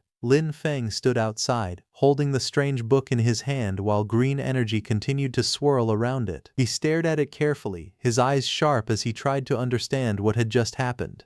He realized the book had activated automatically. Not far away, Ailing lay unconscious on the ground. Lin Feng quickly moved toward her and crouched down beside her. Without wasting time, he opened his bag, preparing to check her condition. At the same time, his expression turned serious as he sensed mana in the distance. He looked in that direction, realizing that it was the direction leading toward the Demon Clan battlefield. Without hesitation, Lin Feng made his decision. He stood up and immediately rushed forward, moving at high speed as he headed straight toward that location. Lin Feng moved rapidly across the ruined battlefield, his body cutting through the air as streaks of green energy followed behind him. The ground below was completely destroyed, burnt earth, broken buildings, and flames still rising into the sky. Without slowing down, he leaped forward, crossing over shattered rocks and collapsing debris when suddenly he saw something. In front of him, several broken stone fragments floated in the air, each carved with strange symbols. Lin Feng's eyes narrowed slightly as he observed them. Not far away there was a city. The city's ruined streets stretched forward, filled with destruction. Flames burned fiercely in the distance, and smoke rose into the sky. As Lin Feng walked in, suddenly screams echoed through the area. Someone laughed crazily, while another voice cried out in pain. Lin Feng walked forward calmly, his expression turning serious as he took in the scene. Sweat appeared on his face as he realized that there were still people here. He took out a cloak to hide his identity and moved in that direction. Ahead, a terrifying demon chased after a woman and a young girl through the ruined battlefield. Its hollow eyes burned with cruel intent as it raised its sword and mocked them, asking where they thought they were running. The woman ran desperately, holding the child's hand tightly as they stumbled across the broken ground. Sharp stones cut into their feet. Suddenly, the child tripped and fell hard onto the ground. The woman turned back in panic, her heart tightening as she saw the girl collapse. Before she could react, the demon closed the distance in an instant. With a powerful swing, it brought its sword down toward them. The woman's face turned pale as death approached. She shouted with all her strength,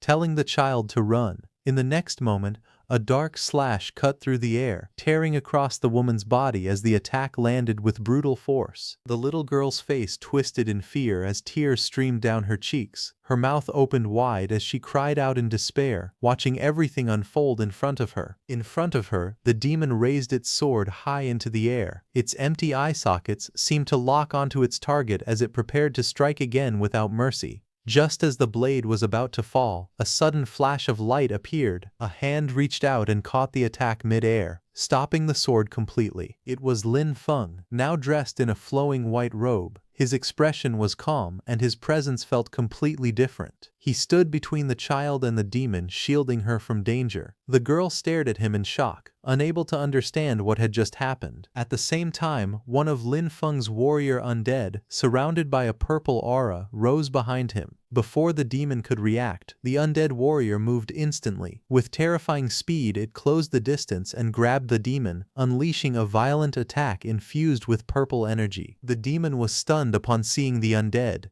In that instant, the undead warrior's violent burst of purple energy tore through the battlefield. Sharp, blazing streaks of power shot forward, sending the demon flying. The demon hit the ground and exploded on impact, sending debris and dust flying everywhere. The ground shattered, and smoke rose as the destructive energy spread across the ruined street. Lin Feng turned his head calmly and looked back. In a relaxed tone, he asked if the child was all right. The little girl, still trembling, quickly pointed toward the distance. Her voice was filled with urgency as she said that there were still many people over there and begged him to save them. Hearing this, Lin Feng remained calm. He lowered himself slightly and gently placed his hand on her head, reassuring her without saying a word. The girl looked up at him, tears still running down her face, but her expression slowly softened as she felt a sense of safety. Without hesitation, Lin Feng spoke firmly, saying that he would go and save them right away. With a dark, twisting force spinning like a violent vortex, Lin Feng disappeared from there. At the same time, in the riverside town central plaza, where flames continued to burn through the shattered buildings and smoke filled the sky. In the middle of the destruction, a demon commander clad in armor stood tall among a group of frightened people. Its empty gaze faced forward as it made a cold offer, saying that if they handed over the item, it would give them a chance to serve its lord. Nearby, a knight in damaged armor struggled on one knee, gripping his sword tightly. His face was filled with pain and determination as he tried to hold his ground despite his injuries. Just then, a demon soldier rushed forward through the burning ruins, panic clear in its movements as it reported urgent news. It announced that a person in a black robe had suddenly barged in, leading a group of undead with him. Hearing this, the demon commander remained calm and unimpressed. In a cold tone, he dismissed the situation, saying it was nothing more than a necromancer and questioning why everyone was panicking. To him, it was nothing but disgraceful behavior. Without wasting time, the commander gave his order. He told the others to keep an eye on the situation while he personally went to meet this necromancer. But when the demon commander got there, his eyes widened in shock. In front of him, the battlefield was filled with chaos and dark energy, and Lin Feng's undead were killing all the demon soldiers one after another. Seeing this, the commander issued a single, ruthless command for his soldiers to kill them. The demon commander raised his sword high and charged forward without hesitation. His blade came crashing down toward one of Lin Feng's undead warriors, aiming to cut it down in a single strike. But in the next moment, the undead warrior punched him with powerful force. The impact landed directly on the skeleton's body. A loud crack echoed through the battlefield as the skeleton's chest shattered under the force. Its bones split apart, and its body was blown backward, crashing heavily onto the ground. The demon commander lay there, defeated in a single exchange. Meanwhile, Lin Feng stood calmly in the ruins. Behind him, his undead army radiated terrifying energy. Their presence alone made the battlefield feel suffocating. When the demon soldiers saw that their commander couldn't last a second in front of Lin Feng's undead, they began to panic. Fear spread through their ranks as they turned and ran, shouting desperately for everyone to flee and escape. Seeing this, Lin Feng let out a quiet breath as he looked at the empty battlefield. A drop of sweat slid down his face as he admitted to himself that it was a good thing everyone had escaped because he had almost run out of mana. He then turned his head toward the injured humans. Not far away, the group of survivors sat weakly on the broken ground, still shaken from what had just happened. Lin Feng walked forward slowly, his presence steady and composed. Behind him stood his two terrifying-looking undead, and seeing them, the survivors grew scared. One of the soldiers at the side tightened his grip on his sword and stared at Lin Feng in shock. With disbelief in his voice, he asked if he was truly a necromancer. Hearing this, in his mind, Lin Feng admitted that he was indeed a necromancer, but he also understood that saying it out loud would only make people even more afraid. He gave a faint smile and spoke lightly, asking if they would believe him if he said he was not a necromancer. Then he questioned them about what had actually happened there. But one of the soldiers stepped forward and spoke firmly. He declared that the Empire had already issued an order. Every necromancer was now a wanted target. Lin Feng did not react with anger. Instead, he calmly reminded them that he had just saved their lives. He pointed out that if he were truly their enemy, they would have all been dead long ago. Hearing that, the soldiers looked around the battlefield, with only a few survivors left among the fallen bodies and scattered weapons. That soldier clenched his teeth, clearly struggling between fear and pride. Then he lowered his sword, accepting that he couldn't do anything. He called Lin Feng an unknown powerhouse and asked him to come along. Lin Feng followed him with his undead. The soldier led Lin Feng to a different place where a box was placed. Pointing at it, the soldier stepped forward and explained the situation. He said that members of the demon clan had suddenly appeared out of nowhere, and everything that happened here was their doing. Lin Feng listened and then pointed at the box, asking what it was. The soldier pointed toward the box in front of them. He explained that it was an anti-demon divine artifact, specially forged by their legion's tactician. As he spoke, he opened the box. He told Lin Feng to watch carefully, saying that he would soon understand. However, as he opened the box, the soldier's eyes widened in shock. His face turned pale. He shouted in disbelief, saying it was impossible. The object had clearly been there just a moment ago, yet now it had completely disappeared. Hearing that, Lin Feng walked up to the box, his expression calm as he examined it closely. After observing carefully, he stated that there was no illusion magic involved, and the item had truly been taken. But just as he said that, suddenly some black energy came out of the box. Seeing this, Lin Feng's eyes sharpened as he sensed something was wrong. He quickly reacted, telling them to wait. But it was already too late. In the next moment, the bodies of the fallen soldiers began to move unnaturally. Thin black energy entered their bodies. Then, a strange green energy erupted from the corpses, spreading rapidly across the battlefield. Seeing this, the soldiers who were still alive stared in horror. Fear filled their faces as they tried to understand what was happening. One of them shouted in panic, asking what was going on and what had just happened. Suddenly, the ground started shaking as debris scattered across the battlefield.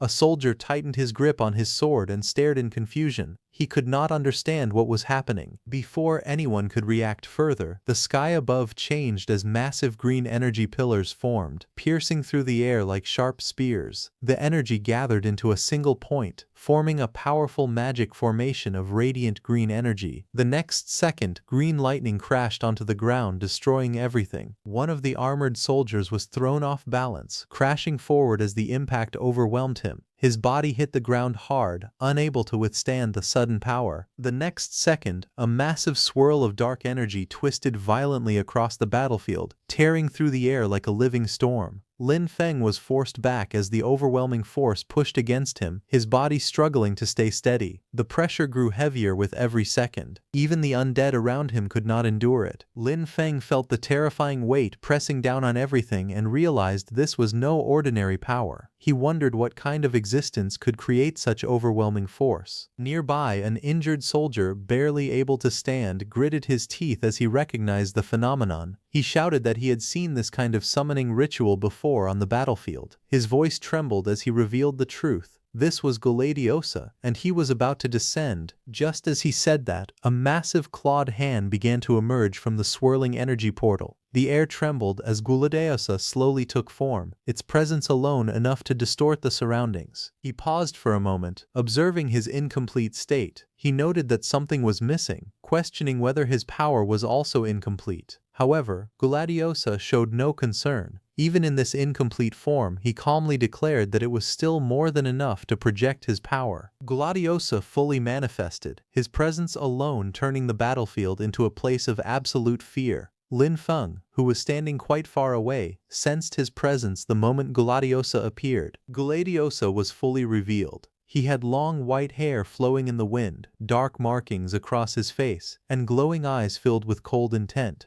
He looked around, checking his surroundings as he finally entered the human world. But suddenly, Gladiosa's eyes sharpened as he turned around, anger flashing in his gaze. He sensed Lin Feng's presence, the necromancer energy flickering around him. A smile formed on Gladiosa's face as he recognized that it was actually Lin Feng. On the other hand, Lin Feng suddenly paused, his eyes narrowing slightly as he sensed someone approaching. It was Gladiosa. In the next instant, with a violent surge of purple energy, Gladiosa arrived. He appeared right in front of Lin Feng and looked down at him from above, surrounded by flowing black and purple energy. With a calm yet eerie tone, he remarked that it had truly been a long time. Gladiosa's expression twisted into a wide, sinister grin as he spoke again, calling Lin Feng a damn bug. At the riverside town square, where the ground was completely destroyed and filled with cracks, rubble, and shallow pools of water, several armored soldiers lay on the ground, their faces filled with fear and shock.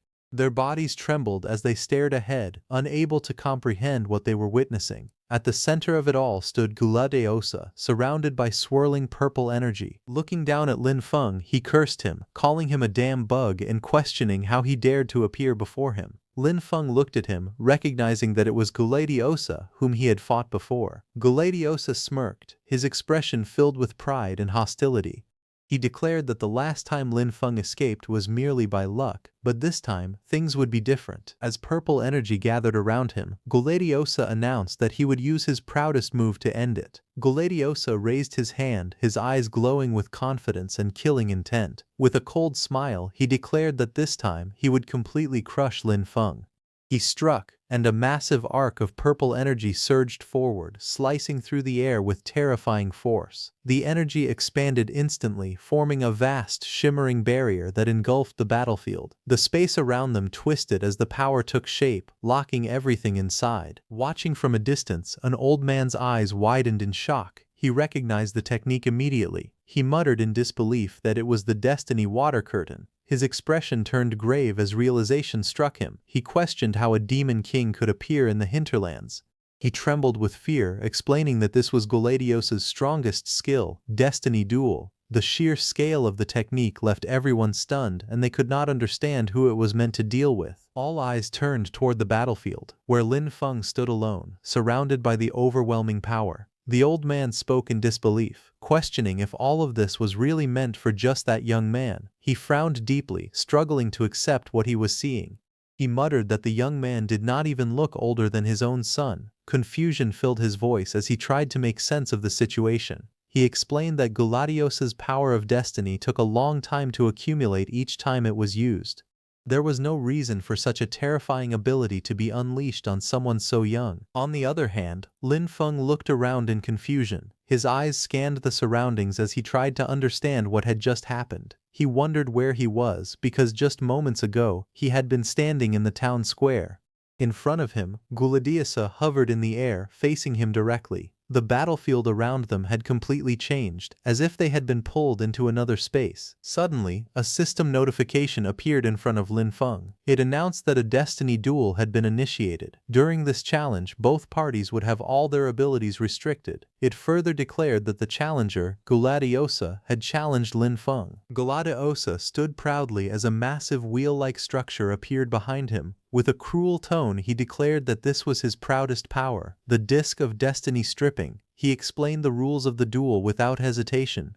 The roulette would randomly select one of their abilities as the subject of the duel. The winner would claim all of the loser's destiny. Hearing this, Lin Feng's expression barely changed as he quietly questioned the meaning of destiny. Guladeosa's lips curled into a wicked smile, his eyes gleaming with excitement. He assured Lin Feng that no matter what was chosen, he would crush him with absolute strength. Behind Guladeosa, the massive roulette began to spin slowly, emitting a faint mechanical sound as its pointer moved across the glowing surface. Lin Feng stood still, watching everything unfold.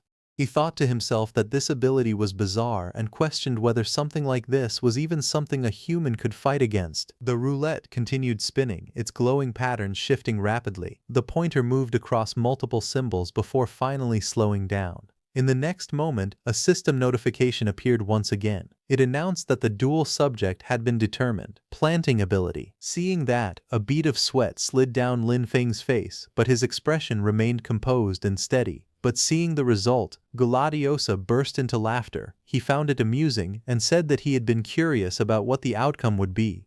With a confident grin, he declared that even though he was not skilled at planting, the powerful physique of the demon clan was more than enough to handle such lowly labor. Guladeosa looked at Lin Feng with a mocking expression, saying that he, a necromancer summoner, had probably never even touched a hoe in his life. Hearing that, Lin Feng lowered his head, remaining silent. Seeing this, Guladeosa sneered and asked if he was trembling with fear. Lin Feng then slowly lifted his hood. His voice remained steady as he questioned the very idea of fear, as if it meant nothing to him. A faint smile appeared on his lips as he admitted that he had almost laughed out loud. At that moment, a system voice echoed through the space, announcing that the duel arena was being generated and that the planting space had been opened. In the next instant, the surroundings changed. A farm field appeared before them.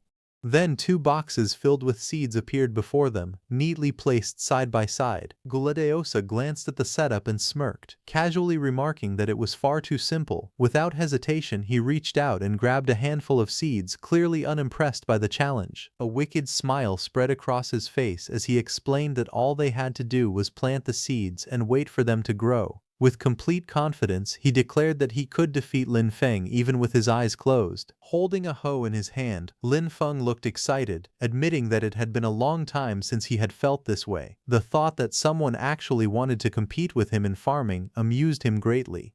A faint smile appeared on Lin Feng's face as he held the tool in his hand, his expression calm yet confident. In the next moment, his gaze shifted slightly to the side as Gladiusa moved. A surge of purple energy erupted as Gladiusa stomped his farm with overwhelming force. The impact shattered the farm beneath him, sending fragments flying in all directions.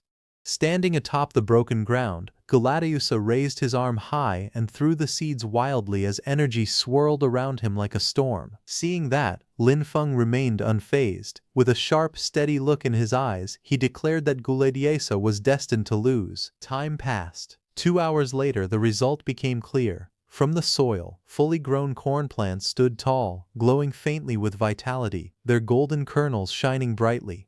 Gladiusa stood with his back turned, calmly holding the tool in his hand as green energy flickered around his body, giving him an eerie presence. A smug smile spread across his face as he touched his chin and remarked that it seemed he also had a talent for planting. Then his eyes narrowed slightly as he looked toward Lin Feng. In the distance, Lin Feng stood quietly, wiping his face as the glowing particles from the harvested crop shimmered around him. Seeing this, Gladiusa's expression changed.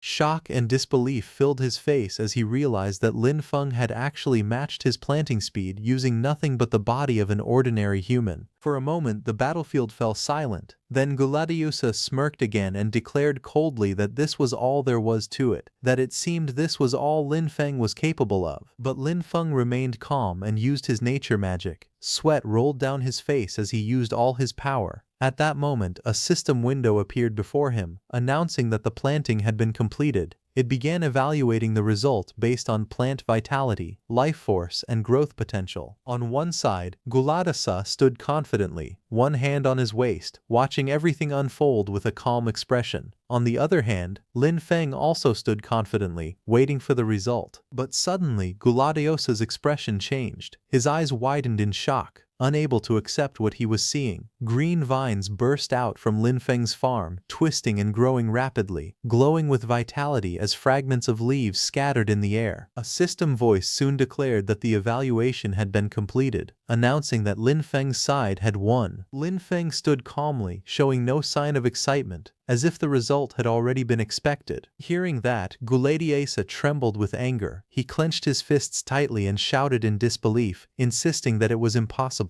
In his eyes there had been no difference between what they had planted. Seeing him frustrated, Lin Feng simply smiled faintly, letting out a quiet, amused breath. Then, with a calm and steady tone, he explained to Gladiusa that farming was not just about putting seeds into the soil and calling it a day.